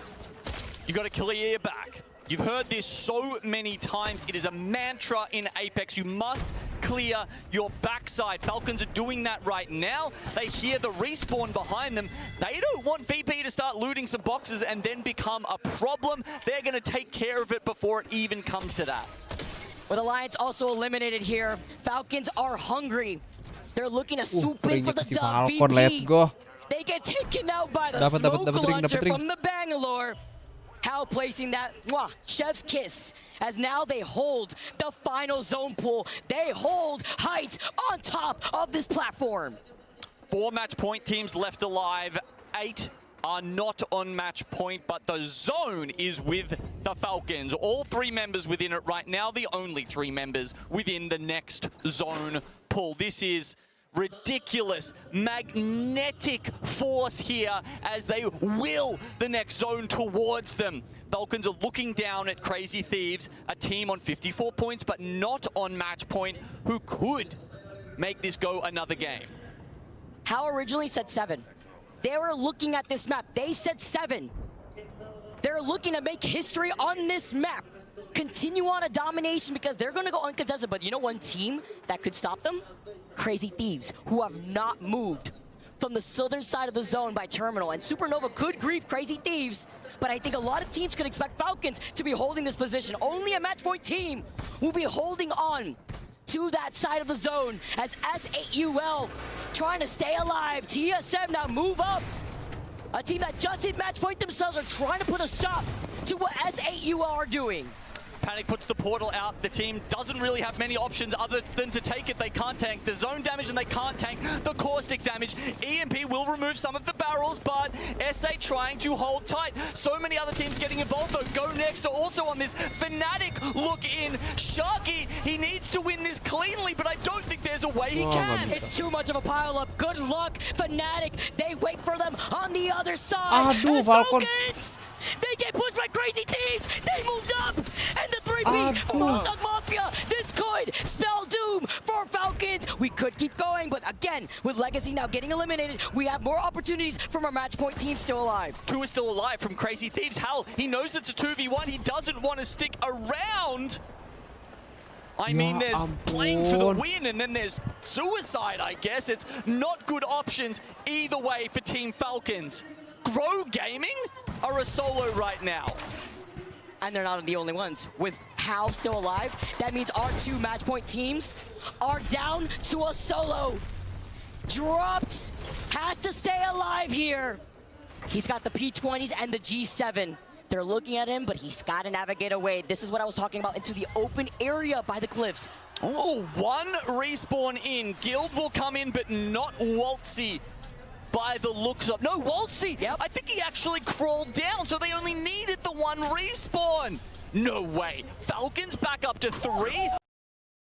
Hot Dog Mafia have taken their place, as we can see, on top of the platform. So Falcons no longer have the positioning, but they got the firepower. That was never in question. They're soaring.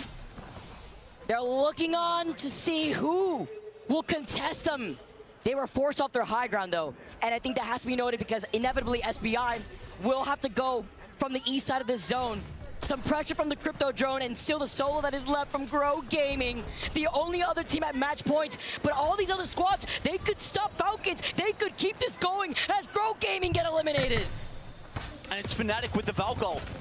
Libel Ace guides them up onto the second floor, it looks like. Underneath Hot Dog Mafia, but still as a trio, they get in safely, break the barrel. Fnatic now with a chance. Do these teams know that this is Falcons? Falcons are the only team running the crypto, by the way, left in this lobby before Hal drops down. The RE45 with the gold extended energy mag is all they need to take out Falcon, let's go. 3 teams left, standing in their way from bigger ALGS champions. And as Hal resets, he hears the fighting over their heads.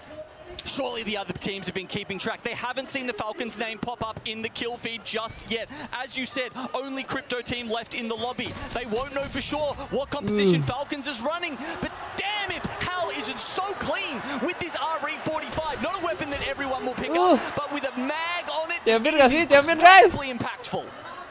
It's crazy seeing the impact that he's been able to have. Breaking records. Tinggal champion, tinggal Falcon doang nih. Kills, Verholst does find Skittle Cakes, his former teammate from a long time ago on the Cossack Gas, but we saw him get knocked earlier. And Fnatic, with the crowd rallying, right on top of their heads, are giving them their energy, but they have to look at Hot Dog, who still has the height. But Hot Dog Mafia, they're down to 2. La. In these endgames, the Caustic is the most important legend.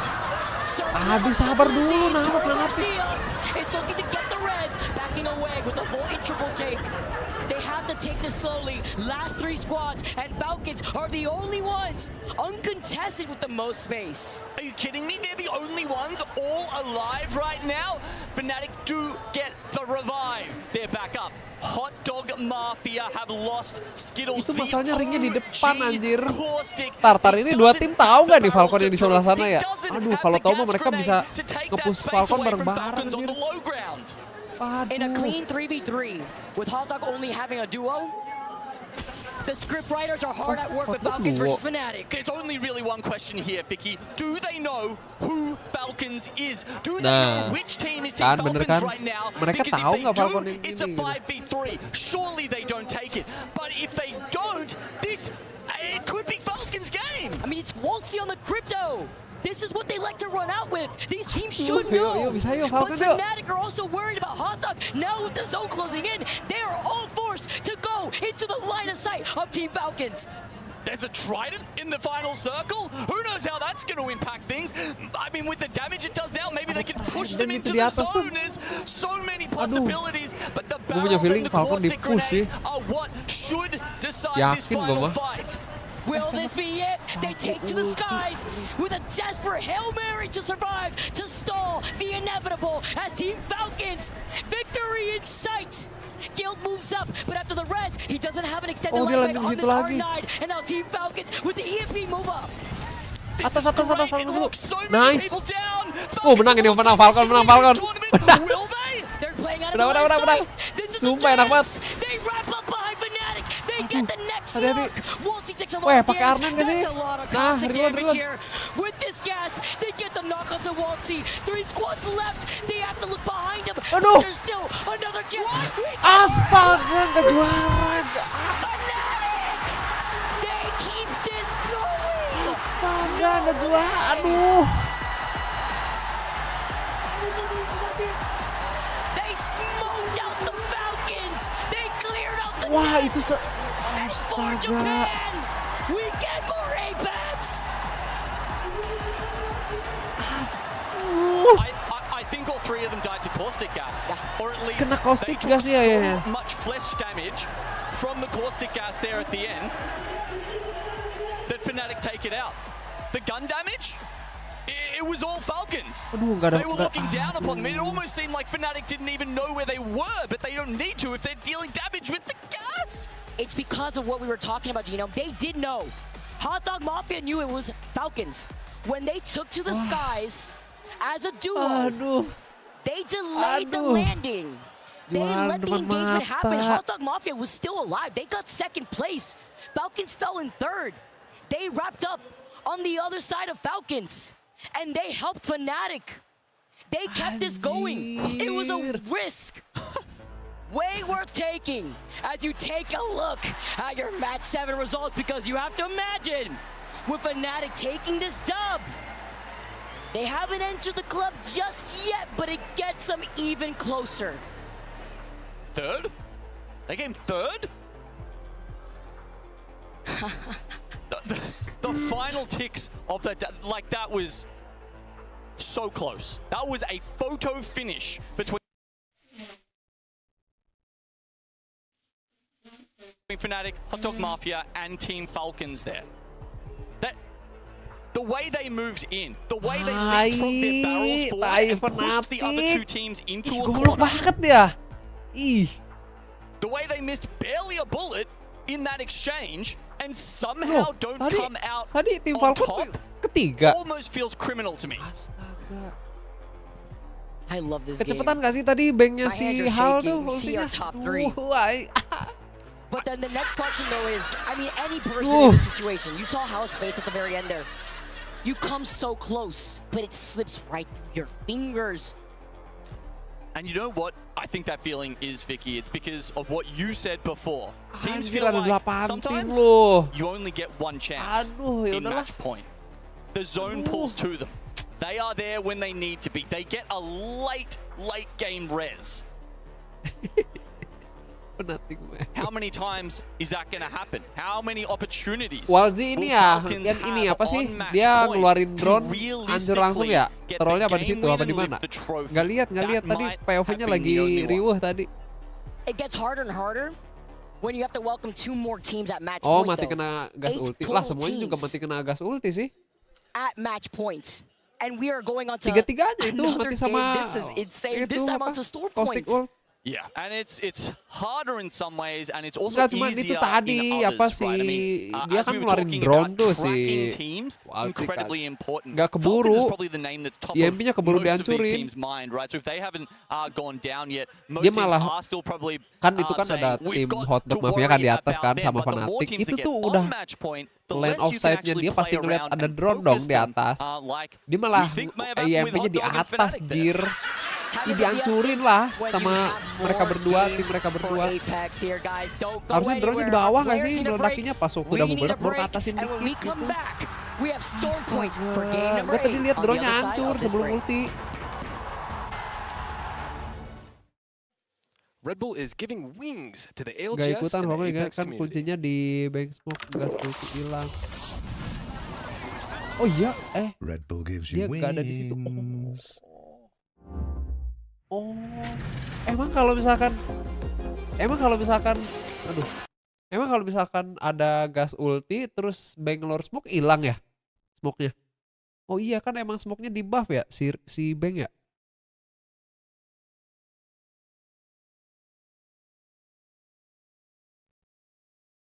Tadi emang liatnya si Gil sama si Imperial bareng. Walji nggak lihat. Itu udah game Falcon banget.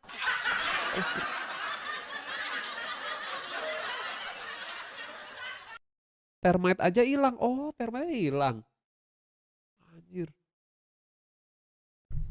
Aduh, ya ampun. 8 tim, guys.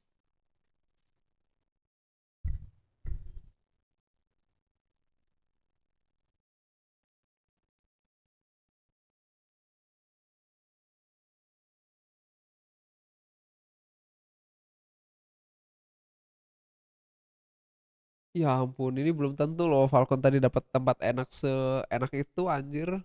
Dapat zone seenak itu. Terus tadi yang aneh juga itu si Crazy Thief anjir. Tahu dia nge-push ya, di belakangnya kan ada hotdog ya. Kenapa dia nggak ladenin yang belakangnya dulu gitu? Anjir. Untung masih bisa di-res itu si apa sih si guildnya kan sama drone-nya si itu. Drone-nya si Walti. Aduh, ya ampun. Nah, ini. Oke, guild kan di sini. Dapat 1 kill tuh ya. Nah, Walti di mana? Walti di kiri ya?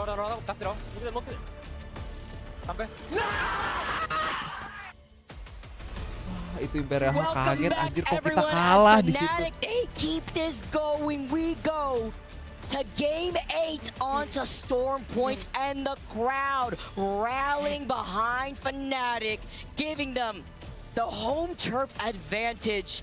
It's been beautiful here in the lovely city of Sapporo. Even better to be reunited with an amazing community that has turned out for our ALGS championship. And Google Play, with their amazing booth, is powering a premium fan experience here in Sapporo for the ALGS Year 5 champs. We had some premium team-ups between Fnatic and Hot Dog Mafia to keep it going. Iya tadi juga si Gil juga kan ke kanan dapet tuh satu kan si Fnatic yang Yuka ya kalau nggak salah dapet Yuka. Someone manages to eliminate the match point team and keep it alive. The crowd goes wild. I mean, you know, not at least to say the fact that it was Fnatic, the crowd's favorite team here in Japan. They get so loud. I'm seeing so many signs, but with more teams kalau Falcon jauh dari their way into the match point club, gitu. I have to say congratulations to TSM meeting the rest of these other teams there, because I believe TSM is the only squad that has hit match point that is yet to take a win throughout the course of this entire LAN. That's kind of wild, huh? Imagine getting this far, being on this stage, and enak banget ya jadi coach Apex ya. Agak gawe anjir, gawe apaan sih coach Apex tuh? Gets you all the way. Look, we have to recap this. There's Bo. We didn't get to see him a lot while we were casting this, which obviously did change the factors, but there we go. There's that gas going down. I mean, how did Bo go down? I don't think we even... The ring at the very end. It was he was one shot. Yeah, it was a one shot. He was going to die anyways because you saw Fnatic. They got the bow check ready. But it was the fact that Hot Dog Mafia landed right behind Falcons. It was the indicator. They knew what they had to do. If Hot Dog Mafia as a duo ternyata last match tadinya Bangalore, kukira immediately they were going to die.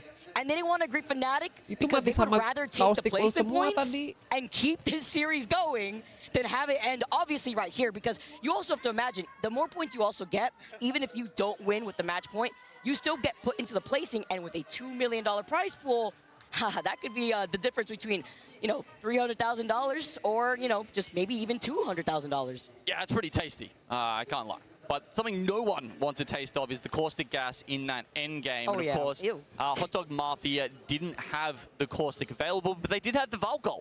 So for them, it's an obvious play. You go to the skies and you try and just play for placement there. Maybe a lucky win. It's kind of crazy how many times we've seen a late Valk ult come down. Nutup gitu kan, terus kalau lu turun di tengah-tengah ya udah habis lu ditembak dari depan belakang kan. Nah makanya dia balik lagi ke spot yang awal. Itu ringnya belum nutup sepenuhnya situ yang di atas sebenarnya, cuman kalau gua jadi tim hotdog ya, tadi Valkyrie ulti langsung aja all in si Falcon gitu kan. Tadi tuh udah game Falcon aja, tuh hotdog tuh udah blunder tadi. Ih, kesel banget.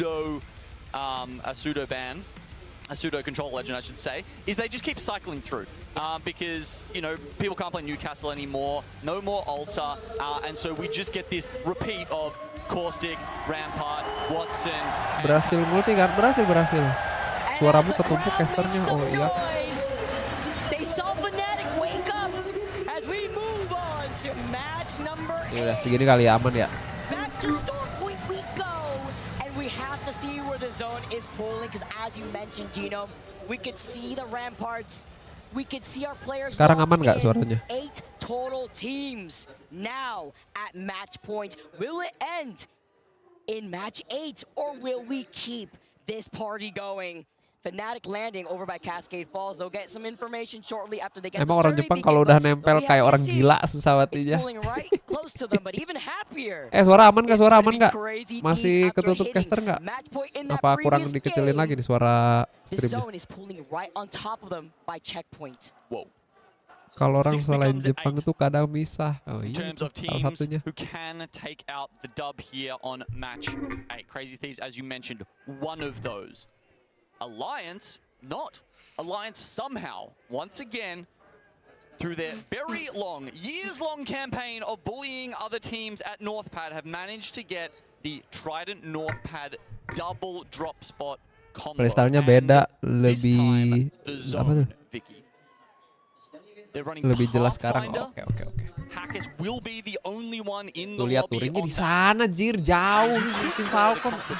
Let's be real, Alliance aren't the kind of team to fall back on comfort picks. It's just that they think it's strong and they know that Hackers is strong on it.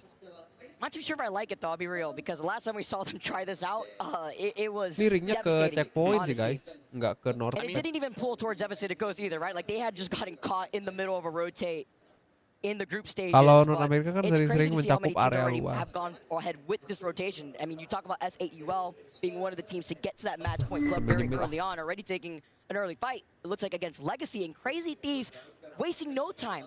They want to find themselves in the trenches, away from the teams that could pinch them, especially teams that could call out where their position is, because if they stay in checkpoints, teams already know that that is their POI. That is what they drafted in the POI draft. So they do not want to get pinpointed by the other squads that want to greet them. I think Alliance get lucky here.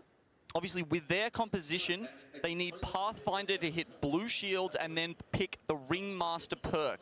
Luckily for them, an Evo Harvester spawns near Trident, and they should have been able to pick that up, and then with all the PvE you've got around there, they are able to scan the ring at Northpad, I believe, and that's why they've taken the Trident and gone straight to one of the gazebos near Down Beast. This is a great position to hold. We saw Team Liquid win from here just the other day. Uh-oh, but NIP, they've lost out on McLovin. Now down to a duo with Curve in the back. He's the real Sparrow out here, but can he make the legless magic happen now, stuck as a solo? It's SPI Egoist picking up Vayne next. I'm getting a little bit of deja vu though. Gino, when I take a look at a zone like this, the fact that we're in game 8 on Storm Point, pulling towards the outskirts of Down Beast, we saw a year and a half ago or so, a respawn come out. But we kept seeing Saga, gua nggak pakai begituan, astaga. Can it happen again maybe? As Oblivion, so much support for this team. Monsoon, he rolled out wearing the main outfit, but now he has to play around these nades. Blinkster looks onto the Seer, he gets the knock, and it is UNL who are trying to get these trades, but Oblivion, specifically Blinkster, he gets a finishing blow, but they can't stay alive. Oblivion, they get sent back to the lobby now. E36, they're clearing their path to take out these teams. And of course, 36, number 3 in the lobby. There's a 6 in their score as well. Maybe everything's lining up for them right now, except that Unlimited Peace has just stolen their Trident. It's on fire. They said goodbye with the Sheila, but he's pretty happy to get out of there, frankly, because Loh. Kenapa Bang Alen? Bohong itu tweetnya. Aku nggak pakai begituan. Is out and about. Remember what I mentioned about the Trident shenanigans going into Olympus? Of course, it continues on to Storm Point, keeping up to the script as Falcons move up. Yeah, I mean, if we're talking about comfort picks, I think that is actually one coming out there for Unlimited. We're going to see it from anyone, yeah, maybe from Peace, maybe from Asia as well on Gen G. We're sitting in 18th place right now. A couple teams are really struggling to get going. 5 years, VP, Gen G among those. Interforce 36 have not had that problem. And despite losing that car, they have managed to get set up on down base. Oh no. Oh, they catch him. The drive-by. Anjir. They take his shoes and they send NIP back to the lobby. Another team out. Their fate out of their own hands. And you talk about Gen G.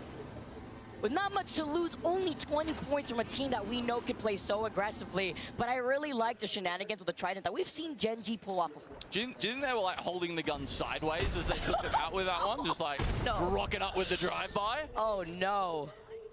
You gotta show them where you're from sometimes. As S8UL, another team on the bricks. S8UL with only Jesco alive. They call him out. It's the crypto drone hovering overhead, scaring him a bit. They feel the pressure. Legacy is pinging, giving Dah kayak real ninja aja. CSM, who have moved up into the trenches. Yeah, and as we mentioned, likely to be controller cycling on the legend bans from now on. Obviously, Rampart has just been unbanned. That's why everyone's rocking her this game. So Crypto very likely to be a fixture for the rest of this series, Vicky. Trying to get away from drones, well, it's probably not the place for you. Bangalore actually just behind. 13 picks for her, 14 picks for Rampart so far. If Bang was going to get banned anywhere, it probably would have been on Storm Point. Yeah, exactly, because so strong, right, with those smokes and these rotation opportunities as Falcons. They get involved in a fight versus Go Next, and this is important because Go Next are the next team that are the closest to also hitting match points. And Hao wants to stop that opportunity from happening, but he's one shot backing away. Lovely cover fire from Guild to find Light. Gets that knock, playing off the side and the corner. See Go Next, they're pinging, but good luck on a reset. As Henchman at least gets the knock onto Hao, but they are bludgeoned as 17 spots are left, and Waltzy follows up to cover their backs. I mean, it's almost like Waltzy has the ESP. Every time he pokes around, Henchman should have been there, but just managed to dodge the bullets. Ah, tai si Unlimited. Gue kesel banget sama Unlimited, anjing. You know what to pull up on you when your two members down will take out Team Falcons. Stopping a legacy from happening on limit with the power of the crowd. Set themselves up with 40 points. They've been trying to brief these match point teams. They are on a quest. They have a duty to give us more Apex. Kesel banget gua masih Unlimited nih. Here we go. Ring pulls quite predictably towards Fnatic and Alliance. Bunker positions over there, very important. As it closes in more, you'll start to be able to use the little rocks on the high ground in the terrain. Crazy Thieves set up in the building at the south side of Northpack. That will be good for a while as well. We'll just have to see if the next one pulls in a little bit more or goes up towards them. Another thing I really want to note here, Vicky, is that most of the teams on match point are the zone teams. So they're already getting in, and we're not getting the zone actually any more Dua tim doang sih. Enggak deng. It's really the edge teams that are still just all fighting each other on the edge. Enter Force. Hoping that they might make it, kita make some cek KP dulu, guys. and then make it in for a dub. Exactly. Different plans for those teams instead. While you have E36, who have been at match point for some time with only 4 match point teams left. Empat tim yang match point, guys. Holding the choke in the trenches behind the rampart walls. Enter Force posisinya on the di bottom situ ya. end of the zip line, looking at checkpoint, looking at the pileup that is inevitable between Legacy, Hot Dog Mafia, SBI, Shopify, VP. Meanwhile, E36. Enggak, Andi belum match not point, sure if anjir, they're on that belum ring ya. console to get the information on that next zone pool. But a team who could wait for that action in the west side between E36 and Grow Gaming, another team at match point, is Alliance. They've been set up for the longest time here. As we said, blues coming from the Evo cache that they had over at Trident, but purples are actually probably going to be quite hard for them to achieve here, Vicky. They will most likely need some squad wipes for that, as I doubt they have much ammo to be poking endlessly into Zone 4, Zone 5 with. But that's the clutch of the Rampart, because you're behind the Rampart walls and you don't burn through that ammo. It's something that is worth sitting behind and playing patiently. Unfortunately for Alliance, they went for Pathfinder. Yeah, that's right. Oh, hockeys. Oh, it would have been so good. Oh. Great plan, but now you're taking away the opportunity from being able to have that extra loot. Meanwhile, Crazy Thieves, a team that has really woken up throughout the course of this tournament. coming out of the last chance qualifier to put themselves on the board, looking from North Pad, the zone. It pulls on top of Fnatic on the outskirts of the trench building that Alliance is holding on the south. And with more teams now having to rotate in, Gen G taking their time with a roundabout rotation. They hear the fighting ahead of them. Supernova, they're trying to take this fight versus Shopify, a team with still only 20 points. They get shot from the side, they get that information, but SN still hold height. Supernova had a great performance, but Hardeki with the yeet of the nade, hurtling it up into the sky to find that knock. And now it's up to Elka to jump up on top of the roof. I was talking about 9 Impulse not finding anyone, but maybe shooting his ghost and having to look to their backs because here comes Gen G for the 3P. Something they're pretty good at, something their composition is designed to do. You got the Crypto to spot them, you got the Bangalore to cover your approach, and you've got the Maggie to do the damage. Oh, and there we go. Supernova down and out. Koifel will get 2 of those KP. Gen G picking up 1 as well. Ooh, respawn for Go Next. Come back here, Zainu. Asia has your number. We're not gonna let you reset. As E36, this is so important. E36 just moved up. They just passed Grow Gaming, and they just found this spot for free. Now, can they hold it with Alliance to their back? Falcon's still in the number 1 position with 74 points. Grow Gaming a second, 10 behind them. A dub would surpass them. Shopify Rebellion go down. 23 points, 18th spot for them. If it ended right now, they'd be devastated. Unlimit are the match point team hunters, but they want more KP.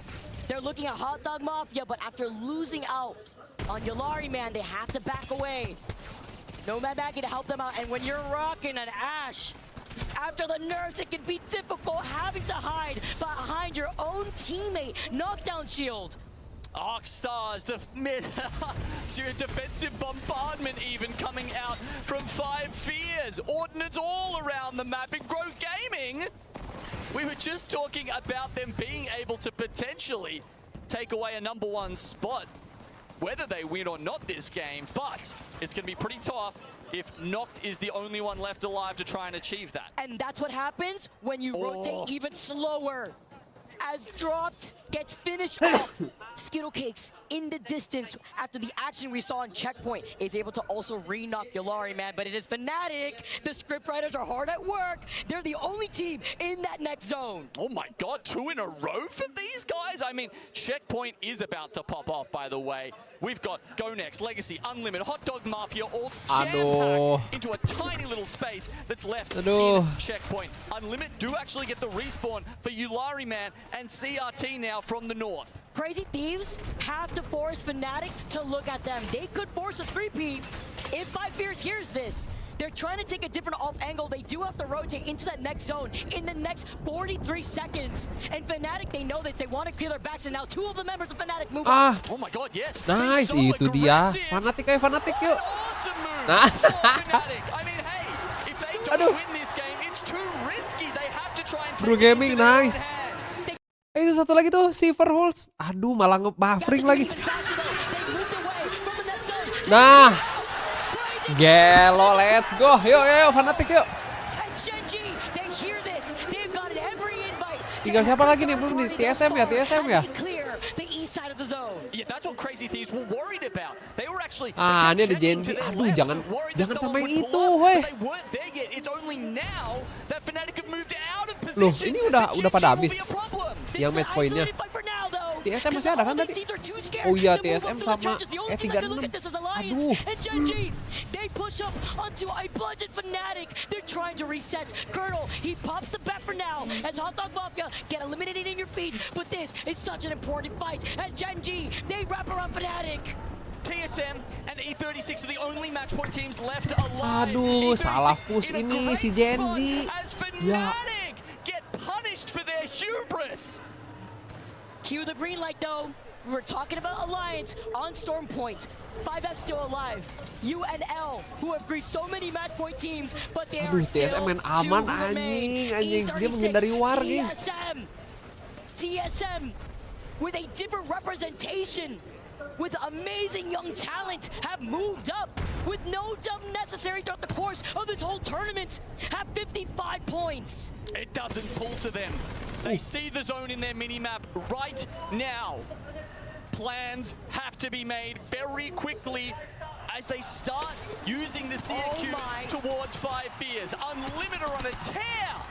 And TSM trying to jump in on this. They have to be careful. They cannot overextend. They know that they can wrap behind them. They're looking to their backs in case E36 push this. Because this is a 3-4 pile-up. Legacy, Unlimited, Genji showing face, and TSM wants to clear the south side. This is complete chaos though. Do you really want to get involved in this as a match point team? Certainly not with E36 coming up on the back. Nah, itu tuh E36 mundur, tai. Gak mau perang, astaga. Ih, ribet banget. Aduh, Genji salah nyerang, anjir. Ya Allah, kena caustic. Itu. Proct, and with some help from Dupe being on the crypto, no! Panic, he gets taken out, and Ziki, but Dupe is right there, gets down as he tries to get the reset. It's a trade. Ziki still up on the high ground though, they're forced to play up the left edge, and the 3P is coming. Now they make their move. Enterforce 36 are in. Everybody's low. Surely they get both cleanups here. TSM are done for, and GG are on the run. Oh, TSM get eliminated. It's only E36. Can history be made for APAC? As they get the res. Alliance now looking at them. Lion sama VP, itu jangan perang gak sih, guys? Guys, jangan perang, guys. Guys, kalian kerja sama, guys. To fly away from it, but has it come too early? I saw Hockey's on the drone. Aduh, E36 tinggal nunggu tuh. Weh, kanan dulu, They looked at E36, but neither of these teams want to come in. I mean, we know what happens here. There's 3 teams. The first 2 to fight should lose. If there is a way for Enterforce 36 to force them into each other, they can be champions right here, right now. Tapi, aduh, dia masih dapat ring ya. Aduh, dia masih dapat ring, guys. Neither of these teams want to extend on each other, and the only reason why I say that is because who else will run the path? VP are running the berikutnya jalan dia. Jalan duluan sih. Kayaknya enggak sih, kayaknya enggak dapet sih dia. Enggak, harusnya enggak dapet sih, guys. Nah. Enggak dapet. Ini kenapa? Astagfirullah. Do not forget about me. They have Pride Rock. They gotta back away. They see E36, but they do not want to push in. Only just getting purple armor now. We talked about how hard it would be for Alliance playing that spot all game long and having to be chill. Iya, E36 pinter aja. This looks like it, but presumably E36 have got the revive by now. Can't believe this with the Pathfinder and Alliance aside. VP Virtus looking Pro at them juga from masih the rock. melihat yang di depan lagi, yang kiri nggak sih, yang kiri dulu. Who will be forced to move in right now. Round 6. Itu temen-temennya udah nandain musuh di kiri tuh. Dia liatin yang depan mulu aja. E36, one defensive character, VP have 2, Alliance don't really have any. Ya Allah, udah. Udah.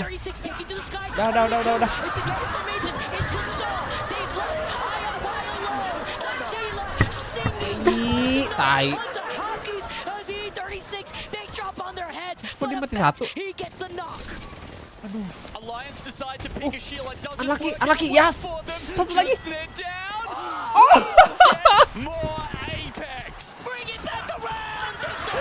Let's go. Lagi. Alhamdulillahirobbilalamin. Ih, goblok banget loh itu isi. Untung masih menang loh si Virtus Pro. Anjir. You see, that's the thing about finals lobbies, Vicky. The quality is just so high that even when you got 8 teams on match point, there's still a ton that can take it out. The importance of the composition right there. Those teams, VP and Alliance knew. Gara-gara Bang agak terbang, gak ke atas batu, padahal paksa menang itu. 2 orang di batu. Yang gak ikut masih Rampart, Rampart yang gak ikut Valkyrie ulti. Rampart yang gak ikut kan tadi Rampart di bawah pakai Sila. Ramparnya bagus tadi nggak ikut. Tadi kan dia knock 1 tuh sebenarnya yang di batu. Gue kembali.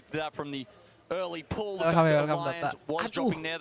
Yang match point jadi berapa guys timnya guys? 10 kah? 11? Anjir. Ih. 36 sumpah kayak tai anjir. Kayak cewek anjir. Dia berani ikutan kalau udah ada yang perang badar baru. Tadi ke si TSM tuh. Kasian banget TSM ya, Bukawar anjir.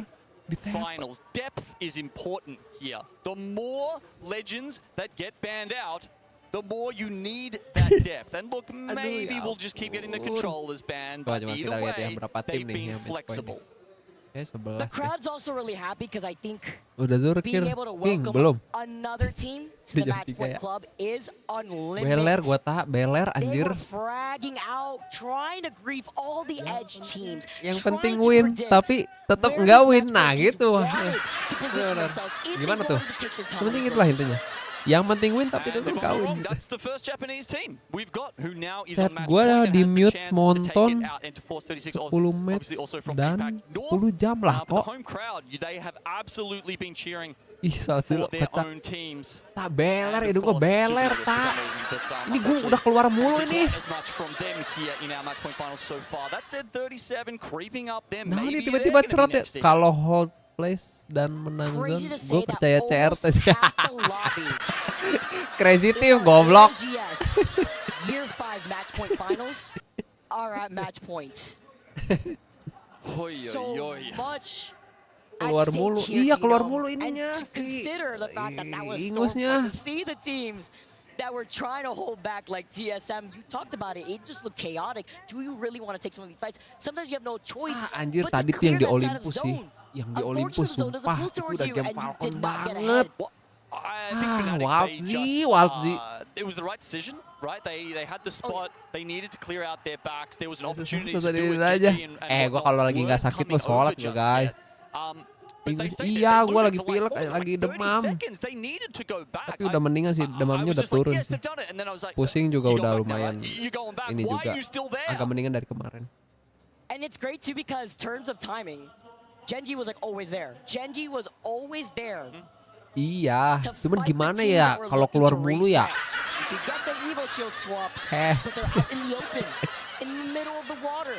Emang di kalian gak kedengeran nih, gue ngeluarin nih. Janganlah anjir. And look, speaking of Genji, they actually picked up 12 kills there, Vicky. That's not too shabby whatsoever. Unfortunately, the prediction of, well, it wasn't a prediction, but, you know, bringing up the fact of they're so good at converting top fives didn't come true. But dibuat-buat itu guys suaranya.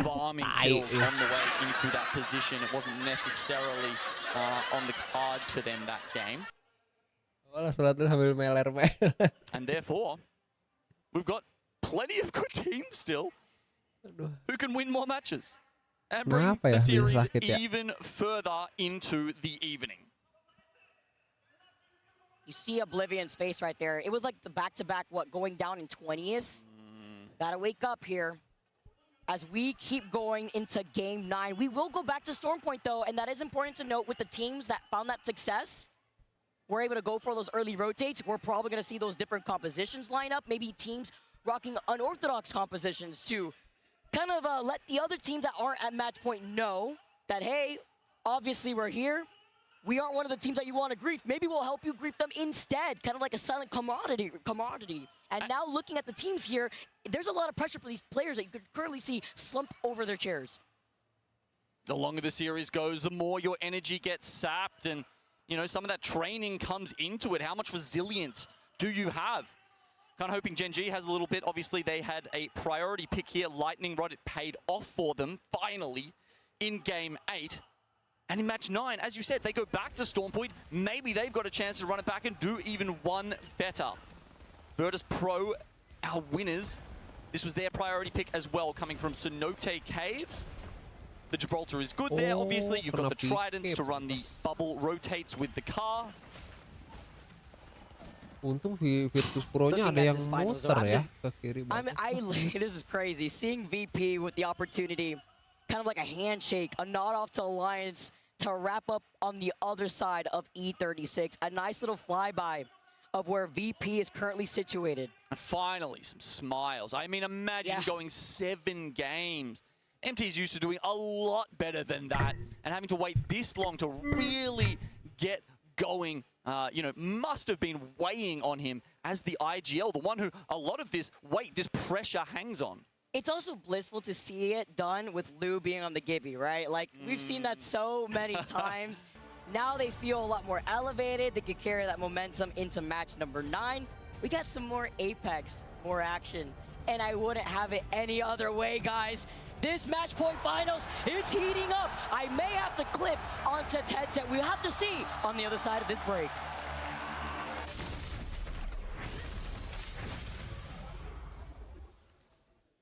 Galleria, the official PC partner of the ALGS Year 5 Championship.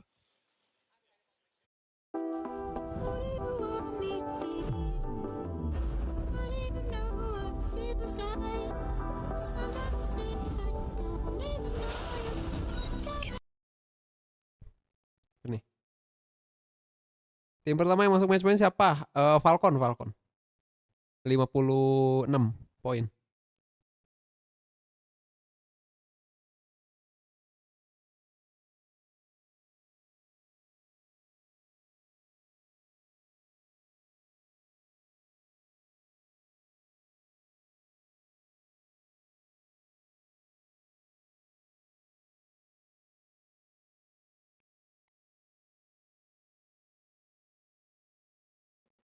Game berapa tuh? Game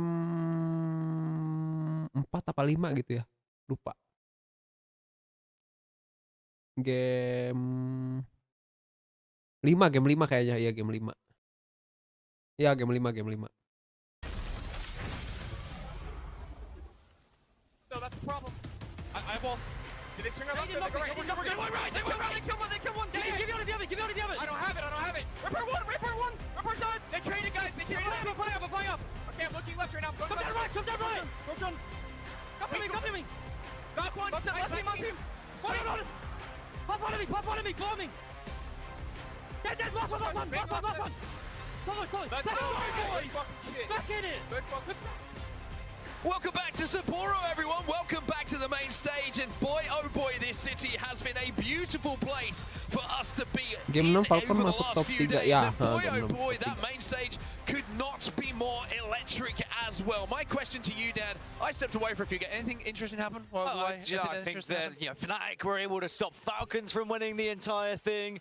Then we saw E36 unable to win the entire thing, and somehow, someway, we find ourselves in match 9. Resetting the maps once more, we go back to Storm Point as it snakes back again through, and it also means we reset the controller legends again for a 3rd time, and that means we will lose a Rampart and maybe get a little bit of Watson back on our screens. Absolutely ridiculous couple of games. Shout out to Vicky and Gino for taking us through those games as well. Phenomenal job from both of those wonderful people. And as we finish those games, you have to wonder what is the next turn and twist in this incredible story that we are seeing here on Championship Sunday during our match point finals. It feels like just as you have a grasp of what is about to happen in front of you, boom, udah mau there's a asar change, ini a right kocak. angle, you Iya turn udah mau around a asar. hairpin, and all of a Skip sudden, dulu lah, Tak. there's something new that you couldn't have even scripted. We now have 9. I make it 9 match point teams Belum mandi going juga 2 into hari. match 9 onto 3 Storm deh. Point. And here's an interesting fact. Only 2 of those 9 teams have won a match on Storm Point this entire tournament. That is Team Falcons. That is Enter Force 36. That is our number 1 and number 2 team right now. Can they close it out here in 9? Well, shout out to everybody watching, not just here in Sapporo, but around the world. Whatever time it is for you, I know you ain't going to bed very soon. This is just electric, the action that we're seeing here on our main stage. And if you have the opportunity to open up a device and, of course, tweet the stream, we would love to see you do that. Share that with your friends and make sure we get some eyeballs in here. Because let me tell you, we are making history. And speaking of which, 2 match point teams are going to be very happy of where this zone is going. Nah, tim Falcon dapat ringnya, let's go. Do you believe in the script? Yuk, bisa yuk. Tim Falcon dapat ringnya deh. Team Falcons. So actually, it's not even a might at this point. Duh, tim Falcon, please. Ini mah. Kamu sudah dapat ringnya ya, tim Falcon. Remember, they are also on match point. can anyone keep this going? I mean, there's still 11 teams that can change and maybe stop this going that way, and there are some brilliant teams there as well. Think about it. You've got Shopify Rebellion, you still have Go Next, you still have Alliance, Virtus Pro, who we already just saw get a win there previously, Fnatic, who have already found a win previously. There is no guarantee this is going to be done here in 9. Yeah, this is going to be another incredible game, and just looking at where the zone is going, we had that discussion before, you know, during match point. It feels like you get one chance to win it. I thought that Falcons game on Olympus where Fnatic clutch was that moment. It slipped through their fingers. Now though, with the zone going their way, maybe, just maybe, they're going to be presented with a second chance. But TSM are already here. And the plays that we've seen from this young man have been way beyond his years so far. He's fearless, which sometimes you get with that younger player. But he's also been very calculated with some of those plays he's been making on Wraith. Oblivion also moving very quickly here. They've been the target of teams in the early stages of the games for the last 2, falling in the very early stages. Can they survive a little bit longer? Diesel has gone down to Fnatic, and Yuka is full sending it across the cannon right now. Everyone is starting to head down towards Echo HQ. People want to beat the traffic there so they can start to cozy up, find somewhere to call home before it starts to get a little bit downright dirty later in this game. E36 to the skies. They were so close to winning that game as well. So close. So close. It's crazy to watch it when you know where teams are, but you got to remember all those 3 teams are blind to who is in those final 3. So for E36, they're just trying to make something happen, just cause some sort of carnage or confusion to call themselves champions. But they're second in the overalls right now, 71 points, but second will feel like almost dead last if they can't close out here on match point. And the second most winningest team on Storm Point, only beaten by Falcons. 3 wins this tournament on Storm Point for Falcons, 2 for E36. They're definitely the favorites. Now, Go Next, they've already got 1 knock here. They're looking to try and take down the entirety of SBI. Yeah, I love this.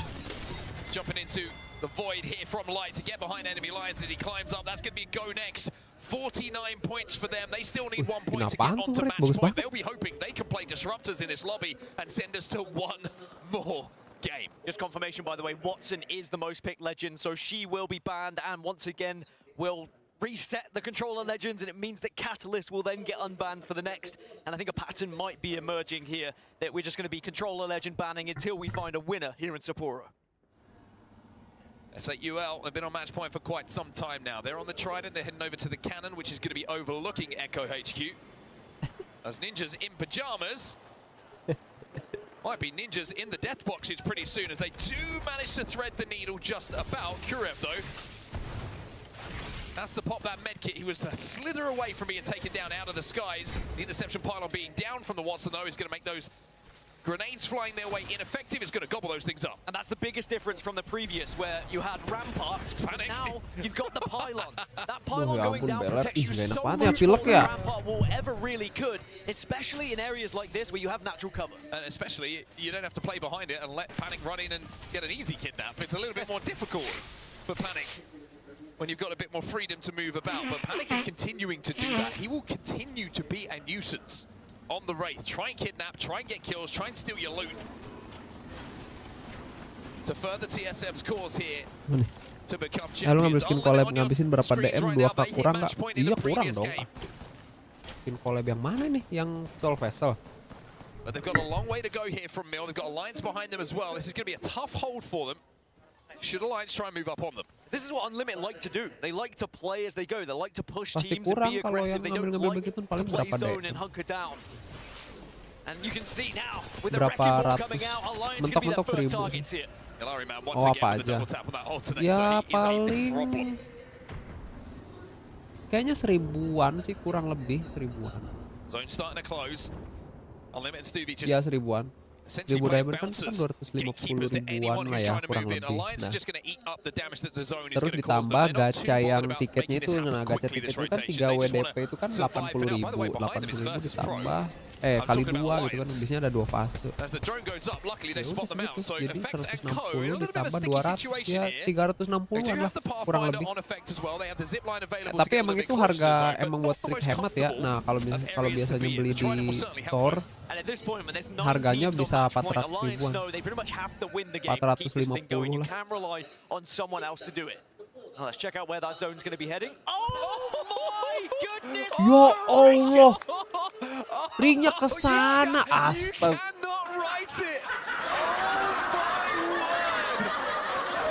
Wah, Fnatic pakai dukun sih. Everybody in this room, and if you were that one person who said this is a pylon zone, I'd call you a liar. That is absolutely insane. The entire lobby was banking on that going to Echo HQ. But ones who's going to hurt most, TSM. They rotated from pylon where they dropped over to Echo HQ. And we have just seen the most mischievous ring pull that we've probably seen in Apex history. I have yet to do a swear on an Apex broadcast, but I was very close there. That's insane. Ih, ringnya kan tadi di ke bawah, guys. Kelempar anjir. And do you know what the funniest thing is? None of them know yet. None of them know. Oh, None of them will have that information We need yet. some player cams. We need some player cams when we see that bounce back of the teams that are in Echo HQ. That is absolutely ini Crazy Team mau kemana deh? Incredible. Tar. To see that zone. Kemana nih? Zone deh. Ke kiri ya? Oh iya, udah. Dia udah tahu detik Crazy Team. One of those being Crazy Thieves now, who are going to be moving in a little bit later than others. Mental ke sana SAUL also have found somewhere to call home as well. Remember, both of those are on match point. But one thing that Crazy Thieves do have is ring console information. They know where this zone is going. So they've gone to pylon. However, they've lost Verholst out of the skies. However, and Albrelele, with that bow check from height, is causing them a problem. Now, do they have a Moby? They do have the banner, but Hot Dog Mafia, well, they don't give a shit. They're pushing straight in here. They want to take him out immediately. They have an agenda. And the agenda is aduh, Falcon Imperial Hall ke finish lagi. Ya Allah, udah lemes gua anjir. Did go down from Crazy Thieves, but they were unable to hit it. So now Phony is about trying to survive here, seeing if you can get back up. One of the benefits is it's not too contested here at Pylon, because we still have about 12 teams down in the south. Well, that's the crazy thing. I think that Hot Dog Mafia they probably don't know zones coming back to them. No, not yet. They see CRT landing on them, and they're like, okay, we can push this now. Like, nobody's going to be here to third party. Alas, other teams are arriving. Crazy Thieves are out. And the story continues. Another match point team has fallen. One thing very interesting, enter Force 36. I don't know if they smelt Gen something in G the air udahlah, or they nggak saw apa-apa, Gen G teams dah. in the air, but they Champion very dah. quickly diverted their way from the south side and moved back up to Pylon. Now, when this next zone closes, everyone is going to learn that this is the case. Falcons down to 2. Hal is down at the moment. TSM Panic with the kidnap. We are hearing off camera that Panic kidnapped Imperial Hal and has put Falcons down to 2. They also do not have the banner, and they do not have crypto in the composition. Now, is that because of the fact that they feel that their composition may have been readable, or is it a Gibraltar pick based upon gameplay and comfort? Falcons are in a hole, and another one of our match point teams has questions now to answer. So there are still now 7 teams down in that Echo HQ area who are all about to learn that they have predicted wrong with the circle. Everyone else has now found their way up towards Pylon, whether it was a late rotation or just seeing all the teams flooding in that direction. But this is one of those impossible rotations Wah, to ada find 9 yourselves tim in. lagi yang ini. The one good thing for Falcons, bar the fact they are just a duo, is they Masih are the bisa furthest sih, cuma ahead gimana on guys, that nggak ada western satu side orang. to start moving up towards Pylon. Kena culik kah? Kayaknya kena culik, tapi tadi si Panik, TSM ada yang pakai red kah? Kalau yang pakai red sih iya masih bisa sih kemungkinan. Bentar nih kita lihat ya. TSM, oh iya pakai red, kemungkinan diculik. Of throwing games away by taking fights they don't need to take. Now the fact that they have zone coming their way, dijaga lagi tuh bannernya tuh si Hal. Gen.G don't really have to do much here. Ringnya jadi kesana loh. Ih, bener-bener ya. Endgame. So Gen.G are a team certainly to keep your eye on in those closing moments of this game. All the teams that had Valkyrie, by the way, straight out and back into pylon. But not everyone does have Valkyrie. NIP without any way to go up into the sky, but they do have an RE45. And remember, the Go Next only needed a couple of points to hit match point. And Go Next will be eliminated and do not make it. 49 points still. The total here for Go Next Esports. That's a tough one. So the remnants of all the teams at Echo HQ now, it's just TSM, Falcons and NIP. And TSM are starting to approach what is left of Team Falcons here as well. And the bow check in the backside might just be enough to send Falcons running with their tails between their legs. Aduh, udah di-push tuh sama TSM. Dah lah. Dah. Falcons fan, mobil aja. of this man. He is doing so many of the things that are hurting Falcons' chances in this game.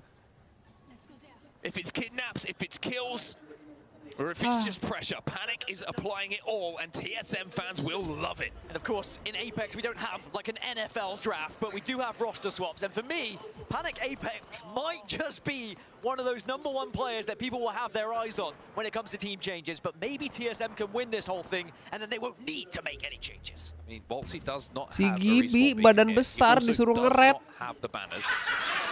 And I think for him, he's hoping beyond hope. He's also a Gibraltar, that he doesn't get spotted, #1, by a crypto drone, or because he's got a slightly thicker body than most. And I'm talking about the Gibraltar in-game. Also, the muscular man. But he's got to find a way and maybe hope for a crafter to fall near him. Anyway, back onto Unlimit. Team on match point. Alliance are flying at them. This is a fight that's been going on for quite some time. And Waltzy is going to be forced to bubble here. Unlimit have been eliminated. Another match point team. TSM eliminated. Another match point team is out. Surely not. Surely not. All those teams that were down at Echo HQ, it was so difficult for them to get out of it. Only those who had Valkyrie really survived. Remember, Falcons still do have one. I mean, one thing to point out here, Gen.G, we were talking about them being in a great spot with a walk-in, where the zone is pulling slightly away, but it's Shopify Rebellion who have swept behind them and are now challenging Gen.G on those buildings. It's the opposite side of pylon that we're looking on right now, as S8UL will have to move and hold out Alliance as well on this fence line. That being said, zone does shift a little bit further west yet again, and the only team who's within it right now is Oblivion. The LCQ winners. The team that wasn't meant to be here until they put their destiny in their own hands by dominating that competition. Could they somehow, maybe, find a victory here? Still so much to do. Hot Dog Mafia and Legacy also in a similar area on that northern side. Effect has gone down. S8UL, their job right now is to hold out Alliance by taking out one of the best fraggers in Apex history and making all of the right steps to do so. Effect finished off by Legacy as well. Shopify Rebellion have been eliminated, by the way, and Gen.G have survived. That was a combination of Oblivion plus Gen.G. Oblivion have got an angle. Waltzy down. Falcons eliminated. Another match point team falls, which leaves us to just still alive. Yuk Gen.G udah Gen.G yuk. Gen.G atau Fnatic dah. Yang champion. Ada Kraber nih. In the hands of Libel Ace. Has a little peek through the window and says, I dare you. In fact, I think he said actually, I double dare you. So that leaves us with Enterforce 36, Grow Gaming, Oblivion, S8UL, and NIP with the chance to win it here. Sabar, belum tentu. Ini tim yang match point ada berapa? 5 ya, ada 5. Yang nggak match point ada 1, 2, 3, 4, 5, 6, 7. Ada 7. They found somewhere. Find a gap. They thread the needle. Went out. It's okay for now, and that's, again, one of those situations you just play what is possible at the moment. And you have to take it one step at a time. The important thing is they've got control of that door. They've got the fences down. Anyone who steps on that door or tries to open it is going to be stunned by the effect of the Watson fence across the door. So now that they know that door is theirs and nobody's going to push through it without them really knowing about that, Gen becomes a little bit more protected as well. And Alliance somehow have got to the north side of this zone, up as a 3. Really good position from Alliance. They are a little bit vulnerable, but they will be the only team up there. But Oblivion, you saw the pyramid building they had. Posisinya Gen.G. Oblivion have one of the most powerful positions at the moment, and it's fortified Watson fences, pylon down as well. They can hold this for quite some time. And it is one of the very few areas that has solid cover. Everything else leaves you a little bit vulnerable. Other than that, maybe Hot Dog Mafia can hold on to the tip of the building. One interesting thing to Ini highlight sampai for Oblivion, by Fnatic the way, gak dapet is ya how they're gara-gara actually ring being lempar. helped out in a strange way by what happened to Crazy Thieves a little bit earlier. The reason I say that, that's the building that Crazy Thieves landed in. They got a respawn beacon down, a mobile respawn beacon down on one of those doors. Now, the doors have been blown off as to where that zone is going to be pulling, but having that respawn beacon down, it's just giving them more cover. It's essentially an indestructible door for them to play behind. Well, in 15 seconds, this zone is about to close. And there are about Nice, blunder ya NIP. Another one of our match point teams eliminated by Supernova. Nah kan, belum tentu guys. Blunder tuh. This is about to be insane. This is crazy. This is incredible to watch. Grow Gaming and Dropped, who's always been so close to calling himself a LAN champion Apex Legend so many times that he's been on the precipice, match point, second place is in that big moment, hasn't got it done. Oh, E36 juga terbang ya? Barengan ya? back to the skies as well. This is where Alliance will have to hold. This is where Gen G will have to Aduh, hold. Oblivion enak banget ya di dalam piramid ya. Gak ada yang bisa ngeganggu itu. Nice, Grow Gaming. Aduh, E36. Hei, satu lagi. Aduh. It is just Enter Force 36 and Oblivion still alive. And E36 are just a solo. Anjir But dia. remember, Oblivion still a full, healthy 3 inside that pyramid building. But Alliance dominate the north. Supernova hold a central area. But look at the mess here. Nah, itu dia Albra Leli. Ya Allah, Fnatic. Nah, Enter 36. Tinggal Oblivion ya. Oh iya, Oblivion dah. Aduh. Bisa ini. Enggak. Ini kalau Oblivion dapat gila sih. Enggak. Wah, ada Gen lagi dia. Monsoon pops that medkit, unlucky, trying to pressurize Oblivion. Itu Alliance solo. On that staircase. Oh, Supernova. Oh enggak deh, mana teman-temannya? Oh di kiri. Ya Allah. Astaga. Is that a lifeline for Oblivion? Legacy now eliminated. Hot Dog Mafia will own the south side. Aduh, Oblivion jadi reset anjir tadi guys. Supernova could be a real threat to this. But look at Oblivion this enak position from ini. Oblivion. The bank set the zone. They fortified it as well. Technically, they have to go further than Supernova, though. But Supernova are going to be vulnerable to the Hot Dog Mafia push. And look, they can get pinched. They can happily get pinched here. Oblivion, in my opinion, game-winning position, tournament-winning position. Iya, game winning itu. Aduh. The trials and tribulations of Monsoon's career. Could he be a world champion alongside what has been a Si SN gak enak tuh dari kiri kanan ketembak. Ini Oblivion enak banget. They are making the play to win a tournament. Sometimes you've got to be brave. Sometimes you've got to take that risk as Alliance will fall next. Oblivion into the top 3. Hot Dog Mafia avoiding this fight though. And Supernova might just jump onto Oblivion. Oblivion have to be careful. They need to use this wall to their best ability. Fence up. Watson play a key. Hot Dog Mafia looking to wrap. Supernova are kind of the key to this. A Skittle Cakes from Hot Dog Mafia is helping Oblivion pinch the Monsoon. Please Hot Dog ya, Hot Dog menangin Hot Dog. Duh, Hot Dog terus maju guys. Aduh, Oblivion dapat ini. Blinks at the IGL this team, this young man from Canada. Nggak bisa nih. Alongside two of the most experienced players in the Apex Legends Global Series. Has the chance to win it, but they have to jump over this wall. And they have to deal with this quickly. Supernova down! Oblivion! Versus Hot Dog Mafia! From Hopeless to pro player to champion! Oblivion have summit! They are your champions here in Sapporo!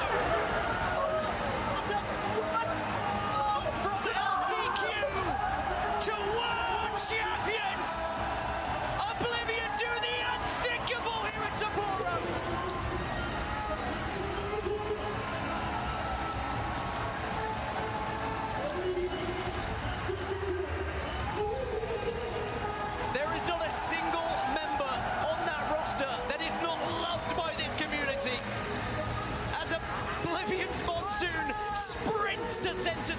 Tai.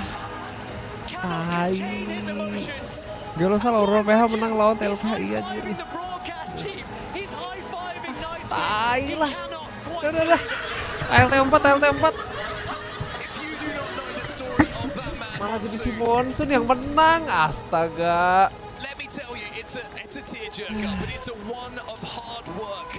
It's one of perseverance, and now he is one with a conclusion that he couldn't have dreamed of at one point. From homeless to a Kraber shot that hurt Shroud so much. Udah dikasih ring juga masih kalah tuh si Fnatic tuh. To FlyQuest, to pro player, to main stage, to international major champion alongside Udah. LT4 dah. Thank you semuanya guys. Bye.